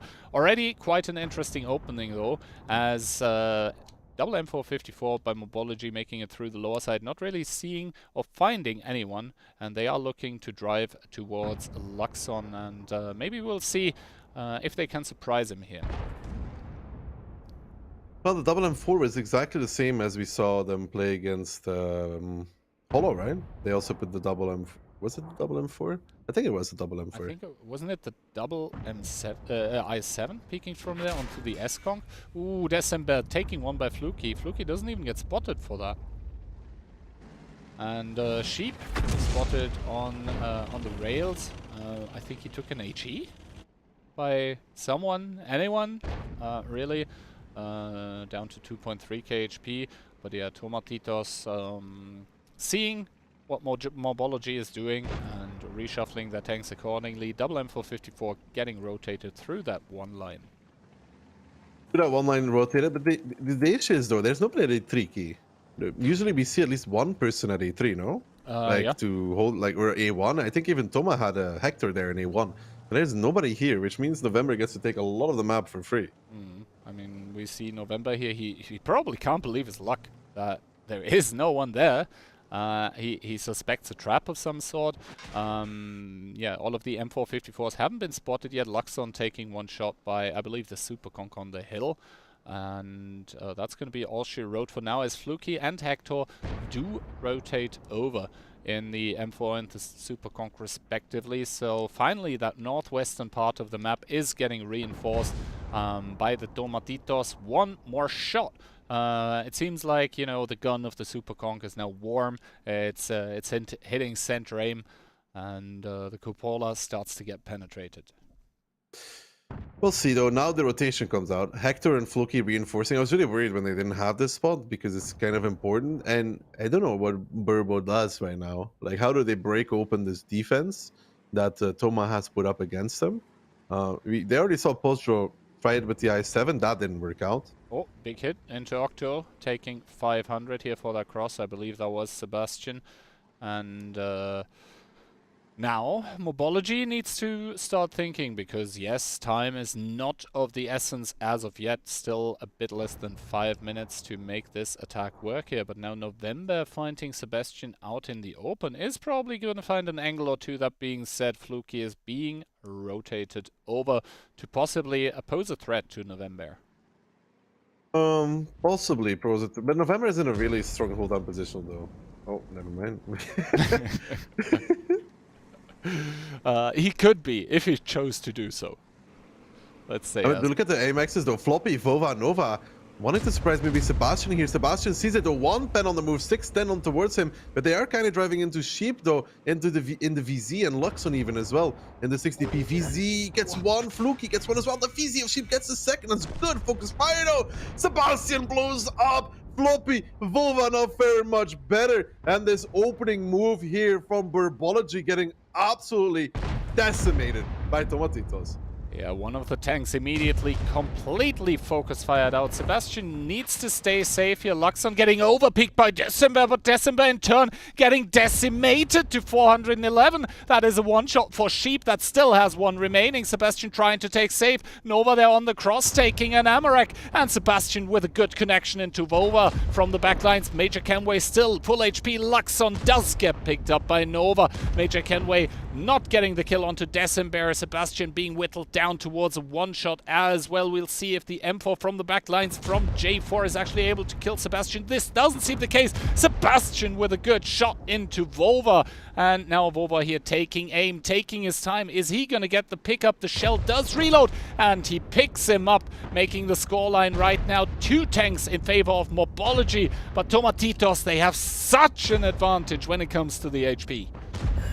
And then, but Sheep, though, driving out in the open, getting decimated by Vova, Nova, and December, trying to go safe, trying to get into a good position, but it's going to be Muscles to shut him down from the hill, and this was looking great for Tomaki. But now they have 4 tanks left standing, and Muscles on the hill, still laying down the crossfire. Serve, duking it out, but Fluke is also duking it out with November in the meantime. If they could pick up that IS-7, it would make everything so much better. And now Surf, Beacon and 60p, needs to be careful. He could get pushed by Nova. You don't want to get into a 1v1 with an AMX if you're a 60 DP. Yeah, and I think he seems to respect that fact. Does leave the Ridge, and Vova and Nova, both of those, they could be pushing him here, but Major Kenway is making his way around the hill. Fluky now in that 1v1 does spot out Muscles. Muscles with the shot at the gun mantlet of Fluky. It's gonna bounce off though, and Muscles I think is out in the open. This is prompting November into a peek here, but he realizes he's not gonna get back in time, so he's gonna preserve his life for the time being. And the peek by Fluky is not gonna get rolled by both of those, but now Muscles should be able to pick up the kill into Fluky. And this now means that 3 tanks of Tomatitos have 1 minute and 40 to hold on here, to hold strong.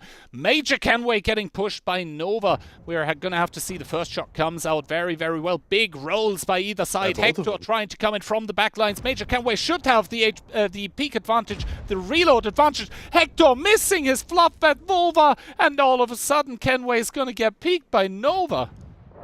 Oh, and Nova actually picking up Kenway there without Kenway being able to retaliate. Now Hector is going to look towards Vova to try and pick up his AMX M4. He's not able to. A big shot from Serve though on towards Nova. The big HE actually from Muscles, but what a low roll. 408, I'm pretty sure it was HE. Now Hector is going to try and get a kill here on towards Nova. Can he actually get it though? Hector's aiming, Hector's looking. 40 seconds, Service just balling out of there. He's running, he's hiding, and it's going to be a win for Tomatitos if they cannot find Serve in 40 seconds. But a 60 TP is not that slow, Kihan. He is going to be able to run away, and he's getting pushed by all the one-shots because the full HP tank, well, full HP, the half HP tank is the Eskong, which is also the slowest one out of all of them. Yeah, and he's going to go drive towards that K2 position that does offer a hold down sometimes. He is going to be right at that map border, and yeah, he's going to get found probably, but if no magic happens, if no turret pops off here, then we are going to be Surf popping off instead and securing the win for his team. Supernova now driving in, but I don't think Surf is even going to risk it for the biscuit. He's just going to stay there. Easy for Surf. Easy for Surf, never worried. A shot does connect. He's going to get tracked, but he's going to hold on and going to hold strong. And that means that once again we find ourselves at a scoreline that favors the team of Tomatitos by 1 point, but it is increasingly important to figure out, or to point out rather, that Tomatitos is now going to attack Tundra. Yeah, indeed. But they were looking so good though on their defense there for a while, and then everything started falling apart. Yep. Like for a while there, it was looking so good. They did so much damage. They killed Floppy for free. And then like Sheep was in a bad position trying to run away, got caught, died. Lux in his 60 TP, not having a great performance either. But I think it's just a show of this match, right? Even when you think a team is truly and well ahead, because they're so close to each other, so even when one team is ahead, the other one just brings it right back in the span of like 30 seconds. Yeah. It looked not close until it didn't. But yeah, Tomatitos here. That is the quote of the day. Yes, yes. I mean, it didn't look close until it did. Yeah. That's some prime wisdom. Write that, guys. I need you to bring write that down. Write that down. Write that down. That is some. Kihan, you You changed my life with that quote. Thank you, thank you. You have another one of those? It's like, no, it's not dark until it's dark. Hull down is better than being in the cap, actually. You're probably gonna take those and then you're gonna put them on, like, you're gonna take displays and take nice pictures and then write it like inspirational stuff on there, like the stuff the kind of stuff you would post on the Instagram. Maybe we can just make you an Instagram page. You know? Oh god! Inspirational quotes by Gihan. In life, it is always important to remember, guys. It isn't close until it is. Close. That's beautiful. Yeah. Anyway, Tomatitos on match point here. This means that Morbology, they are gonna have to win their Tundra defense to stay alive and to be able to claim not only superior victory, global victory here over the ANZPL and the EU regions, but also obviously take home the prize. One way or another, NA on top. NA on top yet. I mean...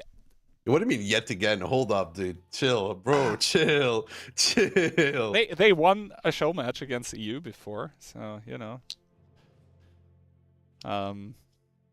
I like how you have to say they won a show match before, Key. Yes, indeed.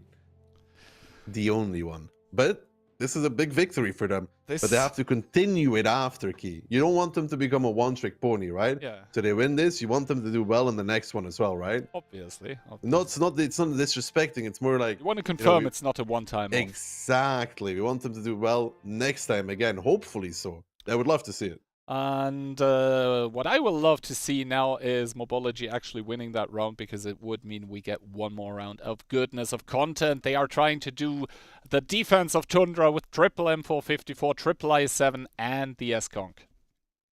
And the S-Conk to round it off, but Tomatitos in return, CS, VZ, double S-Conk, double I7, and the AMX M4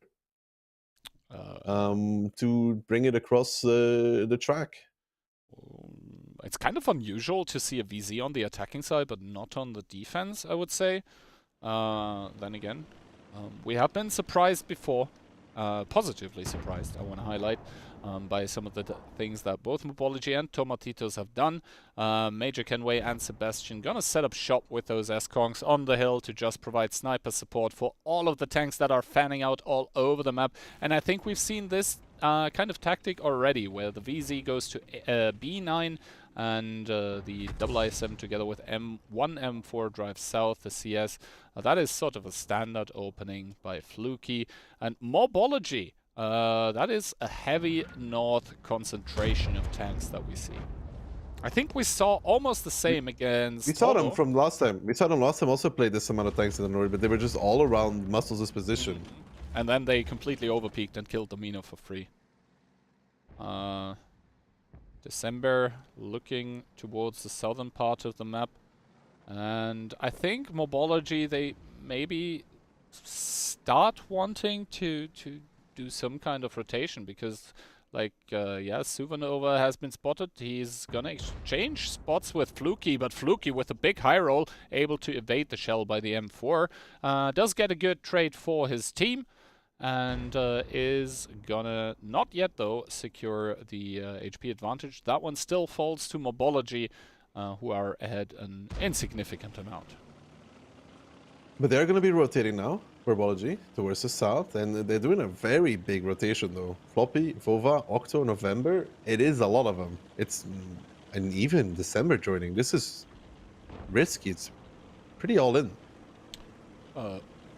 Then again, an all-in basically a 50-50. Either it works or it doesn't, right? So right now, Tomatitos with all of their tanks in the south as well. Maybe Morbology knows something we don't, because they seem to be more than convinced that this is a south play by the side of Tomatitos. Fluky once again trying his luck there onto Supernova. Not getting lucky yet though. Muscles is going to be split off from his previous position to take more of a north stance to be able to provide information for his team. But I would be more interested in what exactly that push in the south by the team of Morbology is meant to achieve, as all of them are starting to get spotted here. And they're spotted as well. I think they're trying to beat a timing here, but they're not beating anything, because look at it. Toma is actually better positioned than Burbo is. Fluky. If you look at it, they simply have more tanks here, and they're going for the repush on the south. Kenway joining in as well, and this could be it for Tomatitos. They have Burbo down to right here. I mean, Vova already realizes spots out the three of them. The i7s are now going to be in trouble. Octo is even more trouble. 1.5 taken on him. And now they have all 7 tanks here. They have to make a push. And here they come. But it's Eskong's EMX leading the charge on towards November, on towards December. Nova coming in now, taking a shot of damage as well. Toma needs to be careful. They've had flashbacks here to Himmelserv, where they tried to make a push and it didn't work. But this time around, they're taking it slow. They're taking it steady. December takes 3. November takes 2 as well. Maybe a third one coming in, and even Fluky rotating around the outside now, back towards the hill. Burbo, Toma, both kind of stuck, but Toma right now with the HP lead, and a good shot from Loxon there. Can he get the second on Octo? He can, 1061. He takes only 1 in return. Now, this is good for Toma. They see Muscles behind, who's going to get countered by Fluky Key.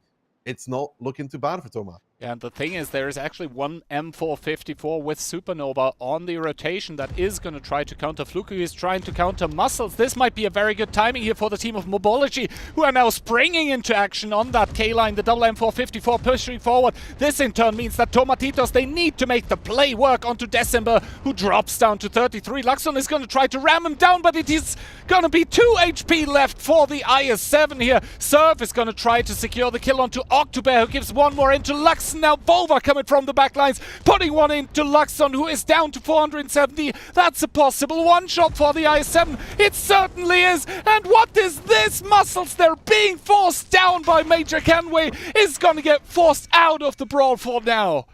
Now Floppy moving on towards Sheep there. Vova is getting pushed by Sir Floppy. Bluffing the shot there on towards Sheep, not connecting. Vova is gonna fall here. 3 tanks left standing for Morbology. Floppy against Sheep in 1v1. Floppy bounces another. There's gonna be some desk drumming after this one, as now he gets flanked in his AMX M4 by Sebastian. Nova does pick up Hector, but Kenway there is gonna retaliate on towards Nova. Picks him up. It's Floppy and Muscles. The dream for NA, but it's gonna be SA all the way as Sebastian bounces one, but they have so much HP to play around with. As Tomatitos say, we don't want the tiebreaker, we want to take the win today after going over the teams from APAC, over the teams from EU. They're now rolling over the team from NA as Tomatitos takes it all the way, and it's going to be a 5-3 victory for them in the WOT 7 here. What a beautiful stuff.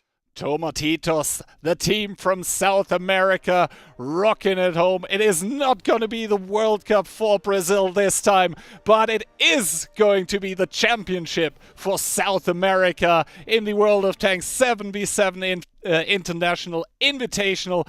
Congratulations from our side for a great tournament to both teams of the Americas, but obviously especially to the Tacos that provide us with awesome gameplay, awesome rounds to cast. What a match, and wow. Now that I've seen that, I want to see more of it. Yeah, well, we'll figure things out, Kian. We'll figure out damage there. Serve, absolutely crucial place. 2 kills, 200 damage. That's just... Oh, that's beautiful, Surf. Amazing. But yeah, they're, you know... 6-5-1.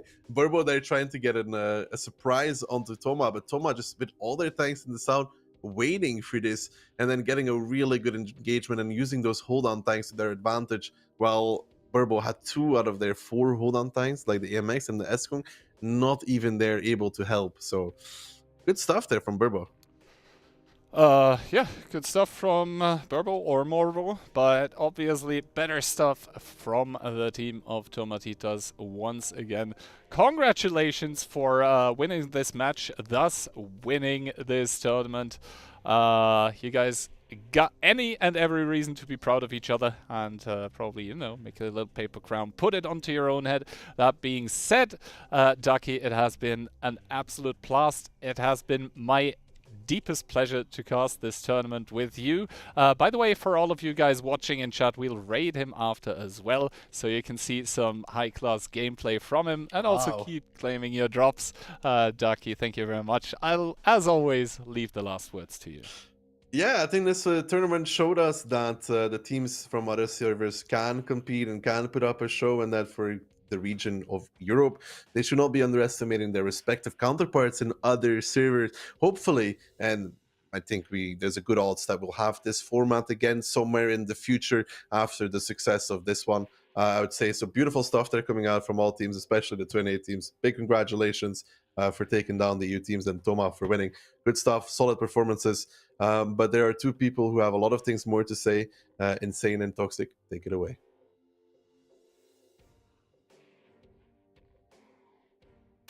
Well, yes, thanks a lot, guys, for the amazing casting over the weekend. And Toxic, this is it. We have our winners, Tomatitos, taking the victory against the North American team, Morbology, but also taking the victory to actually take all the prizes for the tournament. First place for them. They're going to be coming home with 5k to spread between their team. Morbology with the second place, 2.5k. So great rewards there, great tournament, great gameplay. We had a lot of fun watching that.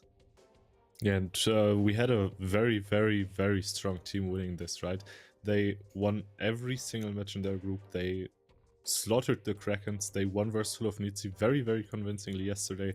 They made Postrow look like absolute beginners, and now in the finals versus Morbology, which appeared to be the strongest enemy they met so far in this tournament, they also showed even versus the best team, we can also still deliver, and they won it very convincingly in the end with a 5-3. Finally, I got a prediction right for the playoff stage. Though it was the only one, I'm very happy with that. Well, yeah, good stuff from Tomatitos. And as we said that, I think we can take a look at the replays from that last match, our grand finals, and we're starting on Cliff. Tomatitos on the attack, Morbology on the defense. And as you could see, Tomatitos, they started really well. They pretty much countered Morbology, but maybe they were a bit overconfident and they actually made some mistakes, repushing with the Kenway of the mids, the CS leaving the K5 position. Maybe in their head it was already won, and you could see up here this repush happening. Not the greatest one, maybe a mistake, and that was pretty costly because I think that round was pretty won if they didn't make such a mistake. Yeah, definitely. They could have played it slower, maybe taking the rock at the G3 position. Exactly, yeah. And Kenway definitely did not have to cross here. He got picked up later by the IS-7. In the end, they had to opt for this very awkward repush into a crossfire. And at that point, you can already see Morbology putting the crossfire to work, and Tomatitos didn't really stand a chance anymore. It's interesting that you talked about the G3 position, because that's something that is pretty strong that you can do from the Thal base. You just cross from the donut to this rock, and you can sit completely holding and counter the middle and the ramp, and that way you can also make sure that no one from Morbology is capable of going up the hill freely. That's what happened with Muscles. That's the most important and the strongest point on that map. So good stuff from Morbology. Next up, Tomatitos was on the defense, Morbology on the attack, and we had a brawl on the middle. Only the bad shots going over the donut to get some side shots, and here you could see Morbology having another match over the ramp 3v2, but on the lower side though, around those rocks, Tomatitos traded really well with the help of the bad shot. And we were a bit scared, I guess, of the bad shot not making it to the fight in a timely manner. We can also see at the start the HPs really went in the way of Morbology. But kudos to Sheep, he reacted really fast, was able to put in, I think, 10 out of 10 shots this match as well. Great stuff coming from a bad shot, and that really helped them get back and finally win this match. I actually think that Tomatitos won that also due, or I should say thanks to some great focus fire, actually managing to keep November with all the HPs at the end. Next up, on Ghost Town, we had Tomatitos going for the triple cap, and once again we can recognize that those teams from America, they like to play aggressive on their defenses over the north, but once again I think Tomatitos had the answer for that cap pressure, all the positions locked, and forcing Morbology into making a move, but they were ready for it because in return they were ready to overpush the IS-4. So good stuff from the Latin team that played well on that attack. Yeah, I think what is to be highlighted as well here is the zero line. You have Sheep being pushed by an AMX, and he was actually again able to pen his whole clip. Definitely. Able to take out the AMX there, which helped them a lot in winning this, I guess. Also very, very good for Tomatitos to drive out of the cap again there, right? You have the cap, but they recognized, okay, we might have to give up the cap pressure, try to push out the front in order to avoid being stuck in the crossfire. So great rotations by them. And next up, once again, Morbology pretty aggressive, going with 3 tanks over the 1 line. That was a 3v3 there, and that was not going great for them, but it returned on the middle. They managed to get an overmatch on Luxon in the 60TP, double S-Kunk and the IS-4 of Octobeer. They had a bit of a coverage, Sebastian for example, but at the end of the day, I'd say that the 1 line trade went pretty much Tomatitos' side, but in return they were actually losing in the middle, especially with the 60TP. So it was pretty close between those two teams, but at the end of the day you could see Morbology trying to get the cap pressure and secure the positions around the center. So that's pretty deserved. They managed to close up this round to get back to the 2-2 scoreline and then moving to the next map. Yeah, I think it was a matter of maybe the Superkongs just being too slow in winning that 1 line. But on Himmelsdorf, we saw Morbology being forced into a very awkward repush in their defense, which they opted out of saying like, no, we ain't doing this, we will just stop in our cap. We were very confused by this initially, because it's not something you usually see. But somehow they made it work, right? It's not a full loss for them then. I think that was a mistake. The way Morbology played this Beeline repush, that's very old. That's something that would be played also in Wargaming Pro League back in the day. It's like very standard, like a team like Ding, if people may recognize that name, very used to do that. You don't tend to keep tanks around the A4 in the windows. You just go with your full team and repush at the B6, B7 corner. You take down some tanks, get some kills. They actually tried to go over the A line, and I think there Tomatitos actually played pretty poorly on the attack. They had the opportunity to cross enough tanks over the A line, but they didn't do it fast enough. So you could see at the end Morbology actually holding strong on their defense, and especially that E3 that managed his 1v1 against an AMX. Yeah, I think it was the A8 position in the last match that was really crucial. But here we have Tomatitos playing a very unusual defense, the E3 and the mouse, not something you will see very often in that position. They did ammo wreck each other, which was very funny to see. And Tomatitos very, very hard with the rotations here. I think it's not easy to pull this off. They did, however, manage to do it. They picked up October here as well. Very good pen by Hector there in the end, opting for that peak again. And yeah, Tomatitos just showing once again that even in very tense situations, they can keep their cool and think about what they do and then do it in the correct way. I think there again it was a very close round between those two teams. We had a lot of rounds like this. I don't think many times we have seen one team completely dominating against the other one. Both of the teams, they know each other pretty well. They have played against each other before in the community league. But next up we had Tundra, Morbology on the attack, Tomatitos on the defense, and they went for that F-line push, which is something that can work, but Tomatitos, they were ready for it. Yeah, I think it was spotted quite early for how Tomatitos was positioned, and they had like 4 or 5 guns ready, one of them being the VZ. They also had the 60TP with the big alpha being able to do a shot, so it's really, really awkward once you start driving uphill there with the AMXs. You lose so much speed that Tomatitos was just able to punish it really, really well. Morbology, however, saying it's not over. They did trade themselves back, and the only reason they lost this match in the end was time issues, right? We saw this. If they had enough time, they could have probably put Muscles in, let him take the shot, and then all of the other guys just YOLO in, throw their guns at Surf. But Surf did the correct move. He pulled out and was able to win this over time. Yeah, good stuff there from Tomatitos. Even though Morbology did a lot of great trades there, the 60DP managing to survive on the defense and to finish that match and that tournament. We had Tomatitos on the attack against Morbology, going for some salsa aggression, but you could see Tomatitos there not actually making the mistakes to rush some decisions, holding their position, using their CS, the tanks that has mobility to rotate, and at the end of the day it was actually Morbology pushing on their own, so they just had to just sit hold, focus fire, take down some tanks. That's exactly what they did. November almost dying there from the ram of Luxon. And at the end of the day, you can see the HPs, you can see the tanks slowly but surely Tomatitos edging forward to take their victory in this match. And also in the tournament, even Muscles almost flipping there. I mean, that was a great performance overall. Yeah, and I gotta say, I'm really happy to see a team like Tomatitos win this, because their playstyle is something that I really love, you know? They never really rushed any decision, but they were still fast enough with them. I mean, they did on Cliff, maybe.